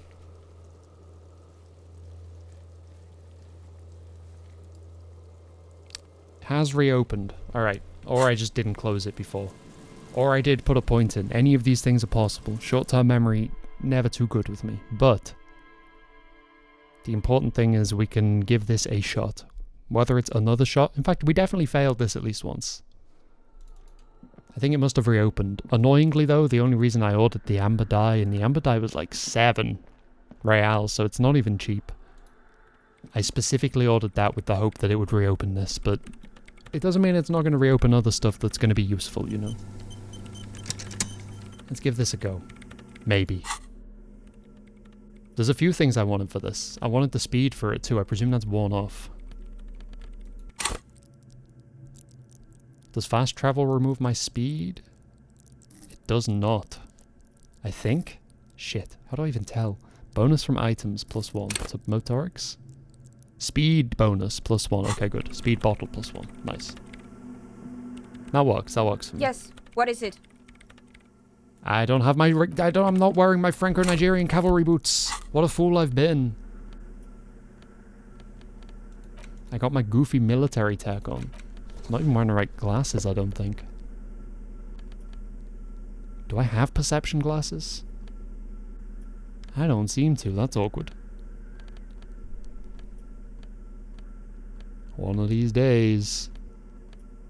See, there's somewhere I know exactly what they do. The first few items I've gotten locked into my brain. Unfortunately, everything that's followed, I have to check everyone. Yeah, I'm not seeing anything perception-wise. Except I'm definitely taking off this hat. Get out of here, hat.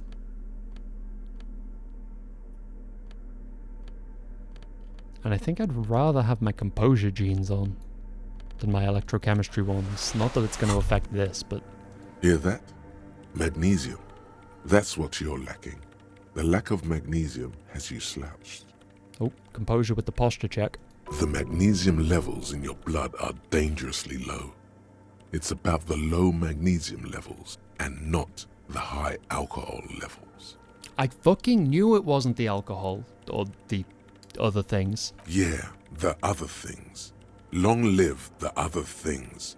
Made you strong as an ox, they have. So there's a lack of magnesium in me? Yes, and it's critical. Look at yourself. You're practically devolving into a fish due to the lack of magnesium in your bloodstream. So I need to mag it sideways? Mag it sideways? What are you talking about? You need to mag it up.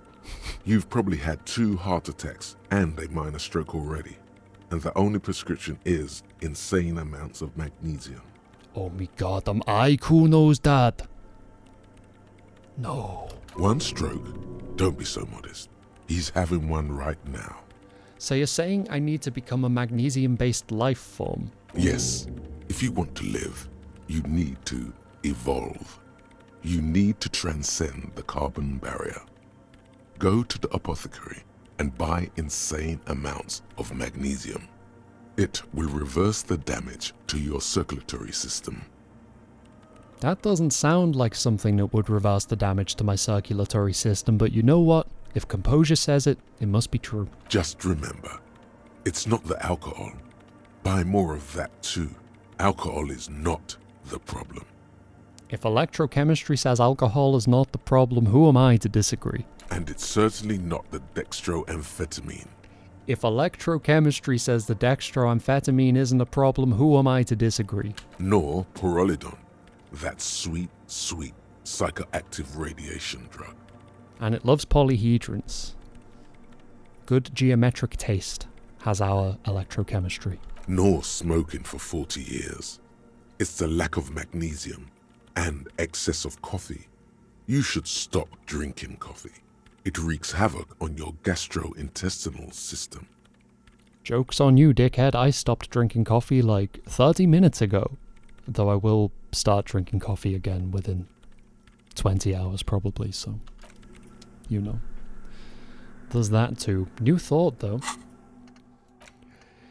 It is generally understood that human beings are carbon-based organisms fusing little carbon tubes together to form complex mushy structures capable of thought, love, and locomotion. It is also known that these structures sometimes like to take the edge off by consuming ethanol, amphetamine, etc. In such cases, it is important to supplement your body with magnesium. Tired? Mag it. Down? Mag time. Liver damage? Maximum mag. Some people say magnesium doesn't really do anything and that you just need to quit. What do we tell them? -1 shivers for 1 hour and 15 minutes, no shakes. Oh, we're almost done with the Jamrock Shuffle and all. 5 minutes left on that one. I would like to get this in the cabinet, but my head is overburdened with all of these thoughts, many of which contradict each other, almost all of which have a detrimental impact upon my overall skill set. But it's the other bonuses. In fact, this one's just amazing. Anti-object task force is a wonderful thought. It heals you, it raises your physique learning caps, like... But some of these are real double-edged swords. And one of them is going to get kicked to the curb at some point. Probably. We'll have to see.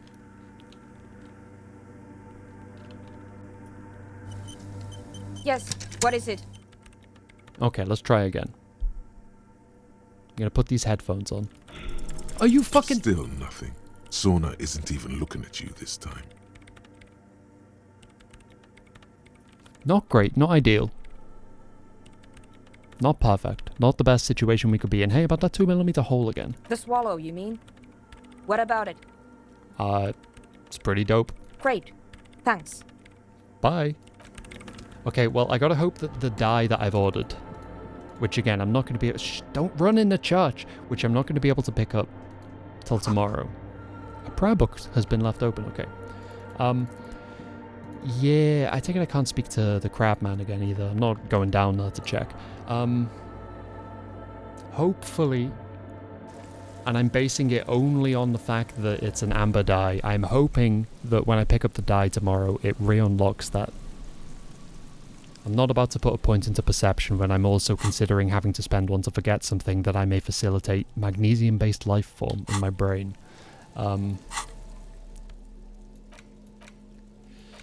Okay, so now we're going to go back to the whirling, I guess.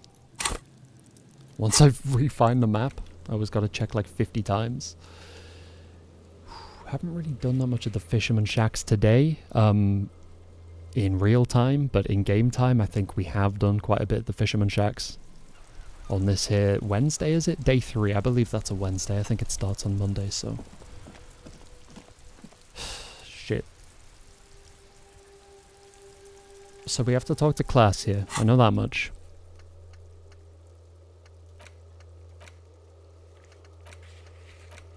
And, I don't think it's worth approaching a cell until we've passed the perception check in the church, at least.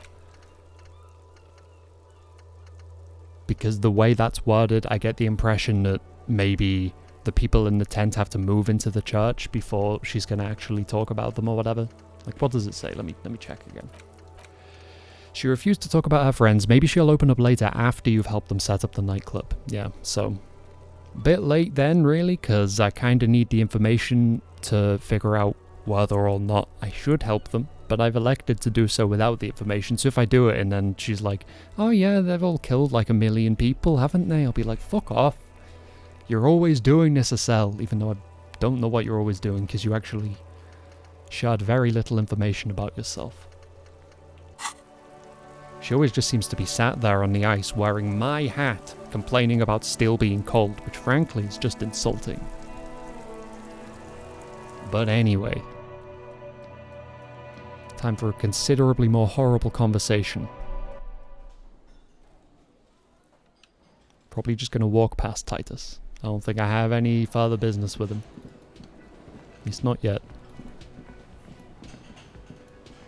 Did I speak to these people? Who are these people? A woman in an RCM patrol officer's uniform winces as she notices you. I would really prefer not to talk to you right now. A patrol officer is the lowest rank in the RCM, below lieutenant and sergeant. Is everything alright? Why don't you want to talk to me? I don't know. I mean, why would I want to talk to you? It's kind of cool to see another cop. I thought Kim and I were the only ones. No, you're not. You're not the only cop in the world. I just might be the only superstar cop in the world. Okay, fine. Let's talk. What did you want? You're the police, right? Cool. So am I. I don't know what to say. Don't say anything, Judith. Wait, is he police? Me? No. I'm just a man with sunglasses. I like wearing sunglasses inside. Sunglasses and a fucking wig. Huh. Either this guy fucking rocks, or he's undercover. What are you, the police, doing here? I'm just looking out for... No one. I'm just a man with sunglasses. And you are? It would be... The man looks at her. Okay. I'm meant to chime in and say what she is. Okay. A policewoman? Yes. A policewoman who just wants to do her job. That's all. Something about the man with sunglasses and you, the energy between you two, is making her uncomfortable. Mm-hmm. I mean, I'm gonna put most of the blame for that at Sunglasses Man's feet. He sounded particularly aggressive. But you know, these people clearly know more about me than I do, based on stuff that happened before my acute encephalopathy kicked in, so what precinct are you from? What precinct? Fucking deranged lunatic. Wow, okay, bye. I'm sure they have good reasons to treat me this way, but considering I have no idea what those are, this seems very rude. And if you don't mind, I'm retreating inside my own brain now. The Jamrock Shuffle. In a way, yes, you are treasure hunting. Most officers from Precinct 41 do what is called the Jamrock Shuffle, cracking open containers. Most of them are from Jamrock or Coal City, the poorest parts of Revachol, that also overlap with the network of royal catacombs called Le Royaume, just beneath the streets. As children, you would all go underground, hoping to find treasure, and come back with a rat's tail or a used needle. That playful curiosity must still be in you. Who knows, maybe one day the Orbe de Montagne, the Holy Scepter, and the Cocaine Skull will all be yours. So it was Montagne. I fucking knew it. I at least quickly corrected from Montaigne. But it's weird because it's like in Rainbow Six Siege, every time I hear people talk about Montagne, they call him Montaigne. I'm sure it's Montagne in there, right? Find better loot. That's vague, to be honest with you. I gotta imagine that means like more money and stuff. It can't mean better clothing and stuff. Unless there are specific garments and things that you have to have this thought to be able to find in the wild, but that seems a bit too extreme. Though it would be really fucking cool. I can't deny that. I would not say no to some super secret Jamrock clothing.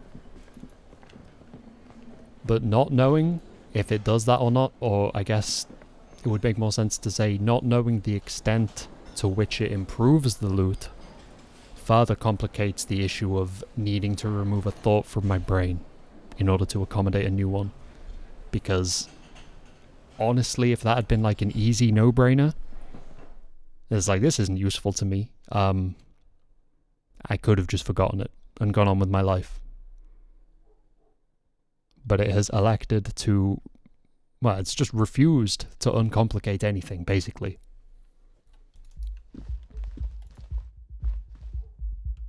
The door is closed. Who is it? A woman's voice answers, muffled by the door. This is the police. Can we come in? Come on up. The door is open. I'm drying my hair. Sounds like it's coming from upstairs somewhere. You could snoop around before going up. I'm sure I could. I'm also sure I probably shouldn't. But considering I just lodged the Jamrock Shuffle into my brain, who am I to say no? Hotel bill calculations. Looks like she's had an extended stay. Piles of dirty clothes. A woman's.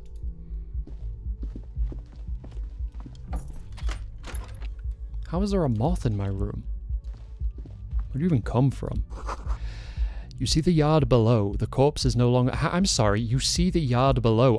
Did I climb on the radiator? How? I shouldn't be a cop. I should be hooping. I'm tall as shit. This medicine cabinet is full of wares. Sheets of pills, haphazardly stacked, one on top of the other. There's also a toothbrush somewhere in there. Let me see the toothbrush. It's been used quite a lot. But not for scrubbing blood off towels, or anything else interesting, it seems. Presumably just for the brushing of teeth, then. You know, Occam's toothbrush and all that. Look at the medications. Pharmaceuticals line the shelves. Sheet upon sheet of pill bottle next to pill bottle.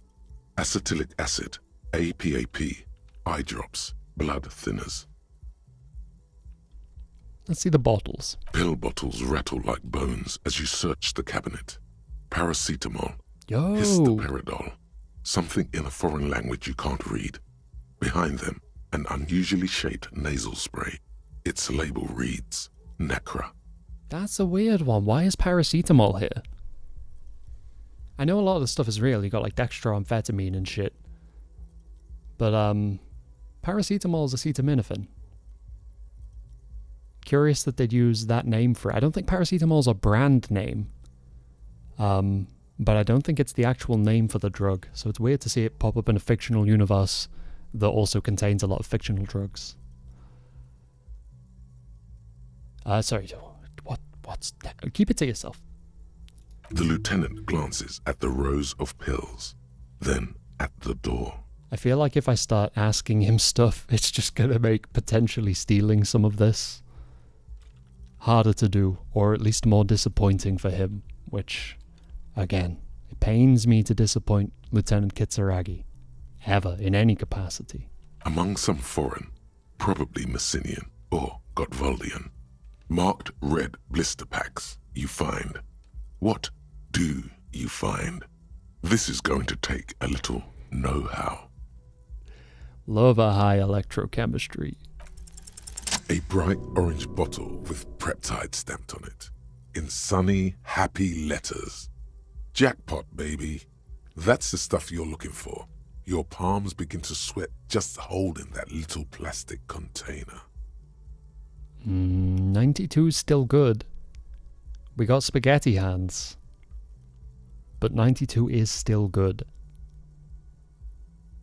I've lost XCOM soldiers to more favorable percentages, but they're still good odds.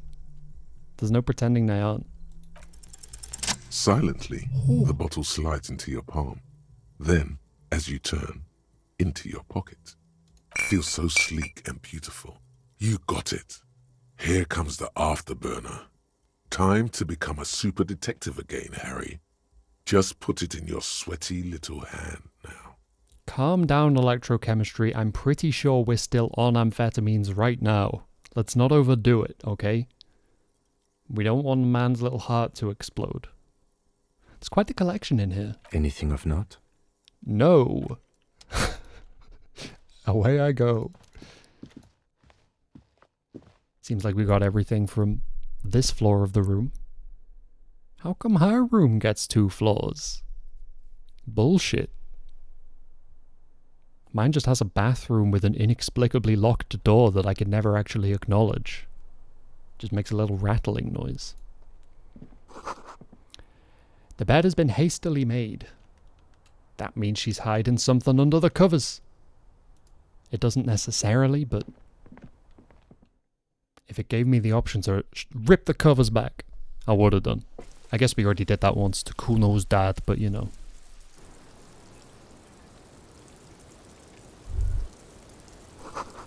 The smell of cigarette smoke in the air. Astra menthol.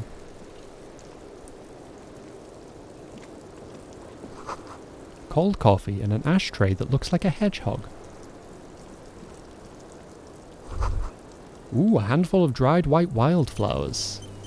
Just as you look at the flowers, a gust of wind raises them from the roof, picking them up in the air. Well, it's a red check. Grab it. You catch a single white flower between your fingers. The rest fly off into the wind. It's a Maybell. The odds favoured it heavily, but it's still lovely to pass a red check, even still. The young woman looks at the Maybell in your hand. Just a glance, then takes a drag of her cigarette. The lieutenant gives you an acknowledging little nod. Hell yes. Everyone thinks I'm the shit since I grabbed that petal out of midair. It's a pivotal moment in my life. How does this work?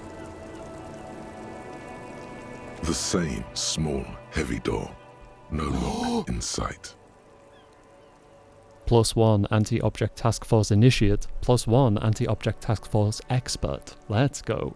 What does this lead to? I don't know.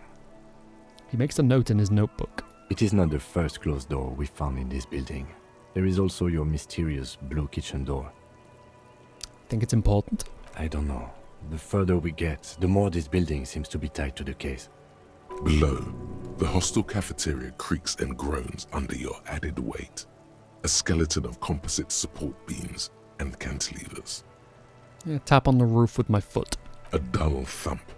Somewhere inside, a wind brace rattles from the imperceptible motion of the building. The vigilantes, the cadaver, and a number of people connected to the case are in or around this building. This door is part of it. It's not unimportant. Mm-hmm. Give it a little push. It's barred from the inside. You hear the bar rattle in the brackets. Miyazaki! Sounds like it's heavy, too. Very sturdy. My shirt off!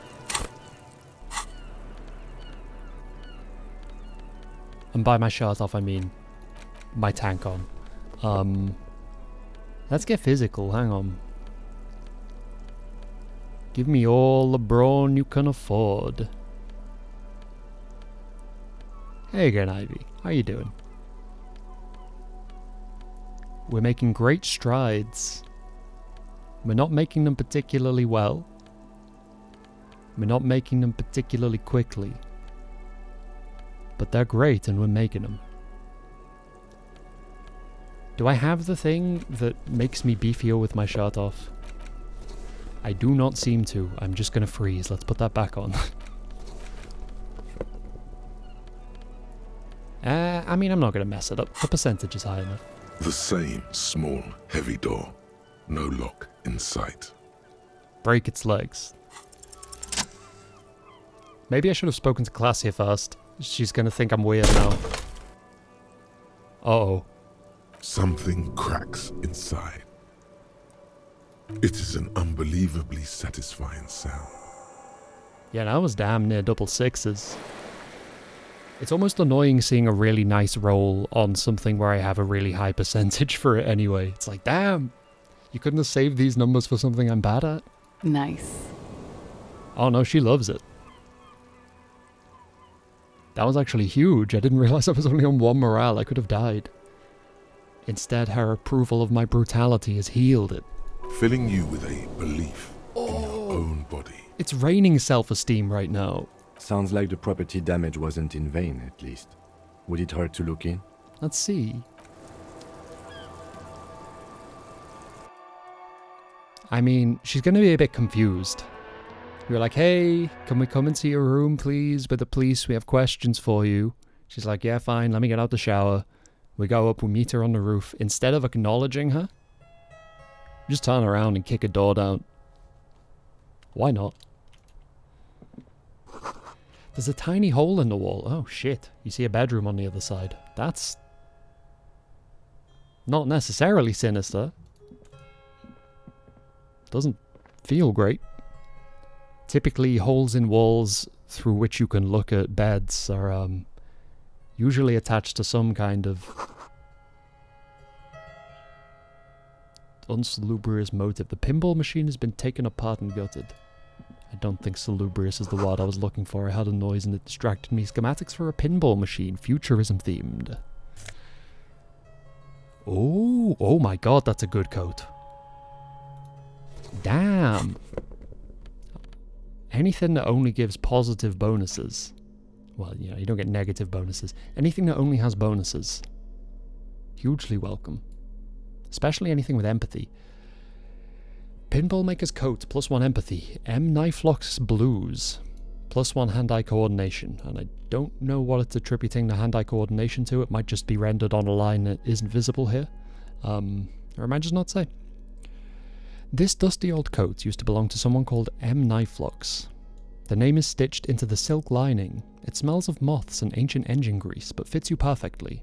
A strange, lonely emotion fills you when you tighten the belt around your waist. I mean... Ooh, I kind of want to keep suggestion on for this upcoming important conversation. Presuming this doesn't lead me somewhere different. Boxes of tools and replacement parts line the shelves. I mean, I have to imagine this goes down to the blue door in the kitchen, based on what Kim said, but... Also, I don't know where else it'd go. It's not a huge building from the outside. Small windows taped shut with black plastic. You can't see outside. Okay. So what's going on here? We got boxes, we got speakers. It does seem like it was someone's workspace. Maybe the guy who made the... Hello, what's this? How did I miss that? You clearly see footprints in the downy carpet of dust covering the workshop floor. I really don't know how I missed those. Jackpot. These, unlike everything else here, are new. Someone's been here within the last week or two. 3 weeks maximum, from the dust coverage. It could easily have been 1 week too. You know, officer. He looks at you. This isn't bad at all. It was a good idea to see where that door leads. Commendable work bringing us to this place. I'm getting so much respect from everybody all of a sudden. It took us 3 days. But people are finally seeing the method and the madness. Okay, what does this mean? It means someone snuck through what seems like a secret route. Behind our rape victim's room. In the recent weeks. This may prove to be significant. Let's take a closer look at it then. Large prints, most likely made by Boots. The size is hard to determine. Sole could be bigger than Vamp. The soles have left a pattern, uniform, horizontal lines. One person has been here. They've gone back and forth. The tips point both ways. Prints look like it's one person who's gone back and forth. Between that and that. Oh. It doesn't look like the odd soled print that we found at the hanging. The size looks about the same, actually. They're not the same shoe, but they could be the same person. But it doesn't look like the worker's boots, does it? No. These little horizontal lines are different. They look custom-made to me. Or some kind of foreign print. Hard to say. Still a boot, though. Oh! Get it. Everything around you is quiet. The prints crisscross the workshop floor. So someone was maybe working on pinball machines here while also... Nah. I mean, there's a pinball machine and there was some pinball stuff. I'm trying to figure out if being able to get to and from the roof, like stealthily, I guess, or using a route that people don't have access to, could actually help in the killing of the hanged man or the subsequent posthumous hanging of the hanged man. Or at least that's the current shape of it that I have. Yeah, like our current picture of the events as they unfolded is that he was shot, I think, through the back of the head, through the back of the neck, and then strung up in an attempt to cover up the fact that he was killed by a gun. I think that's as far as we've got. And I'm trying to figure out how access through here would even... This pinball is white Diora. The backglass shows a female figure in mourning.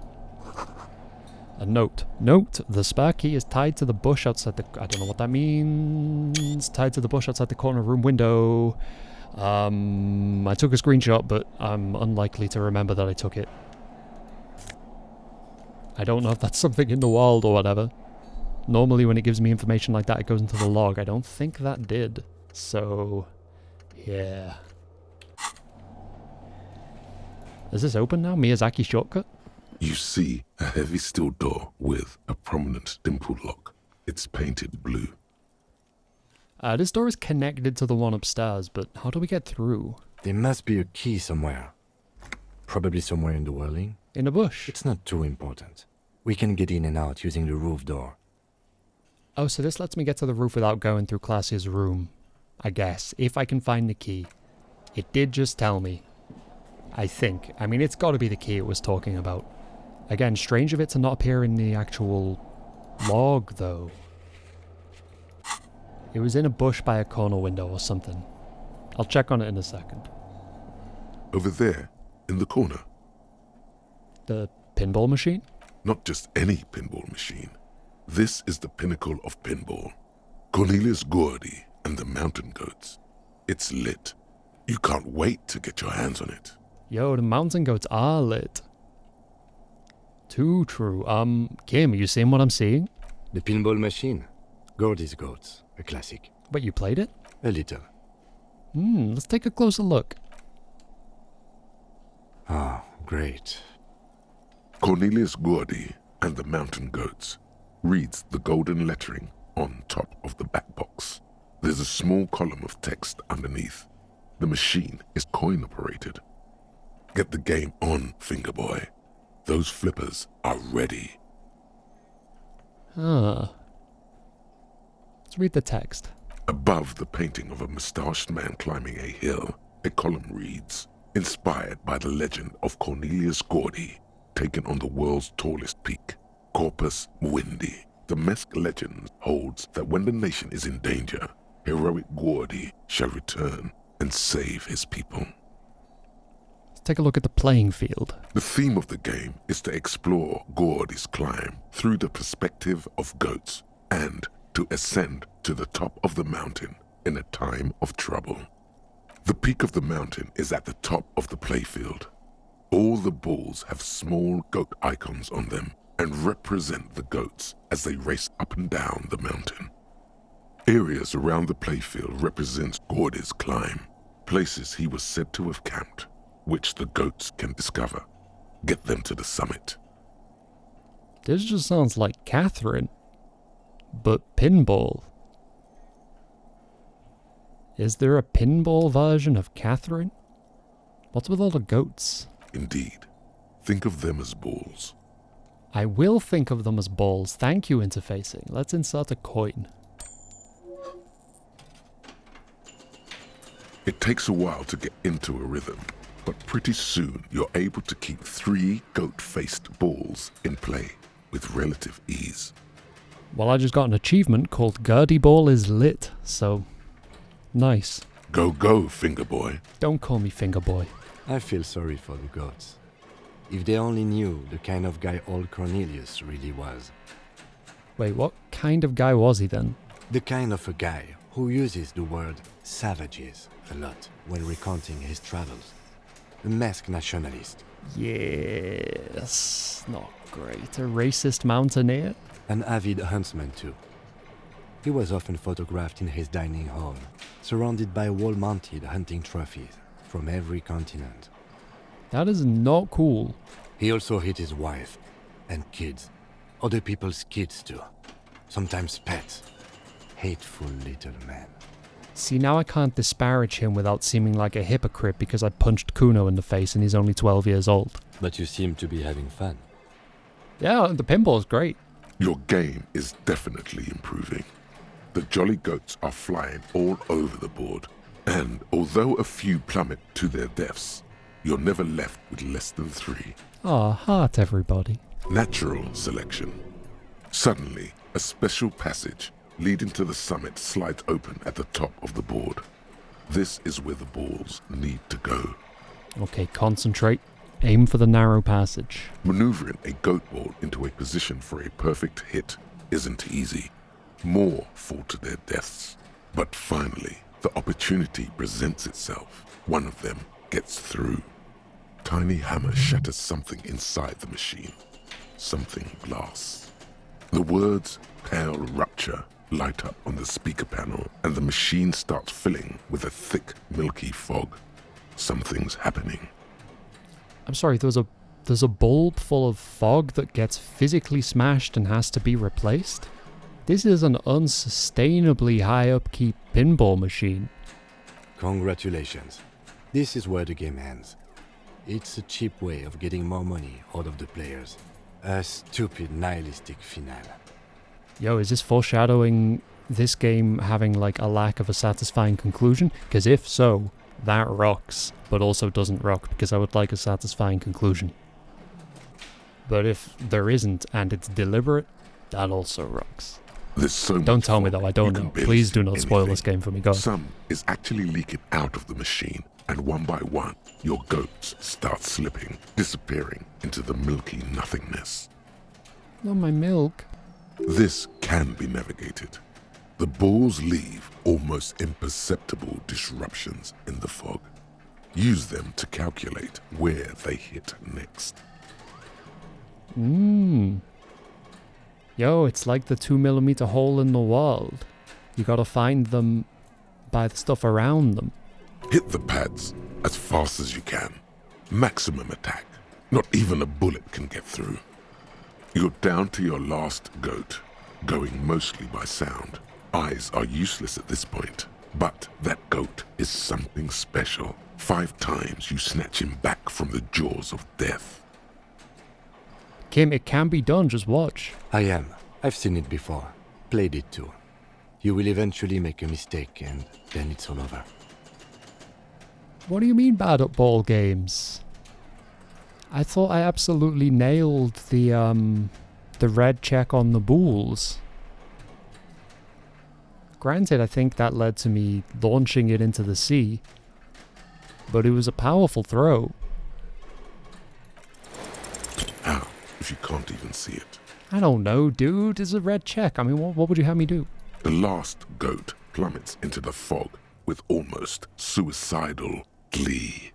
Now I have to know what happens if you don't fail the check, but I'm never going to. This was by far the closest I could get to having a decent reaction speed. There goes nothing, Finger Boy. Stop calling me Finger Boy! I hate you. I hate that so much.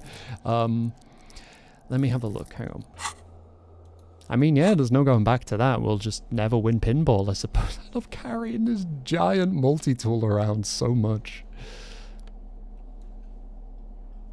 It's like bigger than a toolbox full of tools would be. It's so impractical. I'm obsessed. Well, It seems like that's all we could do down here, I don't know. The machine is dead and silent. Well, it needs maintenance, because for some reason they used a bulb full of fog. This small elevator is dimly lit by a bulb that's been glowing for ages. The latticed cage is open, inviting you to step inside. Let's take a look. Smells of nougat and sweat. Your head brushes up against the ceiling. There is a control panel to your right, and just enough room for 2 people to fit in. The maintenance card under the control panel reads, Last maintenance, 10th July, 88. Shit, I can't remember what year it is now, so I don't know how bad that is. It says the last maintenance was in 88. That it does. I say, let's brave it. It was maintained in the future? No, it was maintained in 88 of the previous century. That means it's not really that safe, is it? Look on the bright side. If it fails, we will only sustain minor injuries. I'm talking 3, maybe 4 months in the hospital. Maximum 5. Oh, cool. That's great. It's like a 5-month holiday with all of my bones broken. It must have been needed to transport the pinball machines up and down. Seems so, although it's pretty quaint for a freight elevator. He taps on the guttering light bulb. It's golden in the dark. There are large rectangular buttons, monter, descente, and an international call for emergency assistance. That third one appears to be broken. This sounds like the most important one. Alright, let's go.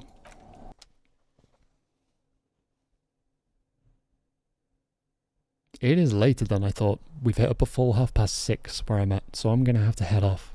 Which is unfortunate because that effectively turns this into a cliffhanger. Been waiting the entire game so far to speak with this character and figure out her connection to what's going on. Figure out how much of what we've been told by the Hardy Boys is actually true.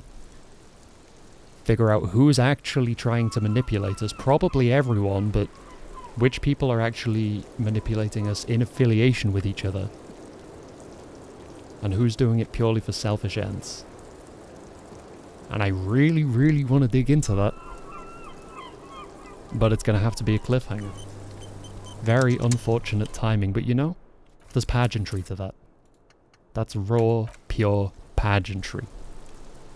You know, we got something of plot importance to look forward to when we get back to this. And a sense of direction, which I occasionally launch this game without. So that's positive. It should be good next time. But for now, I'm gonna head off. I know I don't need to actually weigh in at the end with how I feel about the thing I'm playing. It's not really important, but suffice to say, I remain absolutely floored by this game. I love it so much. It is consistently inspiring and engaging and fascinating. It's funny, it's sad, it's everything. I don't know. It really does just... hours just fly away when I play this game. Feels like I've spent probably about half as long in it today as I actually have.